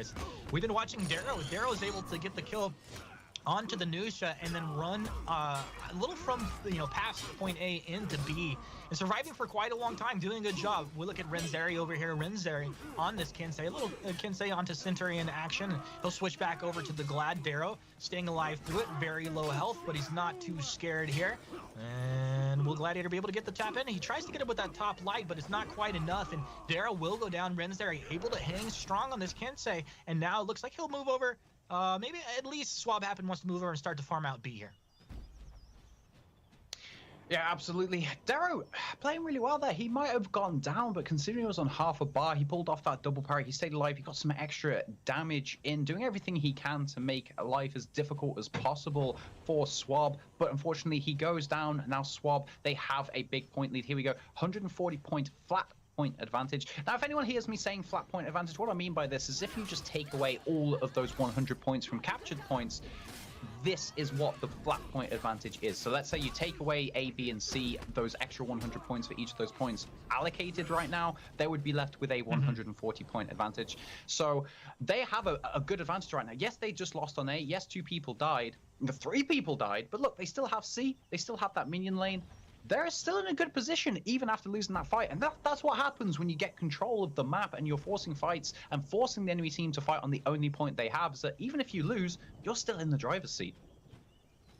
Oh my gosh, look at this over here. If I'm fighting right here, I'm tossed off the ledge already. This is it, man. I walk into point C, I'm tossed right off the ledge, but we'll look at Moki. And Moki over here, the Warlord this is where the Warlord shines. You know, and look at their positioning. Everybody's keeping their back to the rocks or the fences, making sure that they're not, you know, one counter guard break away from getting thrown off the ledge or something potentially, but health bars are dropping. Moki maybe wants to dance back, let his ally take a little bit of this damage, and he will do so. But Centurion follows. Can he get the damage? Yes, he can. Obu able to get the kill. Now needs to help for his ally. Darrow very low, but will stay alive as they're able to get the kill and then capture C, which will allow Darrow to heal back up. A big swing for Russian Mind Game, looking at ABC capped once again. Not only capped, but boosted.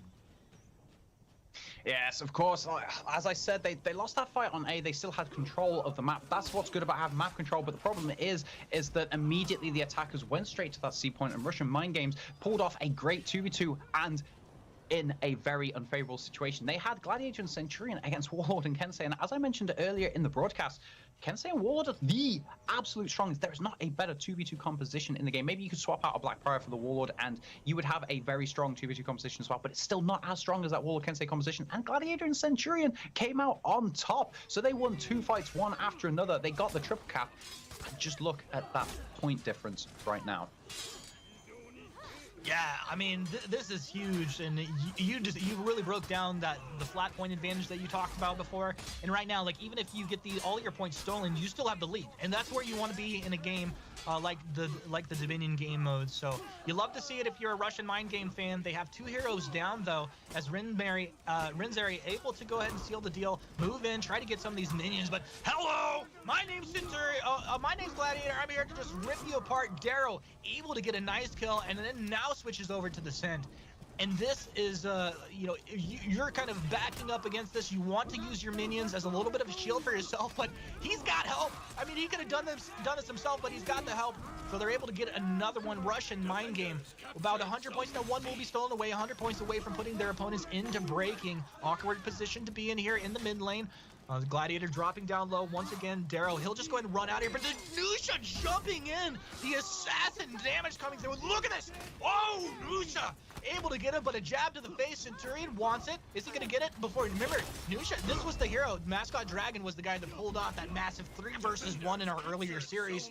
Not going to happen here, but it does help his team by a little bit of time. Yes, absolutely. You see right there that Nusha using those caltrops perfectly. As I mentioned, it's a great anti-gank tool. The Nusha was low health, found himself outnumbered in that situation, popped down the caltrops, got the revenge, and all of a sudden the Gladiator, he was in the situation he wanted to be in a gank, but then he was like, oh, no, this Nusha, strong offense, in caltrops, revenge, I need to run. He baited the first forward dodge light, what Nusha tried to punish that runaway with. He parried it, and then he used that recovery time from the Nusha being powered to try and run away again, but he made a big mistake in thinking that he was out of the Nusha's range. That forward dodge light has so much range, and he just allowed the Nusha to jump on him with that forward dodge light. And when you get hit unlocked in this game, a lot of characters will have guaranteed follow-ups, and the Nusha will have a guaranteed, not just 1 chain light, but 2 chain lights, and when she's in revenge, she's going to be dealing a lot of damage to you in that situation. So Darrow making a bit of a mistake there, and as you can see, even though they still have a point disadvantage, they're making the most of that right now. Yeah, swap happened. We're put into breaking, but they're able to claw their way back as they capped A. And now once again, we look at this Nusha. He's just low on health in the 1v1 over here. Gets the guard break, but a counter guard break comes in. Kensei tries to come over the top. It's going to buy a little bit of time for Nusha to go ahead and reposition, maybe get up into A and heal himself up. As swap happened, they were breaking. They had 1 hero down, but they do exactly what they need to do. They keep themselves alive in this game. And everybody remember, Russian Mind Game, if they win this series, they're headed to the freaking finals. So no worries there. And swap happened, no, they have to win. They have to win. You know, they will play another series if they lose this one, but they really would love to win this series. And this is on a knife's edge for them right now. They're breaking. That's going to be 1 execution. 3 heroes alive on the map. Rinzeri will go down, make that 2. So now a 4 versus 2 situation, Clutch. This is not where you want to be. Absolutely not. I mean, maybe Dragon loves to be in this situation with his massive double breaking anti-gank clutch earlier on, but this is not looking good for Swab. Russian Mind Games, they've played well, they've made the most, and even though they did really well on the A point, the Kensei peeled off of the fight with the Nusha captured the point, and then a really good fluid rotation, the Kensei coming back and allowing the Nusha to heal, but the strength of the Gladiator was shown there because he came off of the respawn, and because of that very fast movement speed, managed to get back in, challenged it, and here we see it, it's just too little, too late for Swab, and here we go. This is why I picked them to be the #1 seed today, using that Gladiator pick perfectly and coming out on top. What a game that was. phenomenal. Russian Mind Games looking perfect. 2-0 win here. 2-0 in the winner's bracket round 1, and they continue to be perfect in this qualifier series. You saw them in the last chance qualifier pool play, not drop a single game, let alone a single match. Well, that perfection, that clean sweep as a theme continues. Russian Mind Games advance to the championship finals. Let's take a look at the bracket here so you can see where everything else is at in the elimination bracket, where Swab Happen, our underdog team, will be playing against Pickup Truck, the team that both of our casters and analysts predicted to advance in the finals. Of course, it was just Clutchmeister himself that predicted Russian Mind Games to make it through, and what a prediction that was. Humanist, you obviously have a lot of faith in Pickup Truck. Talk me through this Pickup Truck squad and what they have to do to just stop a pretty hot, pretty solid Swab Happen team who's playing incredibly well. Yes, well, Swab Happens, as they've been playing out of their minds there, honestly. They've really surprised me, but they're up against the wall here. Even though they've been overperforming Pickup Truck, they had a bit of a slow start. You know, they lost that first map to Yours Days Unnumbered. However, they slowly started to come back halfway through that Temple Garden, and they showed their strengths. They might be known primarily as 1v1 players, but because they have that Warmonger pick with the Warlord, Blackbriar, Centurion, their team fights got stronger and stronger. They communicated better, they isolated players better with that infection, pulled off those Centurion ganks, and of course, Swab, they go with that Nucia pick instead. They're not using that same composition, so it's gonna all be about whether Swab can get the renown on that Nucia early and stop that Warmonger from creating those Centurion plays. I mean, I can't say anything else. I mean, this is everything that we've zoned in on. It's like, can these important heroes farm the ground early, get into these strong feats, and snowball from there? That's exactly what I saw. They're able to snowball, pick up Truck, as well as Swab Happens. I mean, I feel like this is anybody's game after watching Swab Happens. What do you know about them early on? Yeah, I'm excited for this matchup here, of course. I was just guys clutch. I'm excited for this matchup here, as we of course have seen Swab Happen being a team that we didn't really know a whole lot coming to this tournament. But I think it's a team in Pickup Truck that we all felt pretty good about, and they obviously had a little bit of a scare against Your Days or Numbers in the losers bracket round 1. But against Russian Mind Games, they looked okay. They didn't look great. Clutch, walk me through it. I mean, of course, they didn't look great, but you have to think about who they were up against. Of course, this team qualified through the pools, but they performed dominantly, didn't lose a single game. So, yes, of course, Russian Mind Games proved to be the much better team on the day, but I think any team probably would look like that from this qualifier today against them if they were playing like that. So, Swab, don't count them out. They might be the underdogs. They might just have lost 2-0. But I think we're in for an amazing game between them and Pickup Truck. Yeah, I couldn't agree more. Mascot Dragon has been really my highlight of this team in Swab Happen. She's performed incredibly well. 25-year-old from the Ukraine, that Nucia player who clutched the 1 versus 3. And you almost thought for a second there, maybe they can clutch that 2v4, but of course, Russian Mind Games are too good. If you take a look at the schedule here, we, of course, we'll have our European post-show coming up after this tournament. However, we still got a lot of great games to come. Our winners bracket championship finals, and a losers bracket finals, followed by the EU post-show, followed by the North American pre-show before we jump into our North American last chance qualifier. And last but not least, we will wrap up the day at approximately 3:45 Pacific time, at 6:45 Eastern. That's really late over in Europe. We'll wrap up with our North American post-show tournament. And, you know, I was going to say, you guys know this guy, Clutchmeister, as he's been casting and holding it down. But I sense something a little different here. Is the King, #1 digital athlete, joining us on broadcast? Absolutely, #1 digital athlete, the Central Slayer, the Cyber Savant himself, baby. How's it going? It's going fantastic. Listen, Clutch, I gotta say, you guys looked pretty darn good last month, but Russian Mind Games is looking solid. They're coming through for your throats here next month. Are you a little nervous? All right, who are Russian Mind Game again? I apologize. I'm looking at the #2 seed. I'm looking at the teams today. I don't see opponents. I just see easy targets. That's it. You're telling me that no one here so far has been. Look at Vic. You got a little costume yourself, man. I'm like what I'm seeing. Can you put it on the head? I saw a little I see the King, and I just gotta study the King. I love this guy, but Oh, the royal. You're ready to take him out. You're ready to throw hands, Humanist. I don't know, freaking out over here. I mean, he's more than welcome to try. I still have plenty of space for another skull on my trophy rack. Oh my gosh. Listen, Clutch. I don't think you can handle my Yorman banner, bro. Come at you with my ham arsenal. You guys can calm down right now. This is too much one podcast. But Clutch, I gotta say, if you're not scared of Russian mind games, you better be scared of Humanist, because he's coming at your neck as well. Let's take a look at the prize pool, though, to see what the man Clutch will be playing for next month in this grand final. $30,000 payout, 15 grand. And obviously a first place chunk of change of $8,000 split 4 ways, 2 grand Clutch in your pocket. But that's if you can get past the competition. If you do it, what are you going to do with that money, mate? What are you going to do with $2,000 in your pocket if you win next month? Did I hear you say if? Excuse me, say that. I'm not sure. I think the sound might have dropped for a second. Did you say if I take the first place spot? Who do you think I am? I'm the #1 digital athlete, the #1 central slayer, the Dawn Destruction, the cyber spot, the CEO of the competitive scene, the bane of fate is el numero uno, baby. I'm the reigning world champ. I'm captain of the best team in the game. That's not even the first place prize. That's the nemesis prize, baby. So please, go on, give me a bit more credit. But when I get that money, what can I say? I'm going to be making sure I put it back into my stream. I'm going to be putting it back in to make sure I can entertain the lovely ladies and gentlemen of not just the Clutch crew, but the For Honor community, doing everything I can to put on a show to help those newer players who, I mean, I was going to say becoming the new #1 digital athlete, but no one's ever going to replace me. I'm one of a kind, baby. But maybe some people want to give me a challenge. We want to grow this amazing competitive scene. So if I could help some people, you know, improve, learn, get better, give us a challenge and grow this scene, baby, I'm all for it.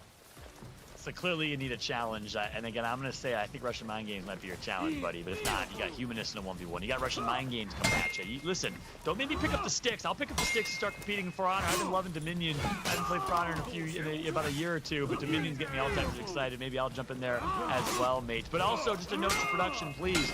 If we can change the terminology of the prize pool to the Nemesis prize pool, or maybe under first place, put Nemesis question mark. And Clutch has confidence. That's impressive. You know, speaking of confidence, we'll see what type of confidence Swab has in this losers bracket finals as they're going up against Pickup Truck. They just lost 2-0. Clutch, walk through the map picks and bans.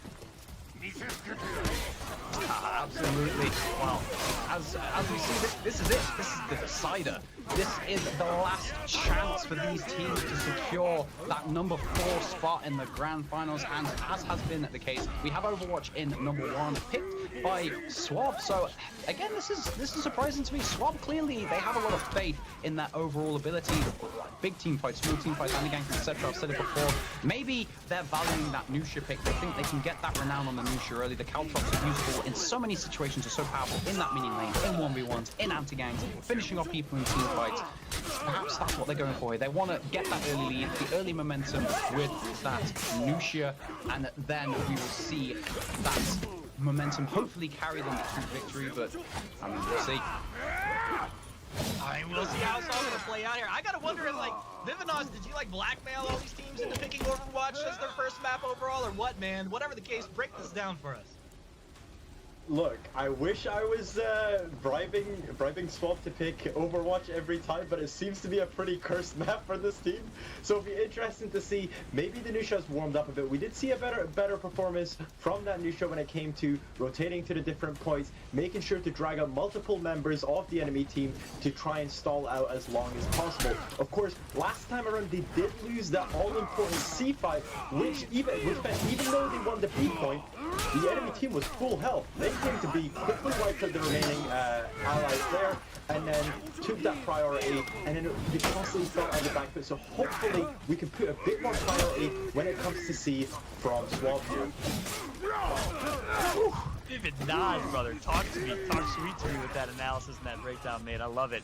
Good perspective on what Swab Happen needs to do a little bit different in Overwatch to beat a pretty solid Pickup Truck team who, honestly, after winning 2 straight games, the reverse sweep and losers bracket round 1, has to be feeling pretty confident. So, guess what? Losers bracket finals, our elimination bracket finals are ready. We got Pickup Truck and Swab Happen, the underdog. Will the favorites by our analysts make it on? That's Pickup Truck, or will the underdog Cinderella story continue? We'll find out as we are jumping into gameplay with Clutchmeister and Humanist. As always, Fallout just so wonderful in that host position and leading us into this decider matchup here. Clutchmeister, I gotta say, you're like Dr. Jekyll and Mr. Hyde when that crown and the glasses go on. You're like a whole new man. Wait, what are you on about? I've been here the whole time. I'm not sure what you're talking about, but as we see that the typical 2v2 rotation coming out here, and Toti went for that single push into the minion, trying to push Dragon out, letting the Centurion farm up. We'll see if they can make the most of that numerical advantage of the 3v2 on that C point.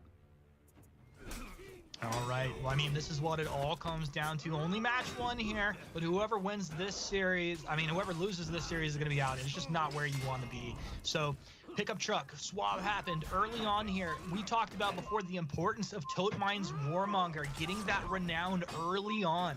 As we watch it over here, Solistat, very healthy on this Centurion, looking to jump in, maybe get some jabs. A nice little block there coming through. The BP able to stay alive. Just Nice doing a good job. Will eventually fall down. Pickup truck looks like they lost 2, but are they gonna lose 3? Yeah, they'll lose 3, but eventually they're gonna be. Oh, yeah, Solistat. I thought he died. He's able to come back with like just a sliver of health and stay alive.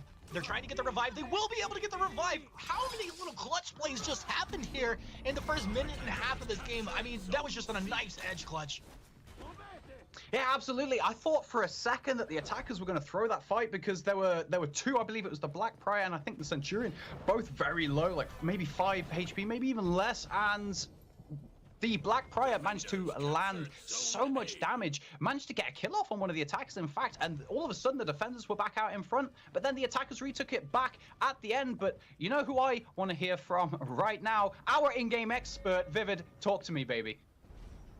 For the first time in Swab history, we've seen them win the early fight when it comes for that C priority. They took B super quickly, they committed a lot of members to C, and as you saw there, it paid dividends for this team. They are very much ahead when it comes to this matchup, and hopefully they can carry this on, using that Nusha pick to their advantage, and hopefully steadfast when it comes to their team play.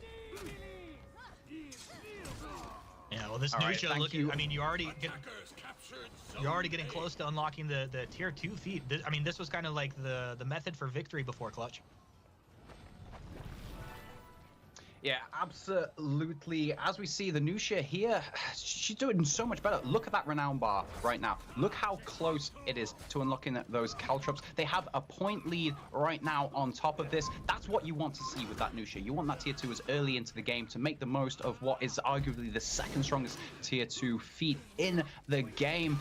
And this isn't looking good for pickup truck, you know, like, yeah, okay, they're not out the game. It's still early on, but it's a scary sight. Believe you me, I've played against some really good Nushas from the competitive scene, and when you see a Nusha with those caltrops, it's such a big swing. It's such a huge addition to the strength of that character. Let's see right now if she can make the most of it. No, she's going to be doing that after a quick respawn because she's taking a dirt nap right now. Toteminde able to get the execution with his team over there, and maybe a moment for them to go ahead and cap some points as they found themselves down a couple hundred points early on here in this first game of their Decider series. And as we switch over, looking at Ren's there in a 2 versus 1, he's low on health, so they'll go ahead and just leave him over here with the Warlord. And I love the smiley face on this Warlord as well on his shield because it lets you know it's like, hey man, I'm coming in here, I'm gonna kill ya, I'm having a good time doing it. Yeah, absolutely, like you said. Bit of a troll thing to have on the shield, but you know what's even more hilarious? You're at full health, you're winning a fight, you are dominating. You feel like you're in a good position, you're in the Dominion series for this $50,000 per region prize pool, and all of a sudden this Warlord comes out of nowhere, you're at full health, smiley face suddenly pushes you off the map, you're dead, your team's losing. What's better to have on your shield than just the last thing you see as you fall into the water than this big smiley face? That's when you're laying in bed, right? Like after getting eliminated, you're like the last thing you see, you close your eyes, you just see the smiling face, and you're like, no, please. Or maybe it'll be the Centurion as you're laying on the ground, jumping in and just sticking his dagger deep into your chest. Look at Ren's there, twitching on the floor, dead body. Toteminde, tier 3, he's unlocked. Look at this man starting to go ham. I mean, look, I say as Toteminde goes, pickup truck goes. I don't know if you agree with me or not, but this man is ready to carry his team. He's a competitor, and here we see him starting to break away. Yeah, absolutely. I mean, Toti is regarded as a very good player. A little bit inexperienced when it comes to fours, but that's only in comparison to the players who have been playing fours before for like 3 or 4 years. He is a very talented 1v1 player, one of the very best players on Pickup Truck, and of course he's on the character which can swing games single-handedly if they get that renown generation because of the extremely strong tier 1 and of course what's possibly the best tier 4 in the game as well. And Tony, he has that tier 3 feat which is going to increase the damage of every tick from that infection on infected targets and all of his attacks on infected targets, and that's Elixir of Corruption in tier 2, which gives him healing back as well. So much synergy between those feats. If he gets that tier 4, they might just be in the perfect position to bring this one back.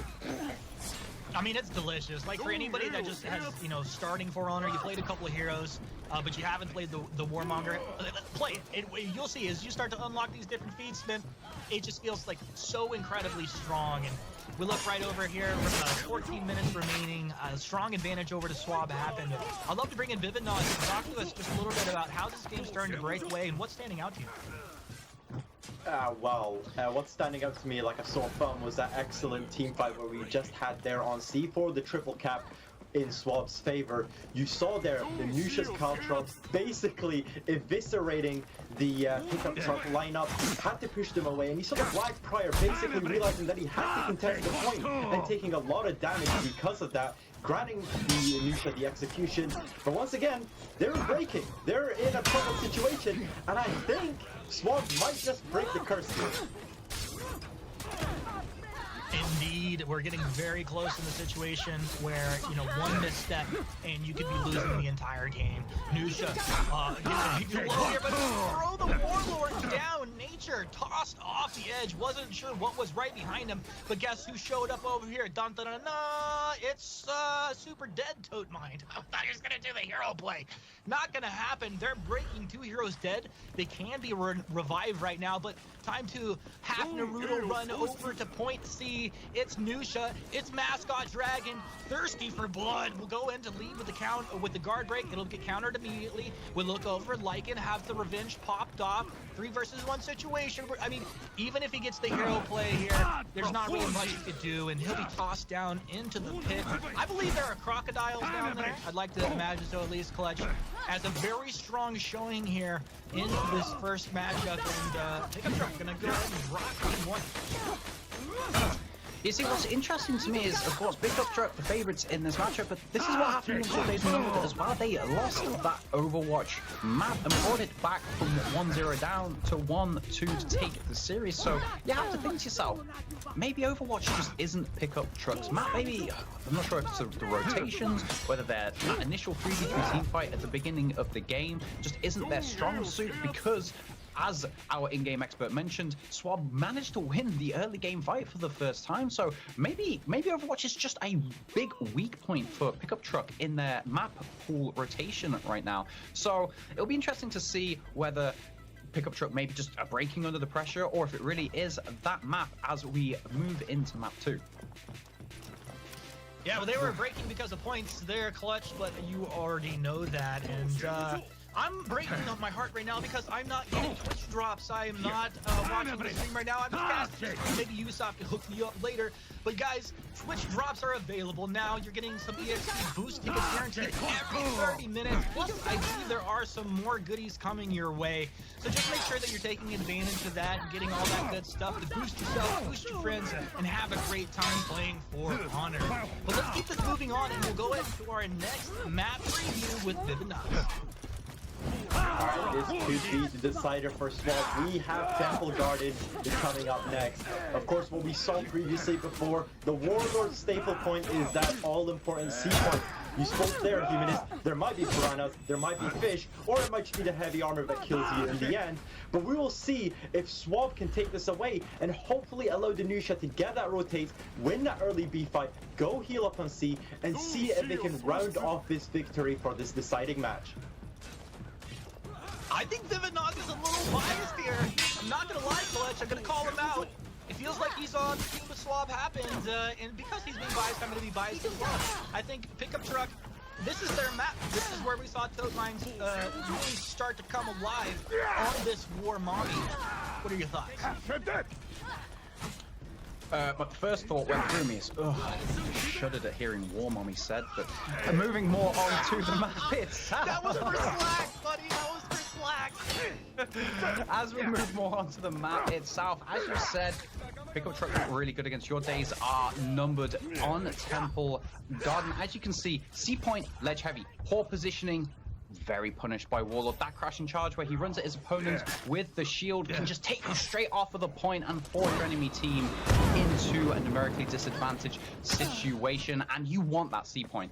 The rotations much faster from B to C than they are to A. I mean, just look at it right now. You had a quick view of that A point. You have to go up the stairs, then to the right, up the ramp, then back to the left, up the ramp. It's so much longer to rotate. So let's see who gets the early advantage with the C point capture. Yeah, this was really awkward. If you notice, Swab Happen sent 2 heroes into mid. Pickup Truck only sent Toad Mine. So Toad Mine went 1v1 with Dragon's Nisha. And the other hero was able to push B. So they get A, they get B, and now moving over to C. Toad Mine got chopped out. Now he's respawned and has made his way back out onto the map. And it looks like Pickup Truck able to do enough damage that they're going to be taking up C. But they were losing pretty much everything else on the map. Yeah, absolutely. I mean, this is the thing you have to ask yourself. The C point is so important, but is it worth losing the rest of the map for B point? Because I mean, Temple B point's not going to be generating you as many points as Citadel. The gate's not as wide, but there's still a lot of points to be had there. It's not the smallest. It's bigger than Harbor, for example. So, especially in this situation where so many of them were low health after capturing that C point, and that's what you do not want to be doing. Giving a kill to the Nusha, an execution, and of course, look at how many people just died right there. I don't know if you saw that renown bar of the Nusha. In the middle of that execution, it jumped up an extra 2 times. That's because they got the triple kill renown bonus for everyone on the team. The Nusha's closing in on that tier 2 early on, and of course, defenders, they have the point advantage right now. They're about to capture the A point on top of having that C point. This is getting dicey for Pickup Truck.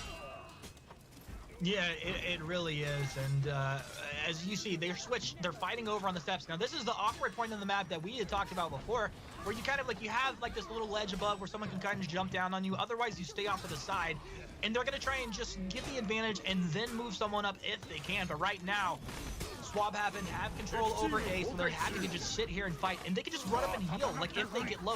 Pickup Truck, they have multiple members very low. Lycan, he wants to dodge back, he can't run up the hill and heal or anything like that. Nusha will take him down. Mascot Dragon just going ham right now. Ham sandwich time, baby. Nature, thinking about having a little fun, but he'll go ahead and move back the other way. Mascot Dragon wraps around up the ledge, and Just Ice was going to try and cap that. With Nature, they might be able to, but this is a 2 versus 1 situation. Not necessarily where Nusha shines, but hey, I'll take one. Look at me do. Mascot Dragon. I just caster cursed them over here as Nusha's just going freaking ham. And Nature, he's doing his best to buy some time. You gotta wonder, is he telling his teammates, I need help? Or is he telling his teammates, balance the map, get something, I'm in an anti-gang situation? And I guess now that heroes start pouring one in, he was calling for help. He was calling for backup, and his team is down about 300 points. This is so important. They have to win this fight now with the resources that they committed over here, but it's not easy. Salistad is doing such a good job of keeping them wasting their time. And look at Nusha still alive. Mascot Dragon will finally go down, and that goes to Tote Mind. Tote Mind unlocking his tier 2 feet, moving towards the tier 3, and now Tote Mind.